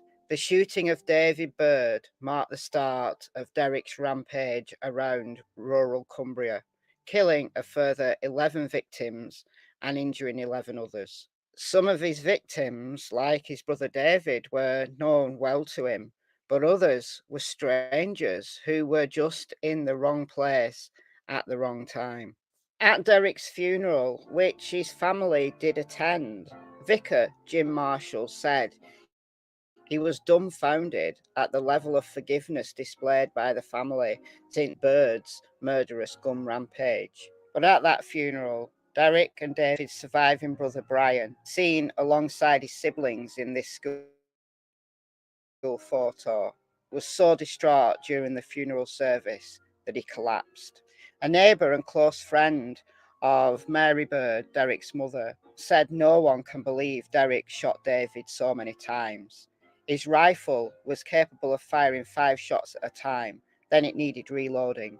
That means he must have reloaded it at least twice and kept on shooting. The family tried to think the best of Derek, initially thinking he must have shot David by accident as they fought over the gun. But it's hard to say it was an accident when he was shot 15 times. At that point, detectives had also learned the debt plagued Derek Bird was angry at something else, that a 27,000 inheritance from his late cousin had not come through in time to bail him out of his tax arrears. So he was struggling. He was struggling financially, fearing he was going to go to prison. He decided on the worst possible course of action. His second victim was the family solicitor, Kevin Commons. Bird drove from Lamplugh to Frizzington, arriving at the home of his family solicitor, Kevin Commons, around 10:20 a.m. Bird prevented Commons from driving away, firing twice with a double-barrel shotgun, which he'd earlier sawn off. The barrel and the saw were later found in his home. He hit him once in the shoulder while Commons was trying to drive away. Commons staggered out of his car and onto the entrance to his farmyard driveway, where Bird killed him with 2 rifle shots to the head. Bird then turned his attention to his colleagues at the taxi rank in Whitehaven. A neighbour of Kevin Commons had heard gunshots and called Cumbria Constabulary to report the shooting. However, her call was delayed by several minutes after she asked neighbours what she should do. Meanwhile, Bird, reaching Whitehaven and the taxi rank where he worked on Duke Street, he parked up and called Darren Rucastle, a taxi driver who was known to Bird. Bird had had previous conflicts with Rucastle. Bird had accused him of poaching fares from him, and an incident where Rucastle damaged the tyres on his taxi and openly boasted about it. So there was a personal grudge here between Bird and Rucastle. When Rucastle approached Bird's taxi, he shot twice at point-blank range with the rifle, hitting him in the lower face, chest and abdomen. Rucastle died of his injuries, becoming the only person to die in Whitehaven during the attacks. But his attention to taxi drivers in Whitehaven wasn't over. After killing Rucastle, Bird drove alongside another taxi driver, Donald Reed, and shot him in the back, wounding him. Bird then made a loop back to the taxi rank and fired again at Reed, but missed. Next, Bird drove away from the taxi rank and stopped alongside another taxi driver called Paul Wilson as he walked along Scott Street. He called him over to his vehicle as he had done with Rucastle. Wilson came over. Bird shot him in the right side of his face with the sawn-off shotgun, severely wounding him. As a result of these shootings, unarmed officers at the local police station were informed and began following Bird's taxi as it drove onto Coach Road. However, Bird started firing his shotgun at a passing taxi, missing the driver, Terry Kennedy, and a female passenger, Emma Percival. Bird was able to flee the officers as he aimed his shotgun at them, and as they were unarmed, there's nothing they could do, and it forced them to take cover. He didn't fire at them though. Instead, he took advantage of their distraction and their fear to escape. He was then on a rampage, shooting anybody in his path. The alarm was raised and a massive manhunt for Bird was launched by Cumbria Constabulary. Bird headed south, and residents in Whitehaven and the villages of Egremont and Seascale were urged to stay indoors. Bird proceeded to drive through several local villages, firing apparently at random and calling a majority of the victims over to his taxi before shooting them. By 10:55, he'd approached Egremont. Near there, Bird tried to shoot Jacqueline Williams as she was walking her dog, but she managed to escape without injury. Upon arriving in Egremont about 10:55, he stopped alongside Susan Hughes as she walked home from shopping and shot her in the chest and abdomen with the shotgun. He then got out of his taxi and got into a struggle with Hughes before fatally shooting her finally in the back of the head with his rifle. Then, after driving a short distance to Bridgend, Bird fired the shotgun at Kenneth Fishburne as he walked in the opposite direction. Fishburne suffered fatal wounds to the head and chest. This was followed by the shooting of Leslie Hunter, who was called over to Bird's taxi before being shot in the face at close range with the shotgun. He hit Leslie a second time in the back after he turned away to protect himself. Miraculously, he survived his injuries. Bird then went south towards Thornhill, where he fired his shotgun at Ashley Glaister, a teenage girl. However, thankfully, he missed her. He then passed Carlton and travelled on to the village of Wilton. There, he tried to visit Jason Carey, a member of the diving club Bird had belonged to. He was a keen scuba diver. But Bird left when Carey's wife came to the door. He didn't want to shoot his wife. Clearly, he had something personal against Jason. Soon afterwards, Bird shot Jennifer Jackson once in the chest with his shotgun and twice in the head with his rifle, killing her. By 11 o'clock, Bird was driving past Townhead Farm, but he turned round, fatally shooting Jennifer Jackson's husband James in the head and wounding another woman called Christine Hunter Hall in the back. He drove back to Carlton and killed Isaac Dixon, a mole catcher, who was fatally shot twice at close range as he was talking to a farmer in a field. Then a former semi-professional rugby player, Gary Purdom, was shot and killed while walking in a field outside the Red Admiral Hotel in Boonwood near Gosforth. By 11:20, Bird was driving towards Seascale. Along the way, he began driving slowly and waved to other motorists to pass him. He shot a motorist called Jamie Clark, who suffered a fatal wound to the head, although it was not clear at first whether he died from the gunshot or a subsequent car crash. Bird then encountered another motorist called Harry Berger at a narrow one-way passage underneath the railway bridge. When Berger allowed Bird to enter first, Bird fired at him as he passed by, shooting him twice and causing severe injuries to his right arm. By this time, 3 armed response vehicles attempting to pursue Bird were later blocked out of the tunnel by Berger's vehicle. That cost the cops a lot of time. Meanwhile, Berg had managed to drive on where he fired twice at Michael Pike, a retired man who was cycling in front of him. The first shot missed, but the second hit Pike in the head and killed him. Seconds later, on the same street, Bird fatally shot Jane Robinson in the neck and head at point-blank range after calling her over to him. After the killing of Jane Robinson, who was the final fatality of the shootings, witnesses described Bird as driving increasingly erratically down the street. At 11:33, police constables Philip Lewis and Andrew Laverack spotted Bird as his car passed their vehicle. They attempted to pursue, but were delayed in roadworks and lost sight of him a minute later.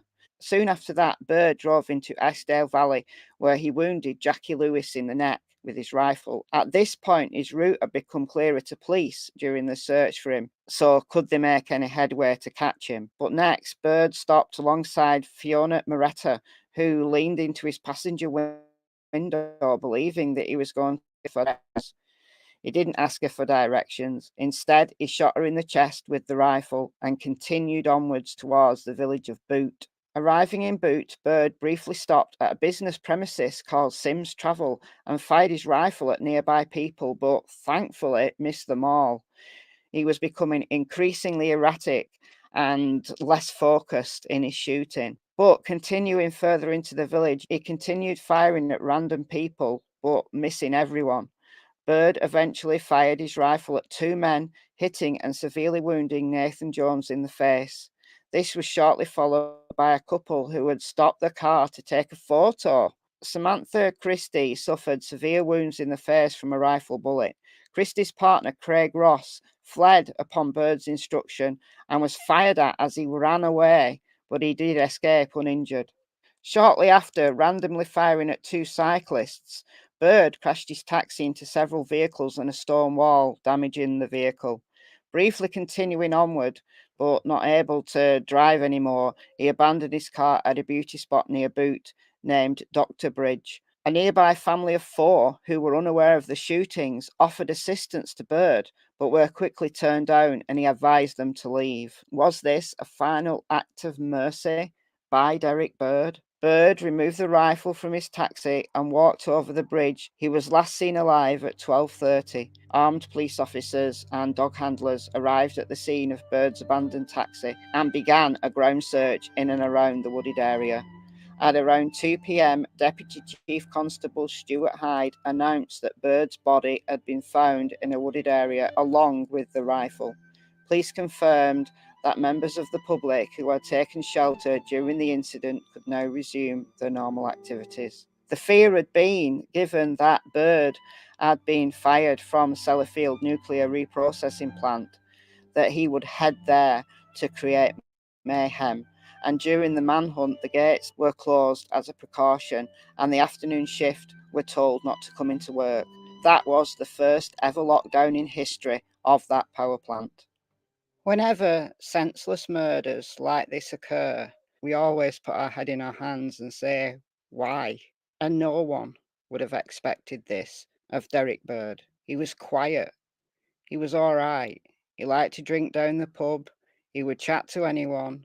His friends called him Birdie. He lived with his mother, who he loved dearly. He adored his sons. But in the main, he kept himself to himself.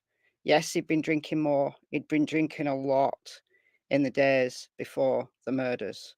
He was worried about going to prison for tax evasion. But overall, he was a good bloke. That's what they thought about him anyway. In the days before the murders, his mood had changed a little bit, and it had been noticed at the taxi rank where he worked. They used to wind him up a little bit. It was an easy wind up, nothing personal, nothing serious. Things like that he couldn't get a girlfriend, or they'd pinch a fare and they'd wind him up over it. Banter, really, he didn't seem to mind. Or maybe he did in his fragile state. Maybe he really did, and that's why he targeted not only his brother and the family solicitor, who he thought were doing him out of money in this secret conspiracy. He also wanted to have a go at his co-workers as well.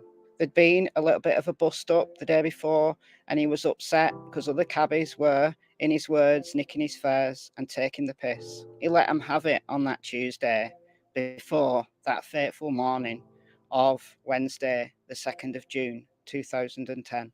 Someone said he'd seen Birdie around, and Birdie had said, "You won't be seeing me again."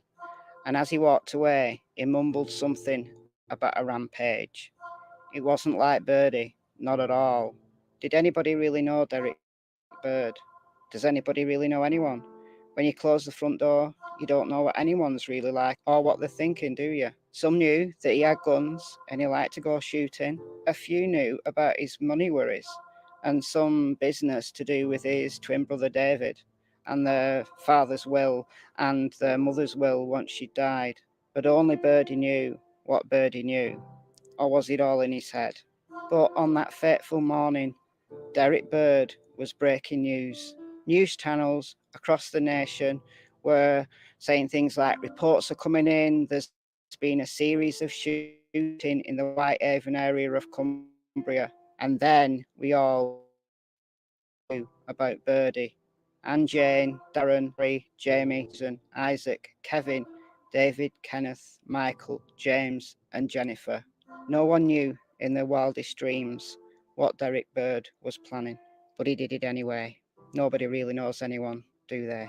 Let me know what you think about this case in the comments below, and I'll see you very soon in the next video. Bye, guys.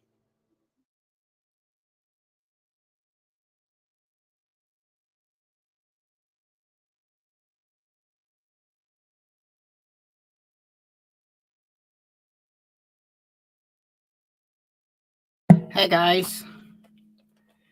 Oh dear, it's very fractious over in Boone. Very fractious. They've only just brought the jury back. They've only just brought the jury back. The entire Derek Bird video has been spent with all that time has been an absolutely pointless argument. The jury have literally just come back in. How insane. How utterly insane. All right, interviewing the witness again now. So I'm going to just have a quick look, see if there's anything Delphi at all.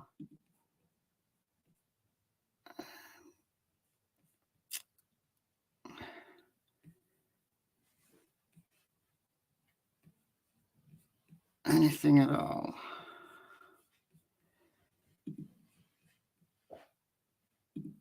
Let's do hashtag Richard Allen.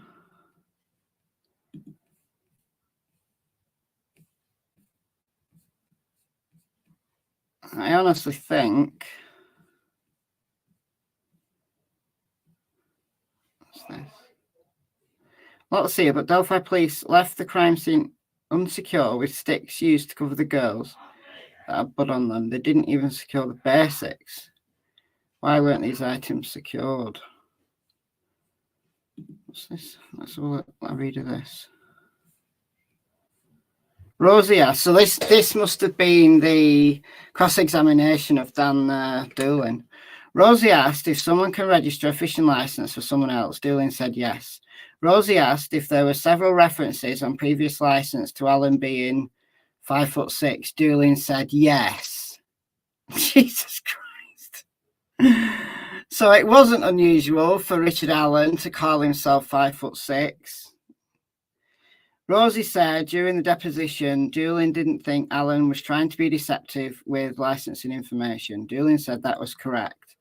Doolin said he went from the crime scene multiple times, to the crime scene multiple times, including early on. Doolin said his first time was on Feb 17th when he saw sticks and branches piled up at the crime scene. He said the sticks had blood on them, but the crime scene had been released. Wow. Wow. That means there was still crime scene tape up, but it was not secured by the police. Doolin said he called the investigative centre to report sticks with blood and someone came to get the sticks. Well, they didn't come to get the sticks until March. Rosie asked if he saw a deer stand in the area. Doolin said he did. Rosie asked if it was unusual to find an unspent shell casing in the woods. He asked if Doolin told him it was not unusual during deposition. Doolin said that was correct. I'm not sure you're going to use a handgun to go shooting deer, but then again, I'm not a hunter. Rosie asked if the Sig Sauer was a popular gun maker and if Smith & Wesson ammunition was popular. Doolin said yes. Rosie asked if Doolin was able to find the IP address, email, and credit card used to purchase Allen's fishing license. Doolin said yes. It was paid for with Allen's credit card, but he didn't know what the username was. Rosie asked if Doolin looked at what was on Allen's phone. Doolin said no, he just asked Allen for his phone ID number. Rosie said, you don't know he was manipulating anything, do you? Doolin said no. Jeez.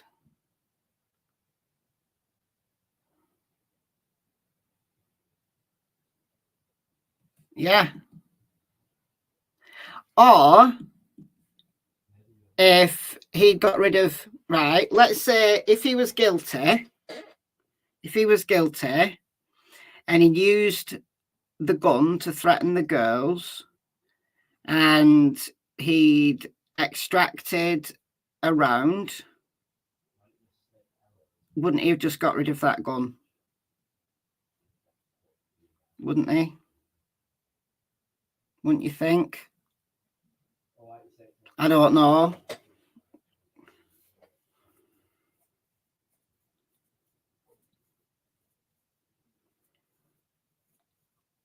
She does love the breaks.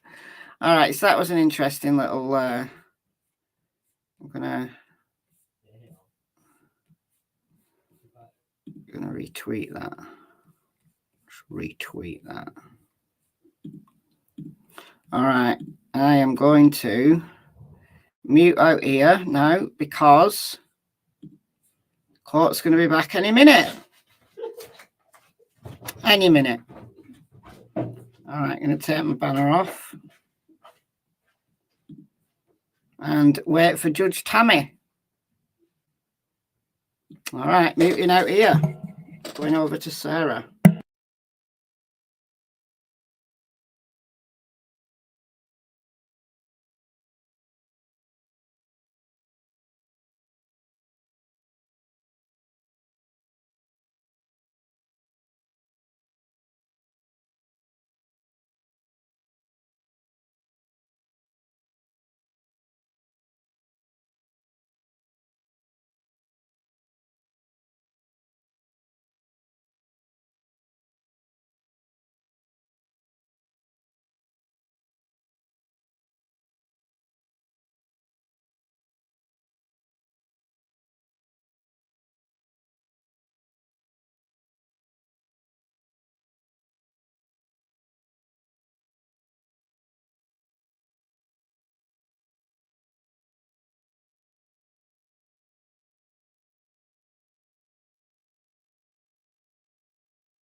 All right, good afternoon, everyone.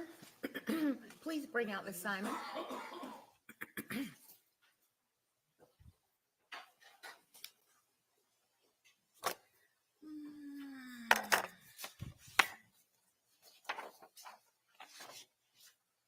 Julia, could you print me a copy of the verdict That you gave them? You need another one?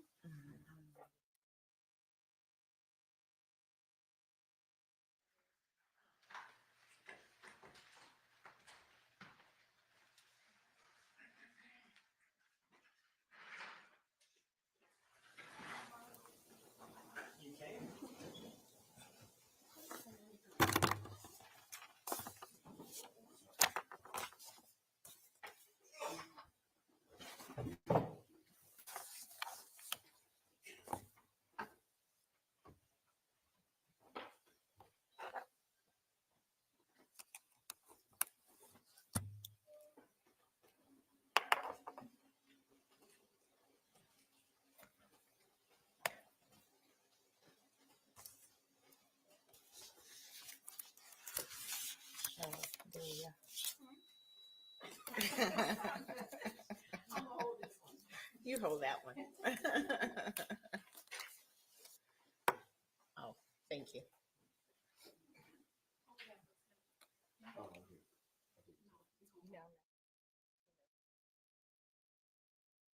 We're back on the record in SPCR 22-03364J6, the state of Georgia versus Leilani Simon. Let the record reflect that counsel for the state are present, counsel for Ms. Simon are present. Ms. Simon is seated with them. Okay, so we're back now, and the court will go into jury instructions once we bring the jurors in. Is there anything from the state that we need to take up at this point? No, Your Honor. From the defense? No, Your Honor. All right, you may bring in the jury.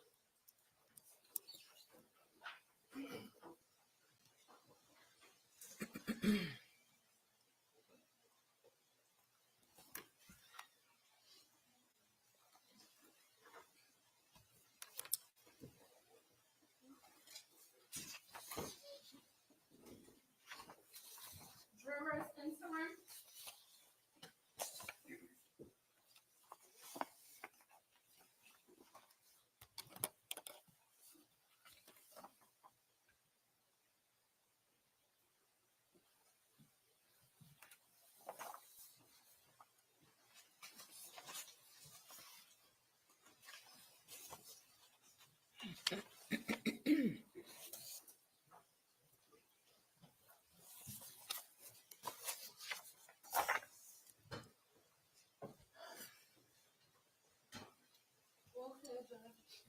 Thank you, Williams.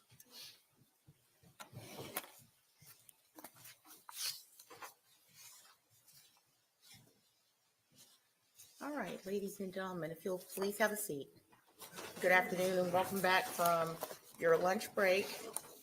Were you able to follow the court's previous instructions? There were no discussions or research. All right. So as I told you before you broke for lunch, this is the time in which the court will give you the instructions that you're to use during jury deliberations. And so I'm going to first tell you once again, thank you for your time, your energy. This is, it's been requiring of your attention and your time. We could not do this without you. And this is how our system works.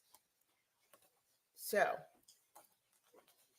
as to the indictment, you're considering the case of the state of Georgia versus Leilani Marie Simon. The grand jury has indicted Leilani Marie Simon with 1 count of malice murder, 2 counts of felony murder, 1 count of concealing the death of another, 1 count of false report of a crime, and 14 counts of making a false statement. The defendant has entered a plea of not guilty to this indictment. The indictment in the plea form, the issue that you are to decide. Neither the indictment nor the plea of not guilty should be considered as evidence. The defendant is presumed to be innocent until proven guilty. the defendant enters upon the trial of the case with the presumption of innocence in her favor. This presumption remains with the defendant until it is overcome by the state with the evidence that is sufficient to convince you beyond a reasonable doubt that the defendant is guilty of the offense charged. No person shall be convicted of any crime unless and until each element of the crime is proven beyond reasonable doubt. The burden of proof rests with the state to prove every material allegation of the indictment and every essential element of the crime charged beyond reasonable doubt. There is no burden of proof upon the defendant whatsoever, and the burden never shifts to the defendant to introduce the evidence or to prove innocence.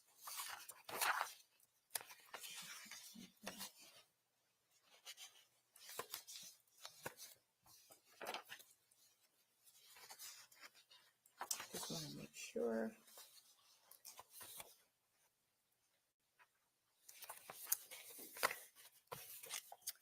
Okay, to resume, when a defense is raised by the evidence, the burden is on the state to negate or disprove it beyond a reasonable doubt.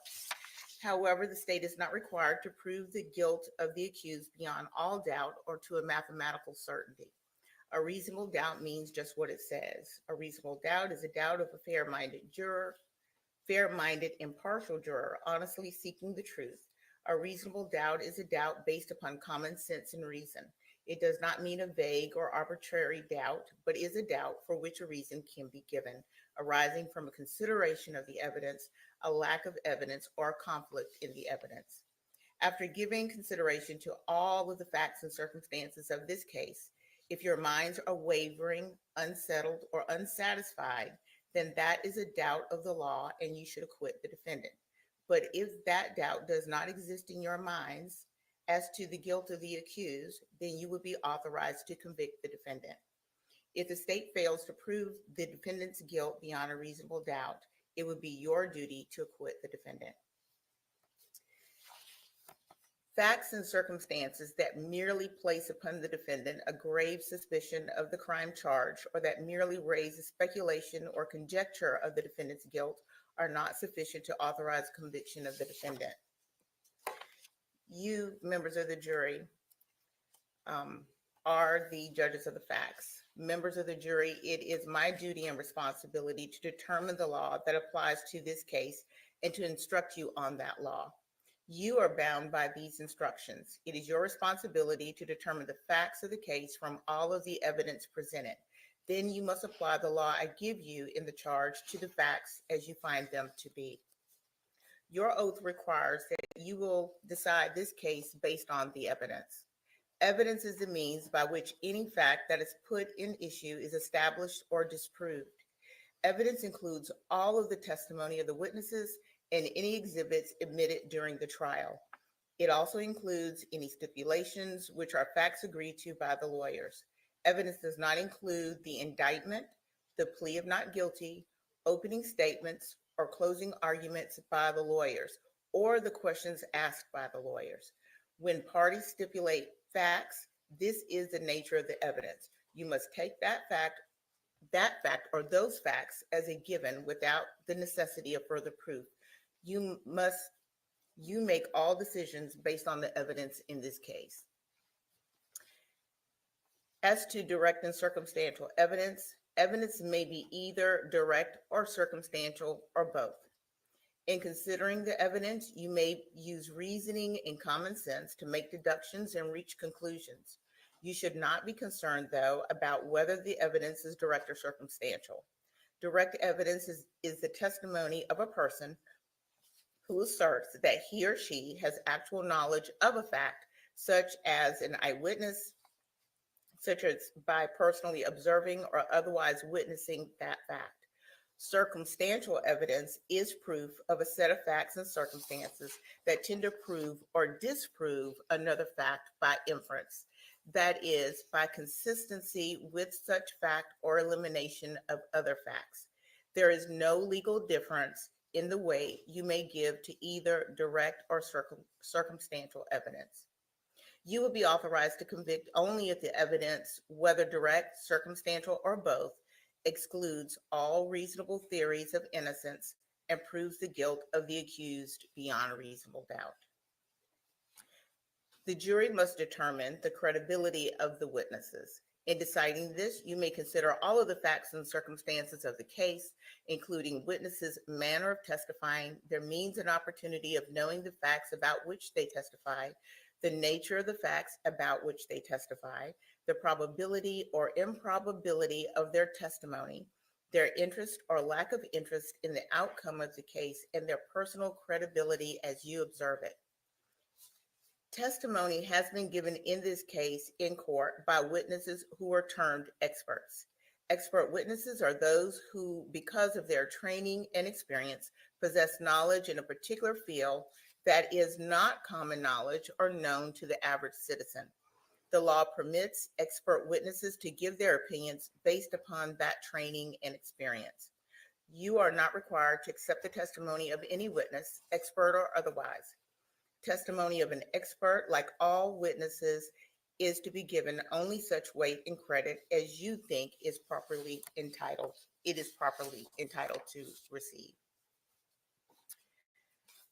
To impeach a witness is to show that the witness is unworthy of belief.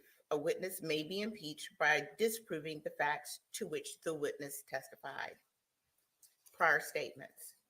Your assessment of a trial witness's credibility may be affected by comparing or contrasting that testimony to statements or testimony of that same witness before the trial started. It is for you to decide whether there is a reasonable explanation for any inconsistency in a witness's pre-trial statements and testimony when compared to the same witness's trial testimony. As with all issues of witness credibility, you, the jury, must apply your common sense and reason to decide what testimony you believe or do not believe. Single witness corroboration. The testimony of a single witness, if believed, is sufficient to establish a fact. Generally, there's no legal requirement of corroboration of a witness, provided you find the evidence to be sufficient. Defendant's choice not to testify.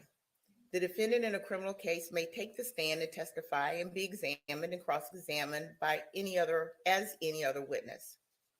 You should evaluate such testimony as you would that of any other witness. However, the defendant does not have to present any evidence nor testify. If the defendant chooses not to testify, you may not consider that in any way in making your decision.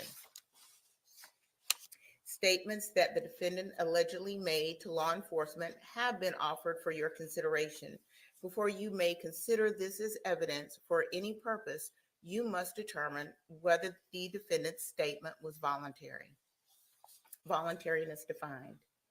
To be voluntary, a statement must be freely and willingly given and without coercion, duress, threats, use of violence, fear of injury, or any suggestions of promises of leniency or reward. A statement induced by the slightest hope of benefit or the remotest fear of injury is not voluntary. To be voluntary, a statement must be the product of a free will and not under the compulsion or any necessity imposed by others. In determining voluntariness, you may also consider to what extent the defendant was informed of her rights as discussed below, if applicable. Circumstances of the statements. You may consider the duration and the conditions of detention as factors relevant to the question of whether or not a statement was freely and voluntarily made. Burden of proof as to voluntariness. The burden of proof is upon the state to establish that the statement was voluntary, that is, freely and willingly made. If you do not find that the statement was voluntary, you may not consider it for any purpose. Statement of defendant made on November 21st, 2022. A statement that the defendant allegedly made while in custody has been offered for your consideration. Before you may consider this as evidence for any purpose, you must determine whether the defendant's statement was voluntary and whether the defendant was properly advised of her constitutional rights. Constitutional rights. If the statement was made while in custody and as a result of police questioning, You must also determine whether the defendant was advised of her constitutional rights and whether the defendant clearly understood and knowingly gave up such rights. The constitutional rights that law enforcement officers must explain and that the defendant must understand and voluntarily give up before any custodial statement is taken by law enforcement are as follows. 1, the defendant has a right to remain silent. 2, if the defendant chose not to remain silent, anything she said could be used as evidence against the defendant in court. 3, the defendant had a right to consult a lawyer before any questioning and to have the lawyer present with her at all times during any questions. And 4, if the defendant did not have money for a lawyer would have been provided for her to represent her before any questioning and to be present with her during any questioning.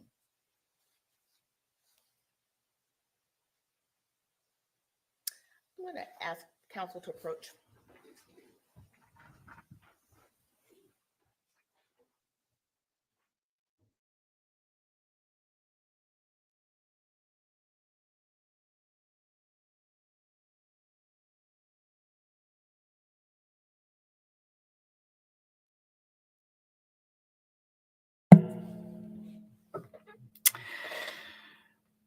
We must be nearly there. Very nearly there. Oh, here they come.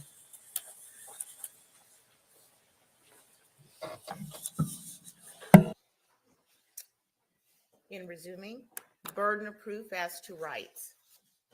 The burden of proof is upon the state to establish that all the warnings of rights.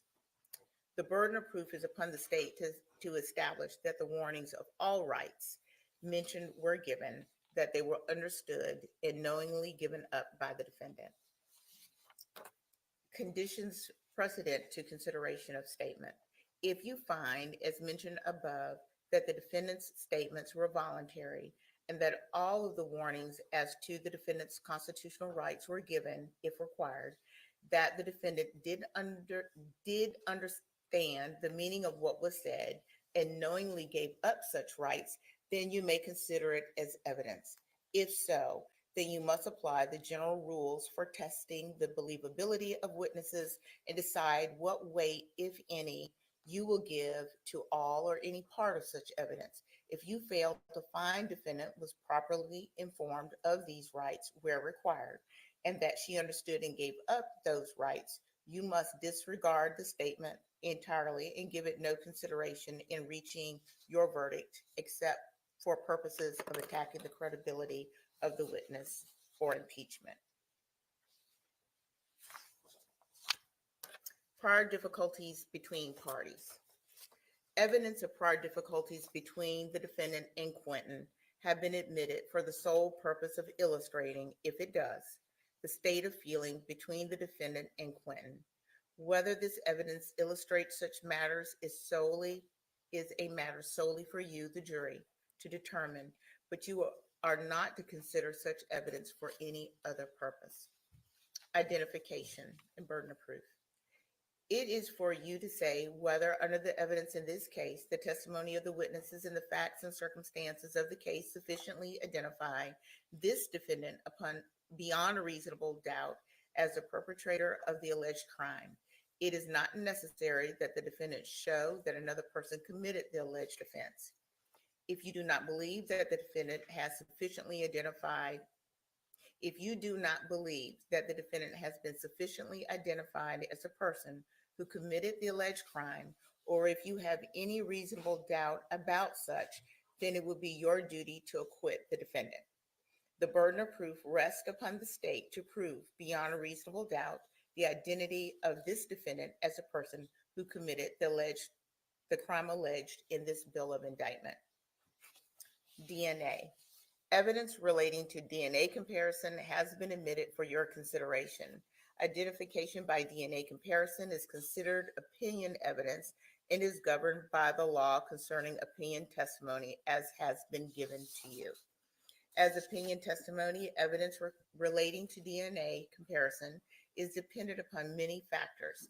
Among the factors are the credibility or believability and accuracy of the witnesses who were involved with the process of obtaining, identifying, preserving, recording, and maintaining the physical evidence, and upon the accuracy and validity of the testing procedures themselves that were used to form such opinions. All of these issues are matters for you to consider and determine. It is for you to determine what weight, if any, you will give to the evidence relating to DNA comparison in your decision in this case. Definition of crime.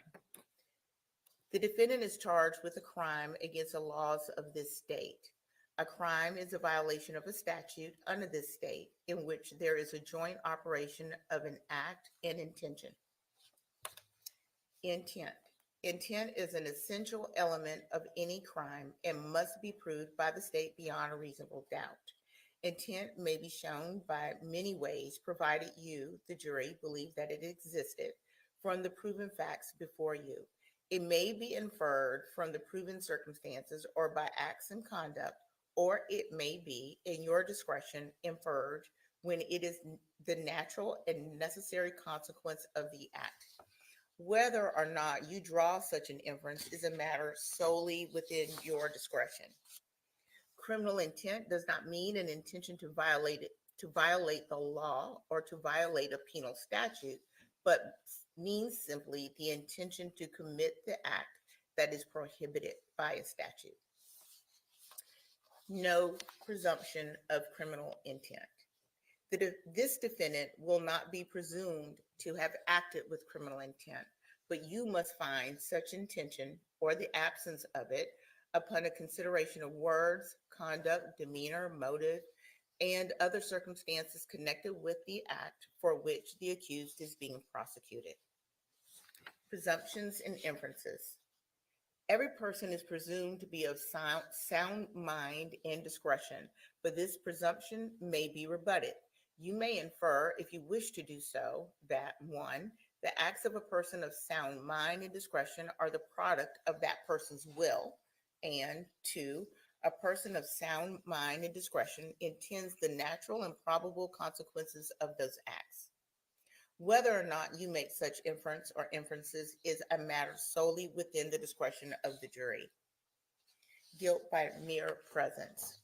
A jury is not authorized to find a person who was merely present at the scene of the commission of a crime at the time of its perpetration guilty of consent in and concurrence in the commission of the crime unless the evidence shows beyond a reasonable doubt that such person committed the alleged crime, helped in the actual perpetration of the crime, or participated in the criminal endeavor.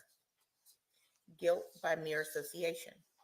A jury is not authorized to find a person who was merely associated with other persons involved in the commission of a crime guilty of consent in or concurrence in the commission of the crime unless the evidence shows beyond a reasonable doubt that such person helped in the actual perpetration of the crime or participated in the criminal endeavor. Venue. The law provides that the criminal actions shall be tried in the county in which the crime was committed. Venue, that is, the crime was committed in Chatham County, is a jurisdictional fact that must be proved by the state beyond a reasonable doubt, just as any element of the offenses. Venue must be proved by direct or circumstantial evidence or both. Malice murder. For malice murder, the state must prove that the defendant, 1, caused the death of another person, 2, unlawfully, and 3, with malice aforethought. The killing must have been done with malice to be murder. Malice is a term used here is not necessarily ill will or hatred. Rather, it is the unlawful intent to kill. You may find malice when the circumstances show that the defendant acted with a deliberate intention to unlawfully take the life of another person. You may also find malice when there does not appear to be significant provocation and all the circumstances of the killing show an abandoned and malignant heart. The state does not have to prove premeditation to prove murder. If a killing is done with malice, it is murder, regardless of how briefly the malicious intent existed. No specific length of time is required for malice to arise in the defendant's mind. Malice may be formed in a moment and instantly a fatal wound would be inflicted. If malice was in the defendant's mind at the time of the act or the killing and moved the defendant to do it, that is enough for the killing to be murder. Malice. Malice may be expressed or implied or both. You may find express malice when the circumstances show that the defendant acted with the deliberate intention to unlawfully take the life of another person. You may imply malice when there does not appear to be a significant provocation and all the circumstances of the killing show an abandoned and malignant heart. Motive. The state does not have to prove motive to prove murder. Any evidence of motive has been admitted for your use in determining the defendant's state of mind at the time of the killing. Felony murder. For felony murder, the state must prove that the defendant, 1, caused the death of another person, 2, by committing a felony. Aggravated assault and cruelty to child. Aggravated assault and cruelty to a child in the first degree are felonies, which I will define for you shortly. The state does not have to show that the defendant acted with malice to prove felony murder. Causation in felony murder. You may find the defendant guilty of felony murder if you believe that she caused the death of another person by committing the felony of aggravated assault, regardless of whether she intended the death to occur. There must be some causal connection between the felony and the death. Felony murder is not established simply because the death occurred at the same time or shortly after the felony was attempted or committed. The felony must have directly caused the death or played a substantial and necessary part in causing the death, regardless of when the death ultimately occurred. Causation is a question left to you, the jury, to decide. Concealing death. For concealing the death of another, the state must prove that the defendant, 1, concealed the death of another person, 2, which hindered the discovery of whether that person was unlawfully killed. Simple assault, generally. A person commits simple assault when that person attempts to commit a violent injury to the person of another. Aggravated assault with an offensive weapon. For aggravated assault, the state must prove that the defendant, 1, assaulted another person, 2, with an offensive weapon. To prove assault, the state does not have to prove that the other person was actually injured. However, the state must prove that the defendant attempted to cause a violent injury to the person.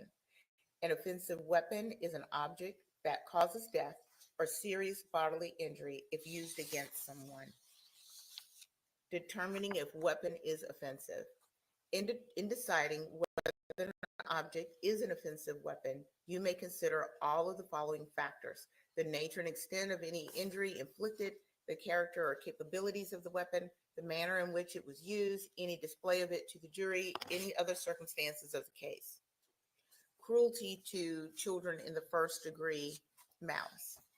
For cruelty to children in the first degree, the state must prove that the defendant, 1, maliciously caused, 2, cruel or excessive, 3, physical pain, 4, to a child under the age of 18. In deciding whether the defendant acted maliciously, understand that malice is not ill will or hatred. Malice in this context means an intent to cause the pain without justification or excuse.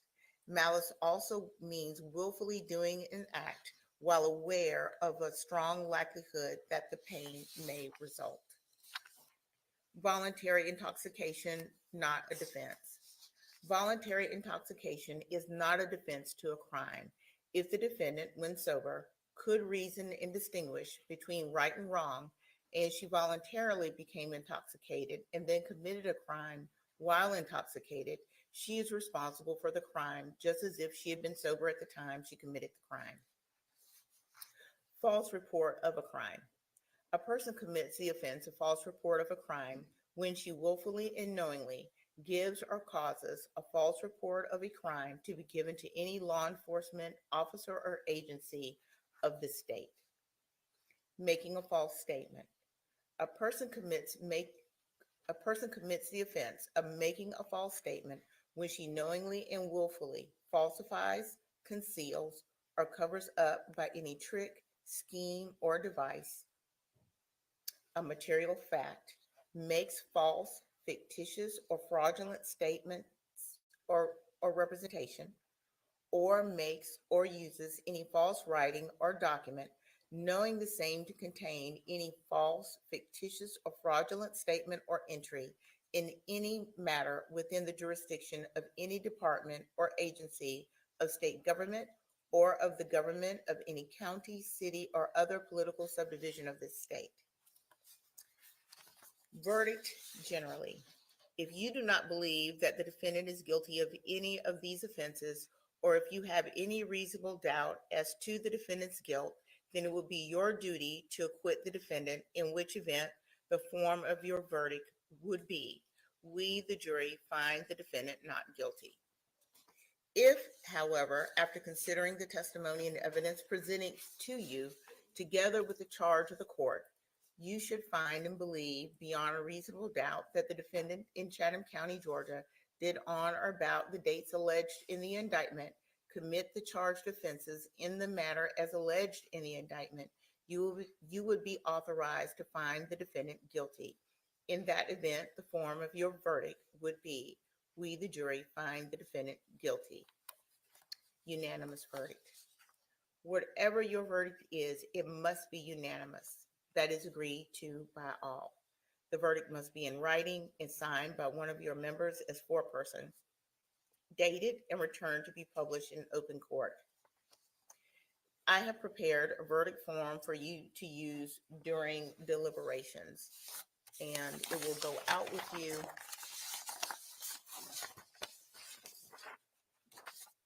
I don't expect you to be able to see it directly from where you are, but this is the verdict form, and it will state, or it states, we, the jury, find as follows: count 1, malice murder, and you have a choice. We find the defendant not guilty, or we find the defendant guilty.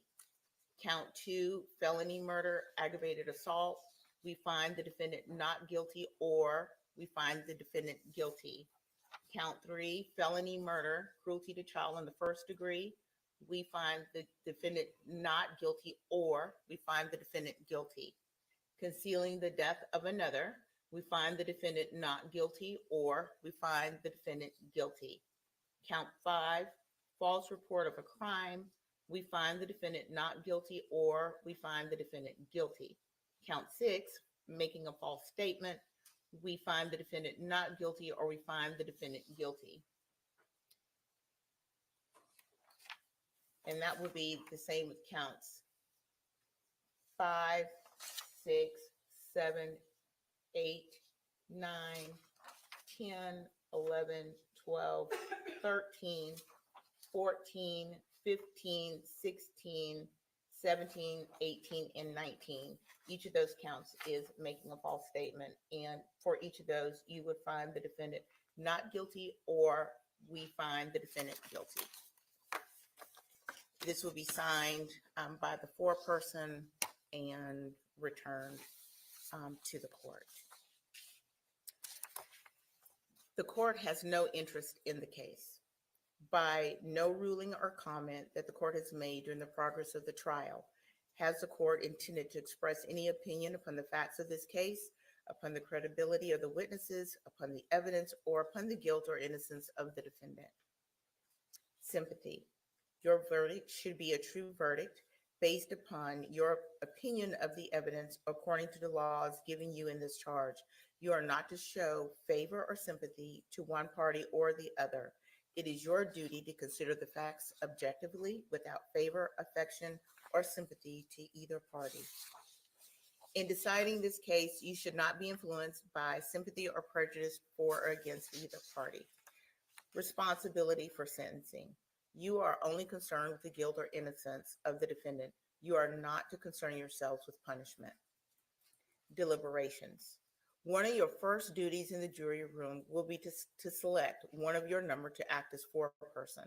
who will preside over your deliberations and who will sign the verdict to which all 12 of you freely and voluntarily agree. You should start your deliberations with an open mind, consult with one another, and consider each other's views. Each of you must decide this case for yourself, but you should only do so after discussion and consideration of the case with your fellow jurors. Do not hesitate to change an opinion if you are convinced that it is wrong. However, you should never surrender an honest opinion in order to be congenial or to reach a verdict solely because of the opinions of the other jurors. Juror use of technology. Obviously, during your deliberations, you're free to talk with one another about the case. During your deliberations, however, you must not communicate with or provide any information to anyone else by any means about this case. You may not use any electronic device or media such as telephone, cell phone, smartphone, iPhone, tablet, or computer, the internet, any internet service, any text or instant messaging service, or any internet chat room, blog, or website such as Facebook, MySpace, LinkedIn, YouTube, Twitter, Instagram, Snapchat, or TikTok to communicate to anyone any information about this case or to conduct any research about this case until I accept your verdict. I am going to release you now to retire to the jury room, but do not begin your deliberations until you receive the indictment and any evidence that has been admitted in this case. You are excused to the jury room. Juries are exiting. Oh, just a moment. Very important. So we have 4 alternates. The 4 alternates will not deliberate with the other 12 jurors. Your presence here is important. We could not do without you, but 4 of you will be remaining. And I think that's 1 through 12 are the primary jurors. Okay, so 1 through 12, please step to the jury deliberation room. And as to the 4 alternate jurors, you will go next door. Is next door free? Okay, thank you. So 1 through 12, please retire to the deliberation room.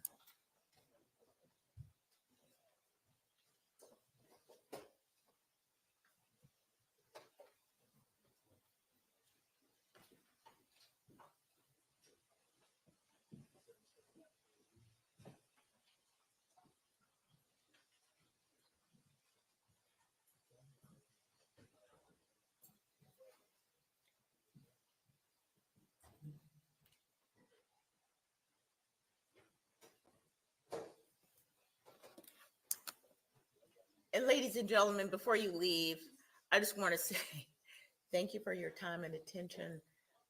It is important for the court to have alternates. The same rules apply to you. Please don't discuss the case with anyone. Don't use any media to communicate with anyone else. Don't do any research, okay? Thank you very much. Thank you. Thank you, Williams. Okay, everyone may have a seat. Okay.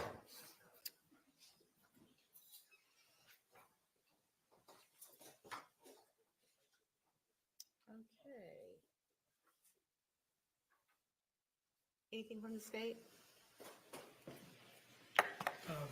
No objection to the charge, Your Honor. If that, is that what the court was inquiring about? Yes. And Mr. Purse? Yes, ma'am, one matter. Yes. On behalf of Ms. Simon and pursuant to official code of Georgia 17-8-58, parentheses A, close parentheses, the defendant objects to the court's charge on prior difficulties between parties. Yesterday during the charge conference, we made some preliminary objections, but I think that statute requires us to put the objections on the record after the charge. Our position is, there are circumstances where that charge has application, and this is just not one of them. It's if people are feuding or something and there's a crime committed, it fits in that circumstance. This is different than that, and we object to being provided. That's our only objection to the charge provided by the court. Thank you, Mr. Purse. Your objection is noted. Thank you, ma'am. And At this point, I guess we will. Oh, yes. Coming up, take a look at the evidence. I know there was a preliminary review of the evidence.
I'm speaking to both channels now. Just for a second. So we've gone into a little bit of silence over at Leilani's. However, we are so there. We are so there. She just needs to now get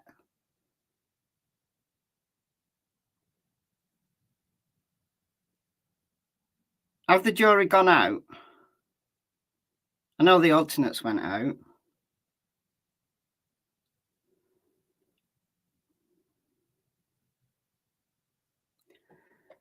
And then over at Sarah's, they're on a break, but oh, here we go. On the record, case number 2020 CF 2603, State of Florida versus Sarah Boone. State. Defense. Worried that she'll be found not guilty. Counsel's table wearing the same clothing from this morning. It's 3:05. We're ready to bring back in our jury. So the jury's gone out. So we are in deliberation watch, aren't we? We are in deliberation watch. So we gotta get this on the clock.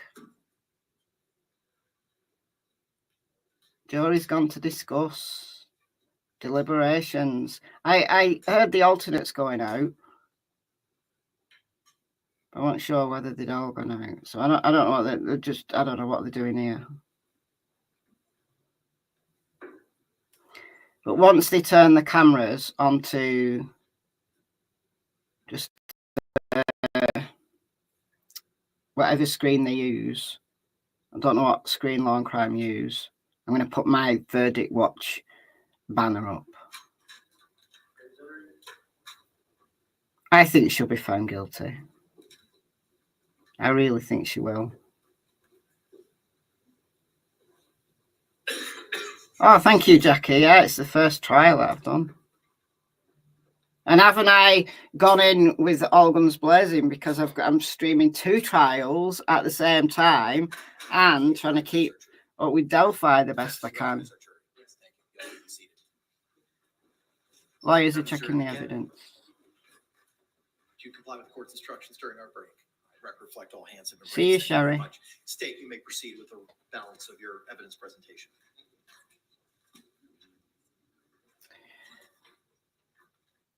All right, all right. So we are in verdict watch. I don't know why we need to see this, but I'm just going to keep this on now. And then once they turn the cameras off, I'm going to put my verdict watch thing on. I'm not going to be chatting on this channel. I'm just going to leave the volume on with the verdict watch banner on. And what I do when I'm doing verdict watch, I'll tell you what I do. I have one device with it on, just in the background. And then as soon as any life comes to it, as soon as I hear a sound, I'm on it. So that's exactly what I'm going to be doing. So this channel will just go silent just with the verdict watch thing on. However, be assured that the volume will be on. So as soon as there's any sound whatsoever from the court, I will be here. The court will be here. Let's see how long it takes. So that's what we're going to do. So let's say verdict, what is it, 3:10 their time. So let's say they've been deliberating for, I don't know, 10 minutes. Probably not even that. That's our beginning point. Let's just say 3 p.m. Eastern. Let's just give it, you know, give it a rounded up value and see how many hours we go.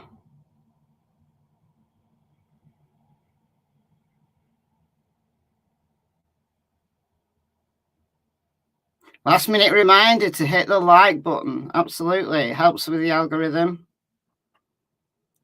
Helps with the algorithm. So I'm going to go silent here now. And as soon as there's any sound from that court, I will be back. Maybe it'll be a jury question. Maybe it'll be a verdict. It's all very exciting. All right, so I'm going to go silent. But come over to Sarah. We're looking at body cam now. If you want to go over to Sarah while you're waiting. All right, signing out for now.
No, I think that's why the more 100% of that, I included my name. We don't have any objection to the evidence or formally. Okay. So let me check.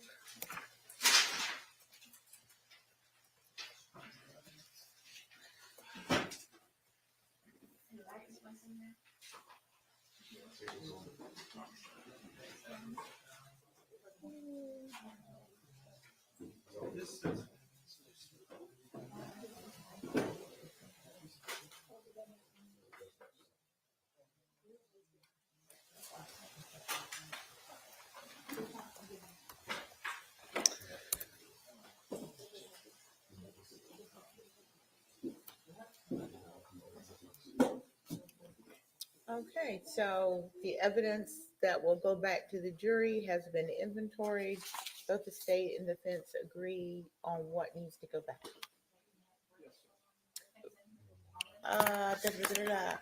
Did I pass down the verdict form? Yes.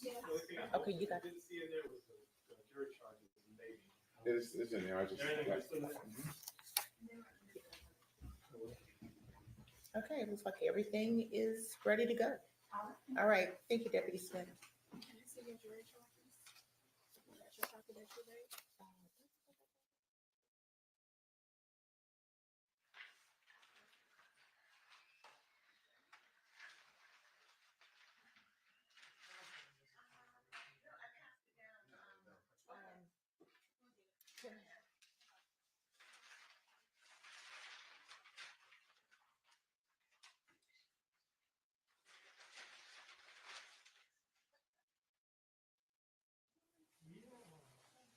So at this point,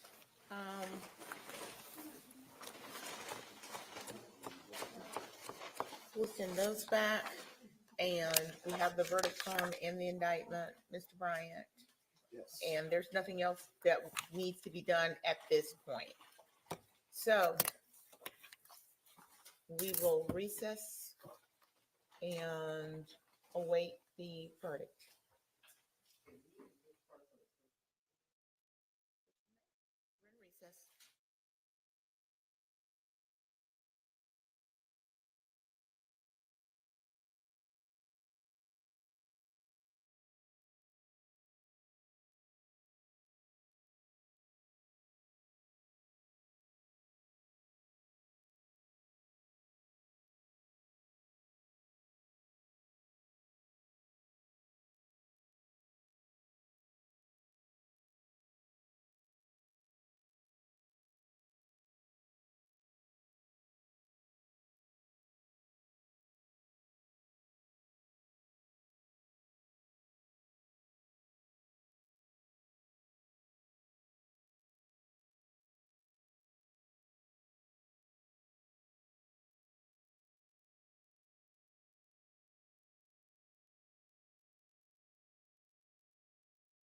All right, guys, if you're wondering what this is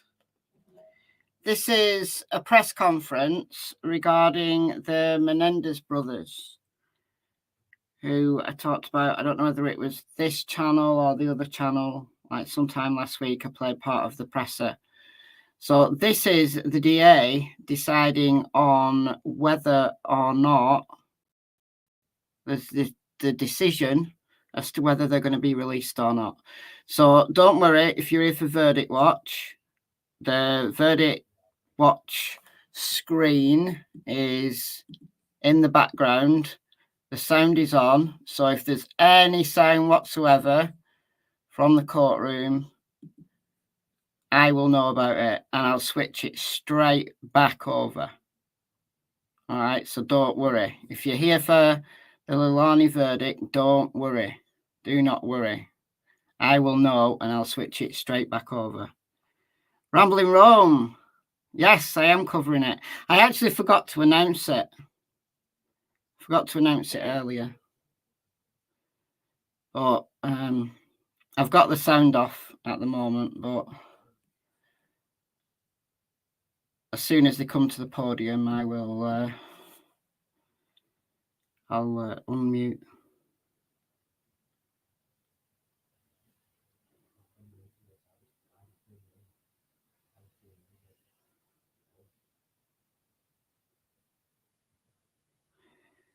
So the Menendez brothers, for those who've got no idea what we're talking about, in 1989, Lyle and Eric Menendez murdered their parents, shot their mother and father. But throughout the 90s, they had two trials. One was a hung jury. Second one, they were convicted. And they were sent down for life without the possibility of parole. They've now been in prison for over 30 years. They're now in their 50s. And their family have been campaigning to get them released, with the idea that they've served the Jews. They're very different people. And very importantly, in the second trial, which I think was 96 maybe, the judge and the prosecutor kept out loads of evidence that was allowed in the first trial. And it was all about the abuse that the boys had faced at the hands of their father. So emotional and sexual abuse, really severe stuff. And there has been some new evidence kind of presented. So the DA said that they would be making a decision. So this is that decision. So don't worry. Once again, if you're here for the Leilani verdict, I do have the courtroom on in the background. So if I hear any slither of a sound from the Leilani courtroom, I'll switch it back over. I can't imagine this press conference is going to go on too long, but then again, you never can tell. So here we go. I think she's starting to talk now.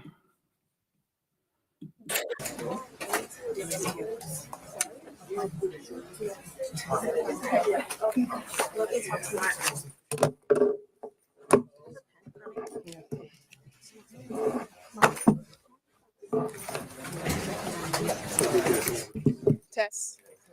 1, 2. Test. 1, 2. Okay.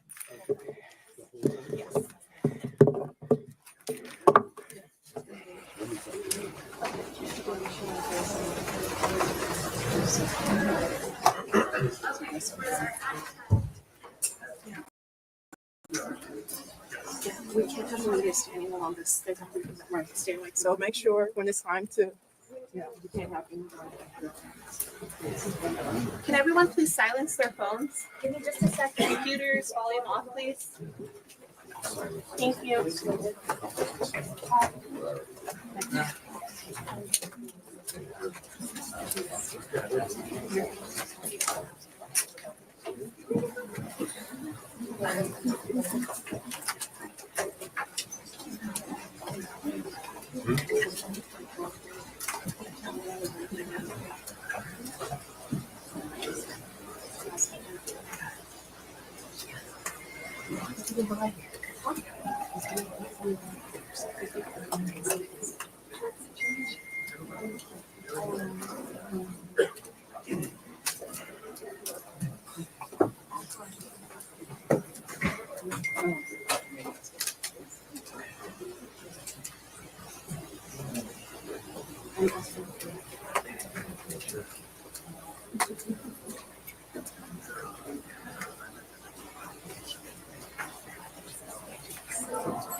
There's some fewer chairs over there.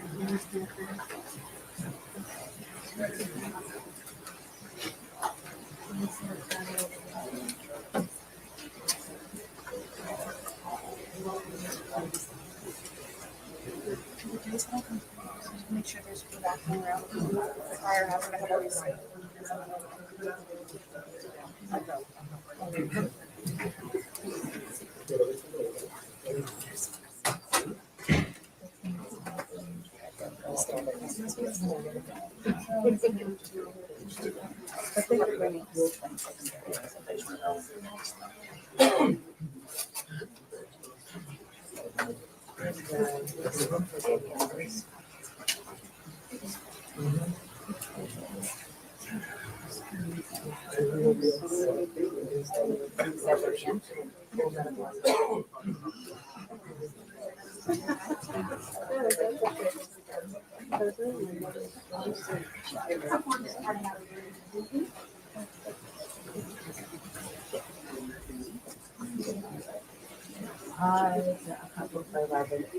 Yes.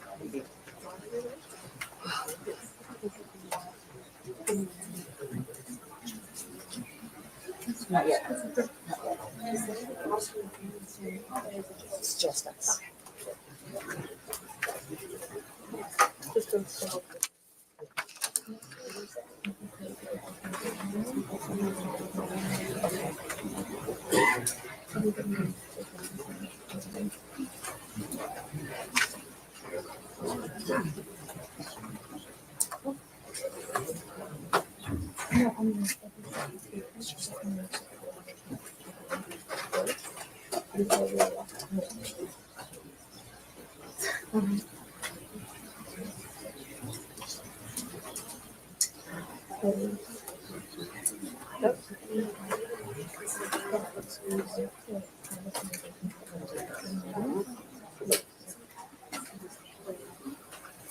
There's some chairs over on the side if anybody wants to take a seat. I have a hallway walk in the news conference.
Sorry.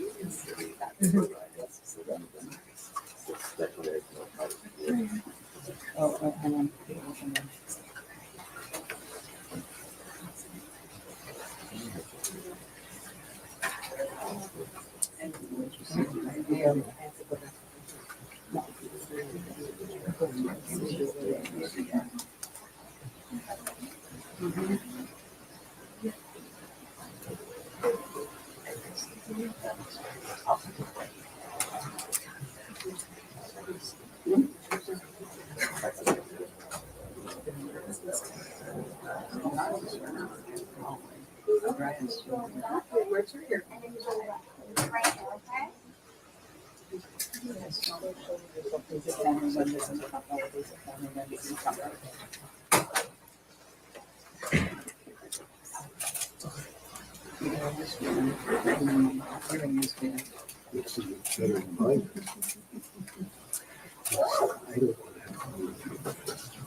Still waiting.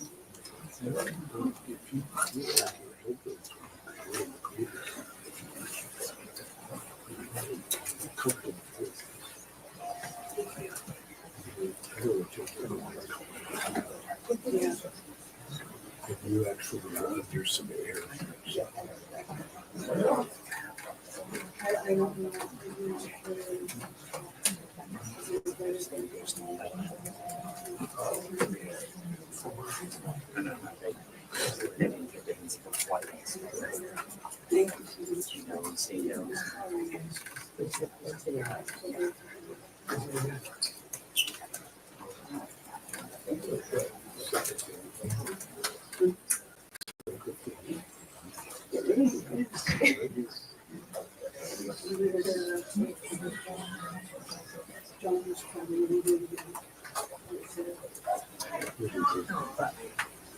Everyone's so really good.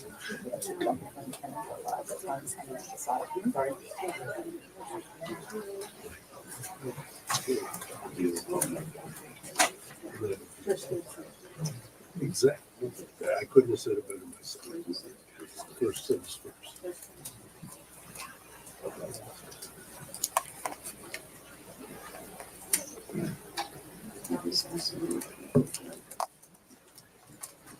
Everyone, we'll get started in a few moments. There'll be 2 speakers or 3 speakers. Today will go first. We're taking a ton of questions. We've given a lot of folks sit downs the last few weeks, so we think we've covered that. But you will have a few opportunities. Too many folks in here.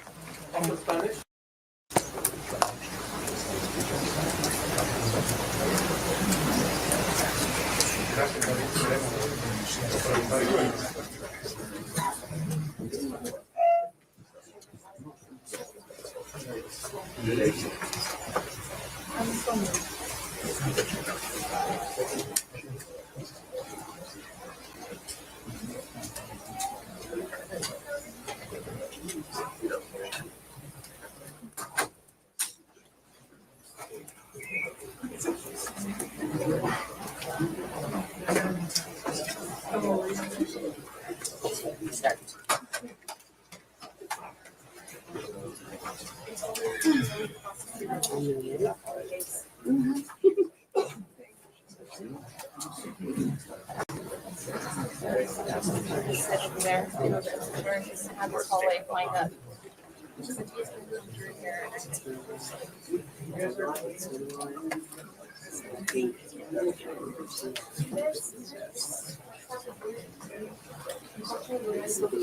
October 24th.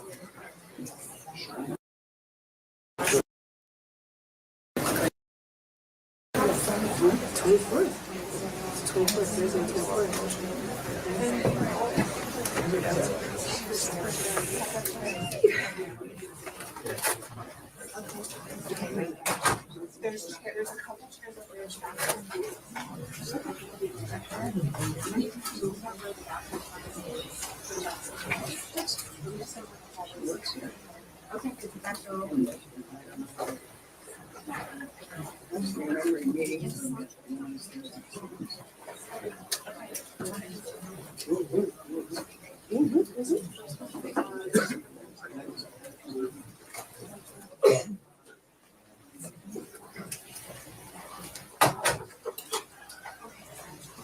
There's chairs here.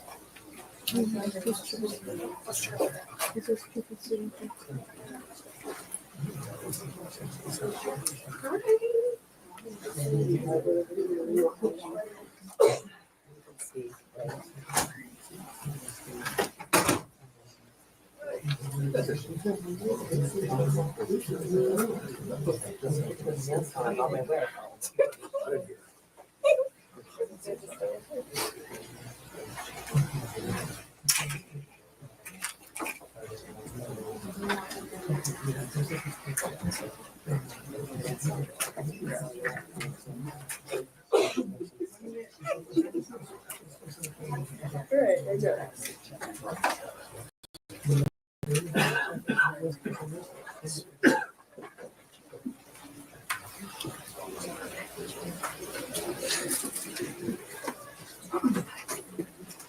It's no secret, we're gonna be hosting something in Chicago after.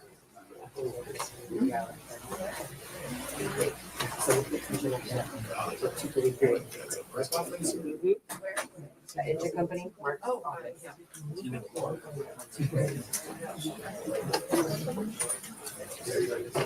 Yes. Trial room.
No, it's actually, I don't know, they keep saying that, but it's a reply to which is just completely coincidental. No, what? I mean, of all the 365 days of the year, that's what they win. I said that out of all the days,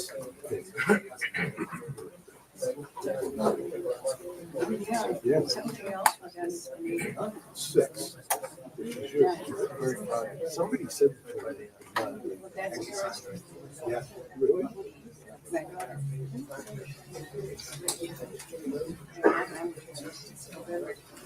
And November 26th is the day that that's the day.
Sure.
Yeah.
I can't wait. I can't wait. It sounds like an experience.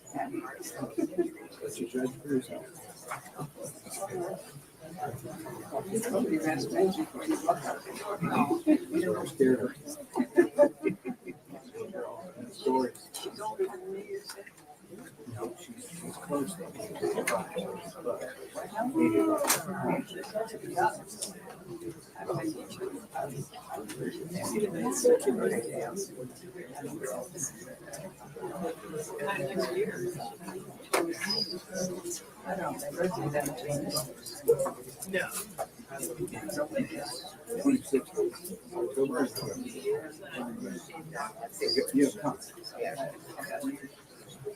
I'll make sure you're not.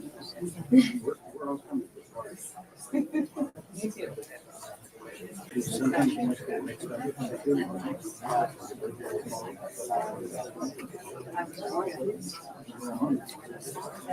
You're a gift.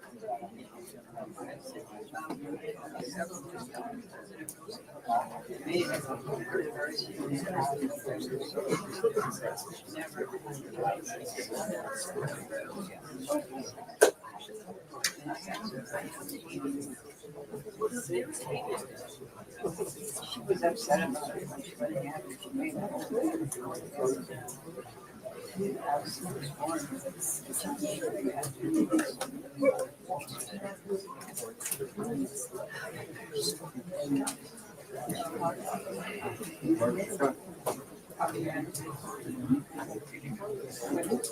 I started slowing.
They started school down.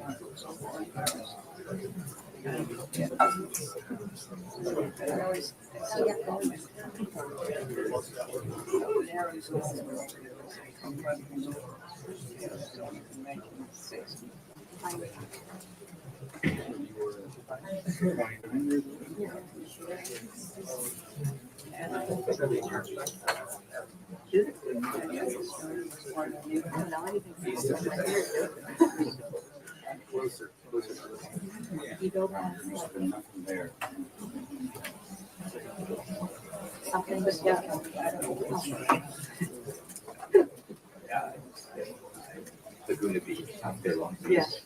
It's all mine.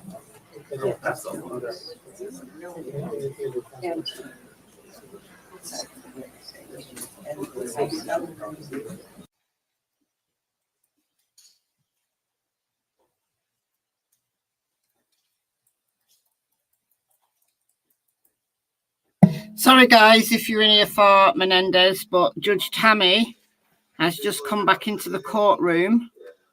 The question is, and I'll give you an opportunity to see the note as well. May we have 11 more copies of the indictment? Juror number 5, they want copies of the indictment. The only thing I can think of is, well, I'll hand it to Madam. Wait, here you go. Here you go, Solomon. If you would let counsel see that. Maybe they're marking through, but I don't want to guess. I think that's probably a great idea. Okay. I've never had the request before, but I can see why they do. Mhm. I haven't had it before either. Yeah, they want copies of the indictment, so They asked for 11 copies. they might be close. Pardon me? Oh. They said 11, but I'd want to give them 12 copies because I don't want them to make the mistake of marking on the court's exhibit or the actual indictment. So other than that, I understand as well that they are wanting to leave for the evening and come back tomorrow. Oh, so they're not close. There could be much objection to that. You want to stay till about 10 o'clock, Mr. Dean? All right. This is Judge Stokes today. So please bring in the jurors. Oh.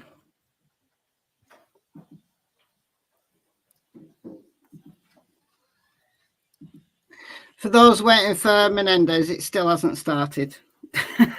It still hasn't started. So we're going to be back here. Tim, can y'all have the copies? I'm ready to give them in the morning.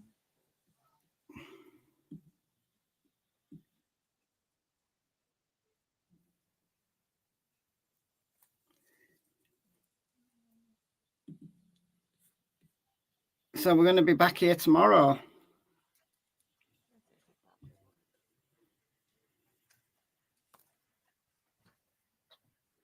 Yeah, they just want copies of the indictment so they can have that. They can have that. So she's bringing in the jurors to tell them that they can go home. So what time is it there? 5 o'clock? Yes. Seems fair.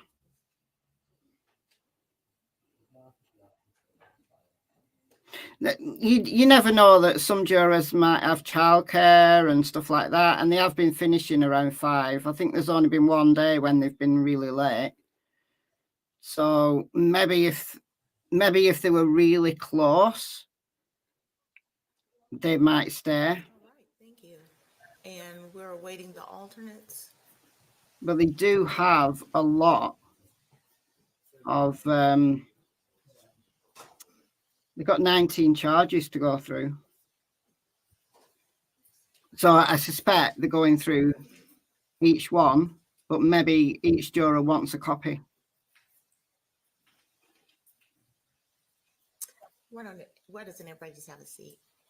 Wait for the alternates to come in.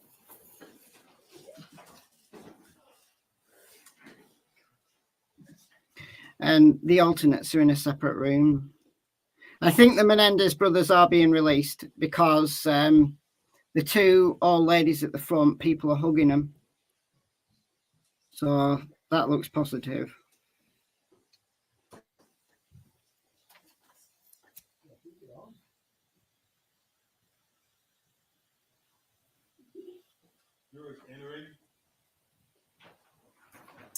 You don't have to. Is it glitching? It might be my internet.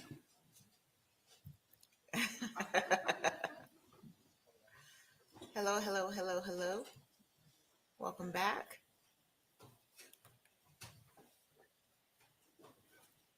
All right, everyone, please have a seat. So I'm going to jump right to it. The 12 jurors who are here, I did get your note asking for 11 copies of the indictment. We're going to prepare 12 copies. We don't want you to mark on the one that's the court record, okay? You'll have those in the morning when you return. The 4 alternates, I am going to keep you on call. You still are serving, but I'm going to allow you not to report in the morning, but you've got to be, raise your hands if you're the alternates. Okay, there we go. So, but you've got to be handy, because if something happens and we need you to be here quickly. All right.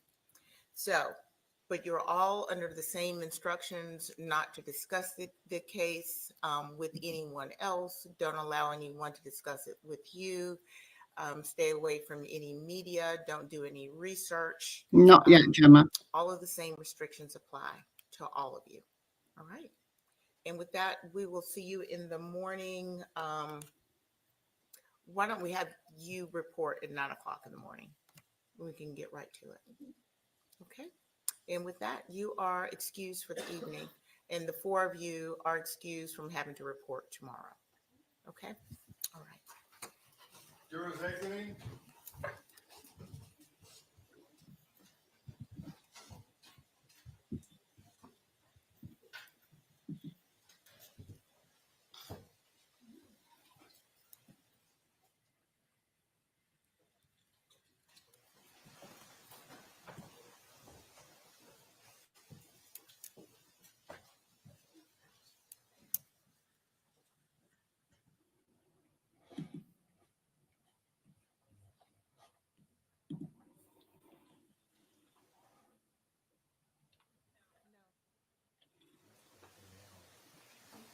Call them back out now.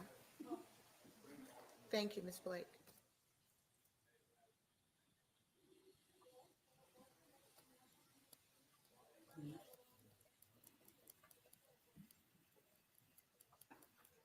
I know they'll all need to get transported to the meeting place.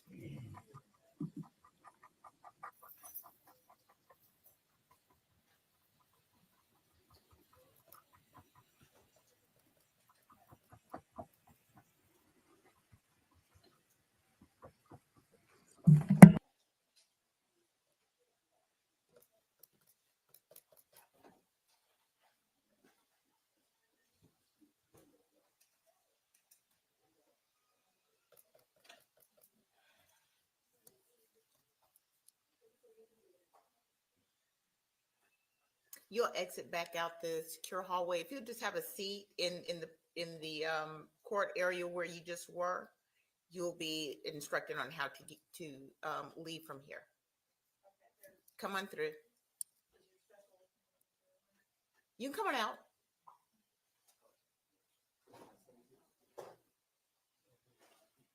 Thank you.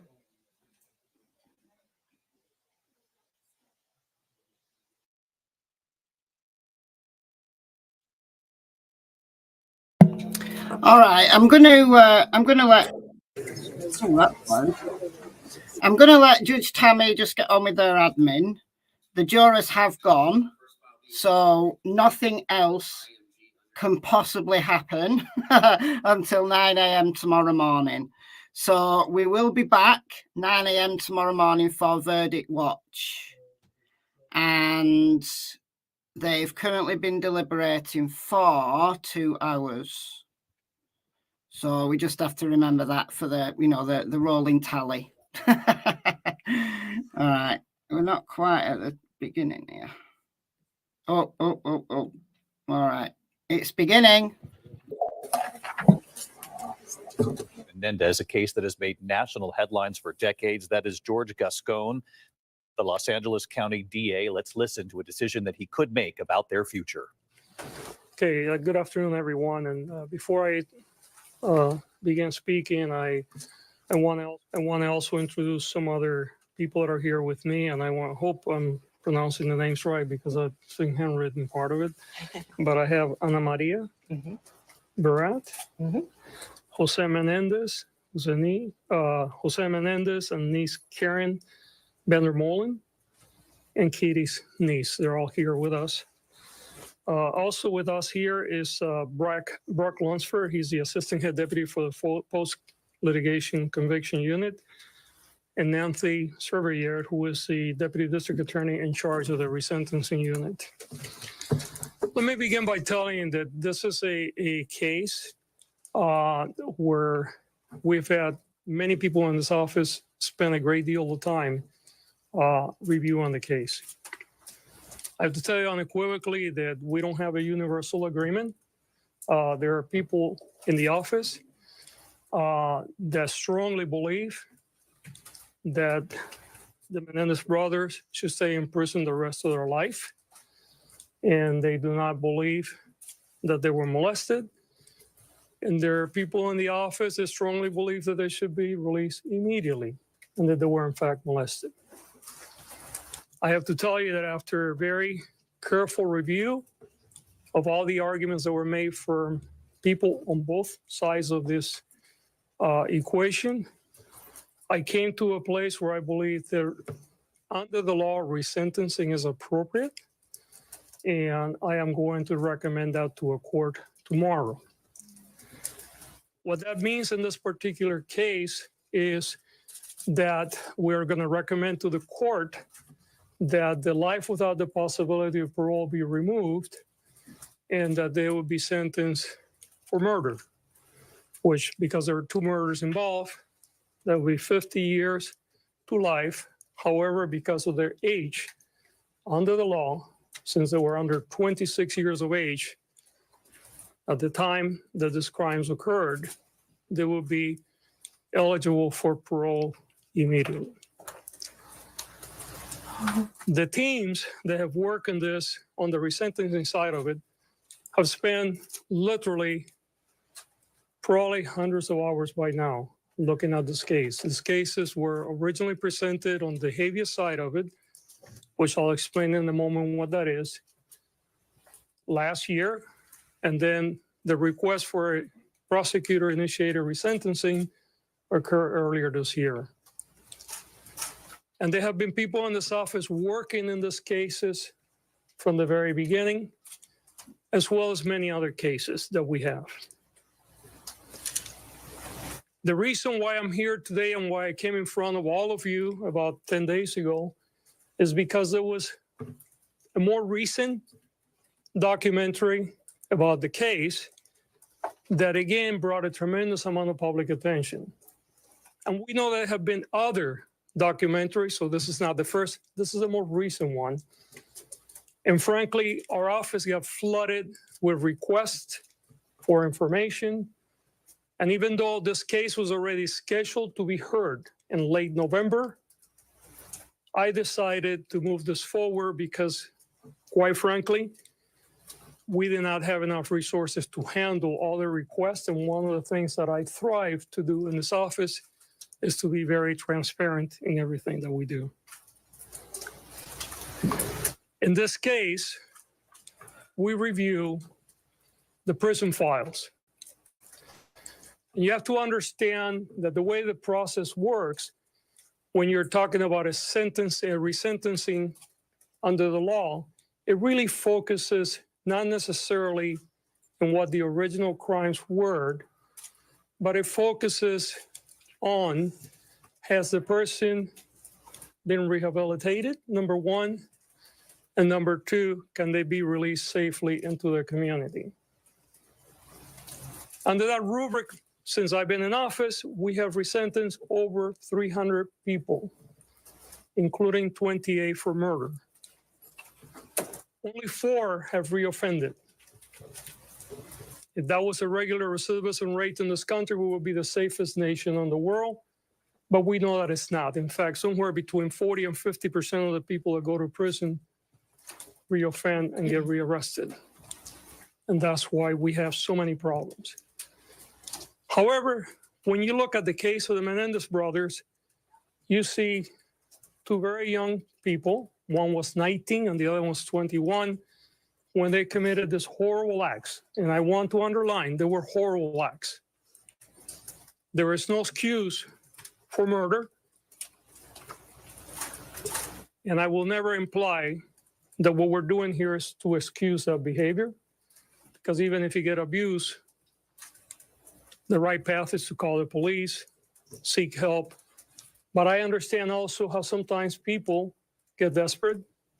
We often see women, for instance, that have been battered for years, and sometimes they will murder their abuser out of desperation. And I do believe that the brothers were subjected to a tremendous amount of dysfunction in the home and molestation. But they went to prison for life without the possibility of parole, which meant that certainly under the law at that time, they had no hopes of ever getting out.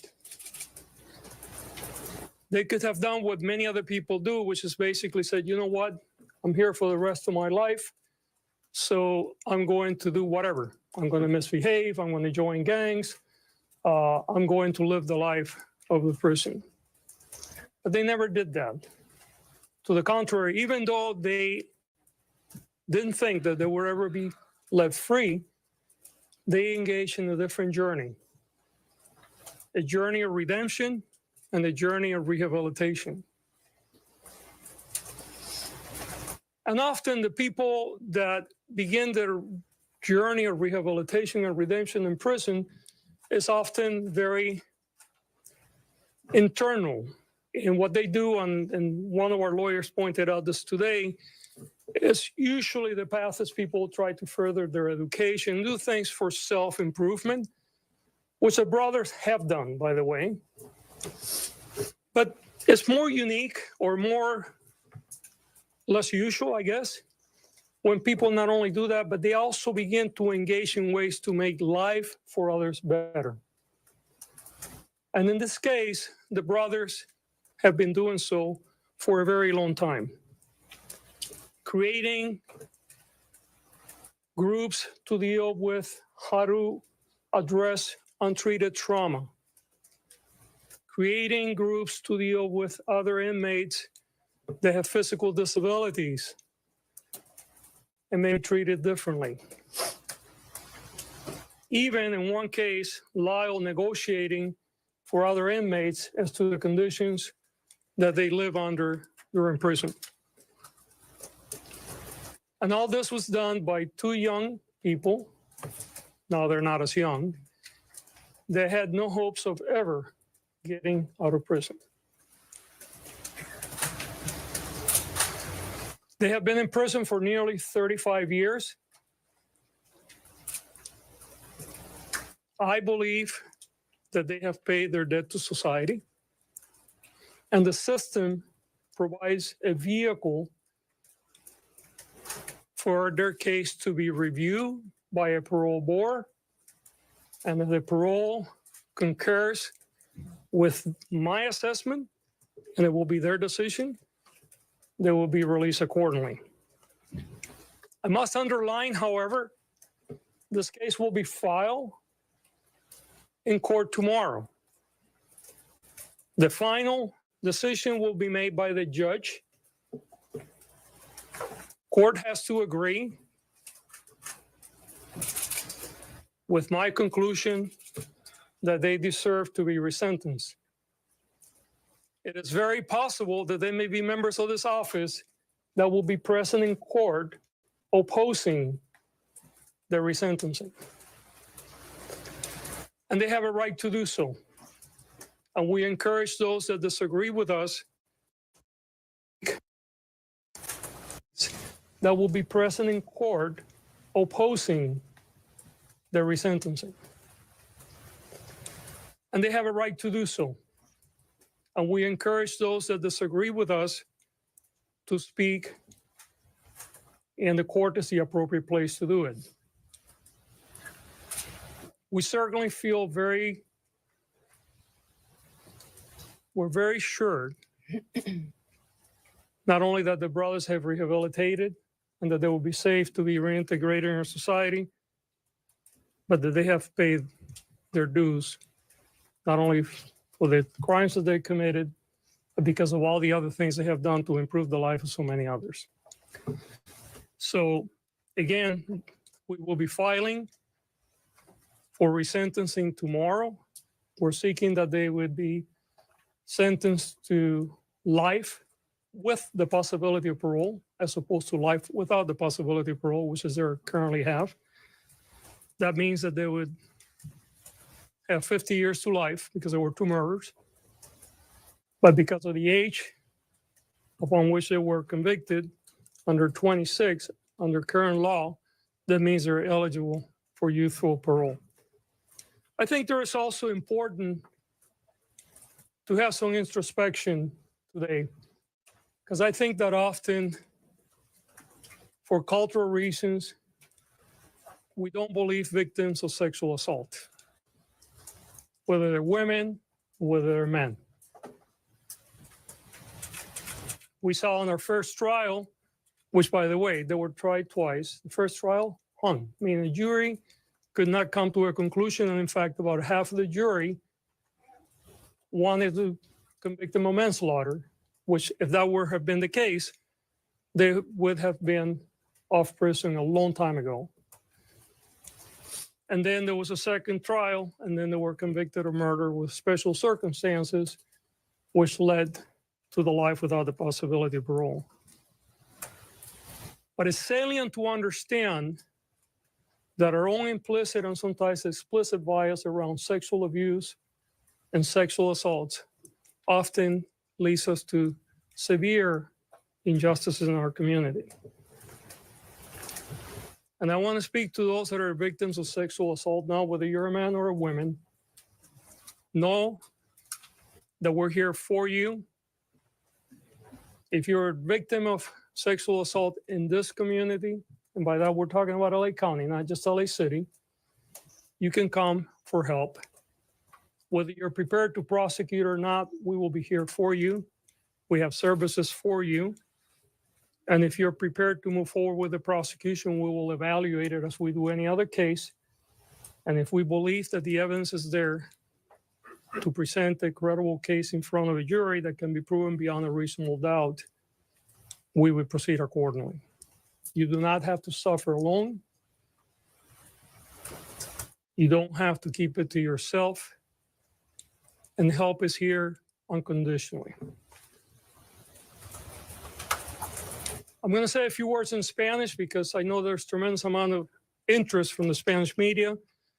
And I know that there are going to be other speakers today. There you have it, an extraordinary development coming to us from Los Angeles at this hour. George Gascon, the Los Angeles County District Attorney, coming before the cameras there in Los Angeles to declare that he believes, and he will file this tomorrow, that the brothers, the Menendez brothers, Lyle and Eric Menendez, should be resentenced 3 decades after the murder of their parents, Jose and Kitty Menendez.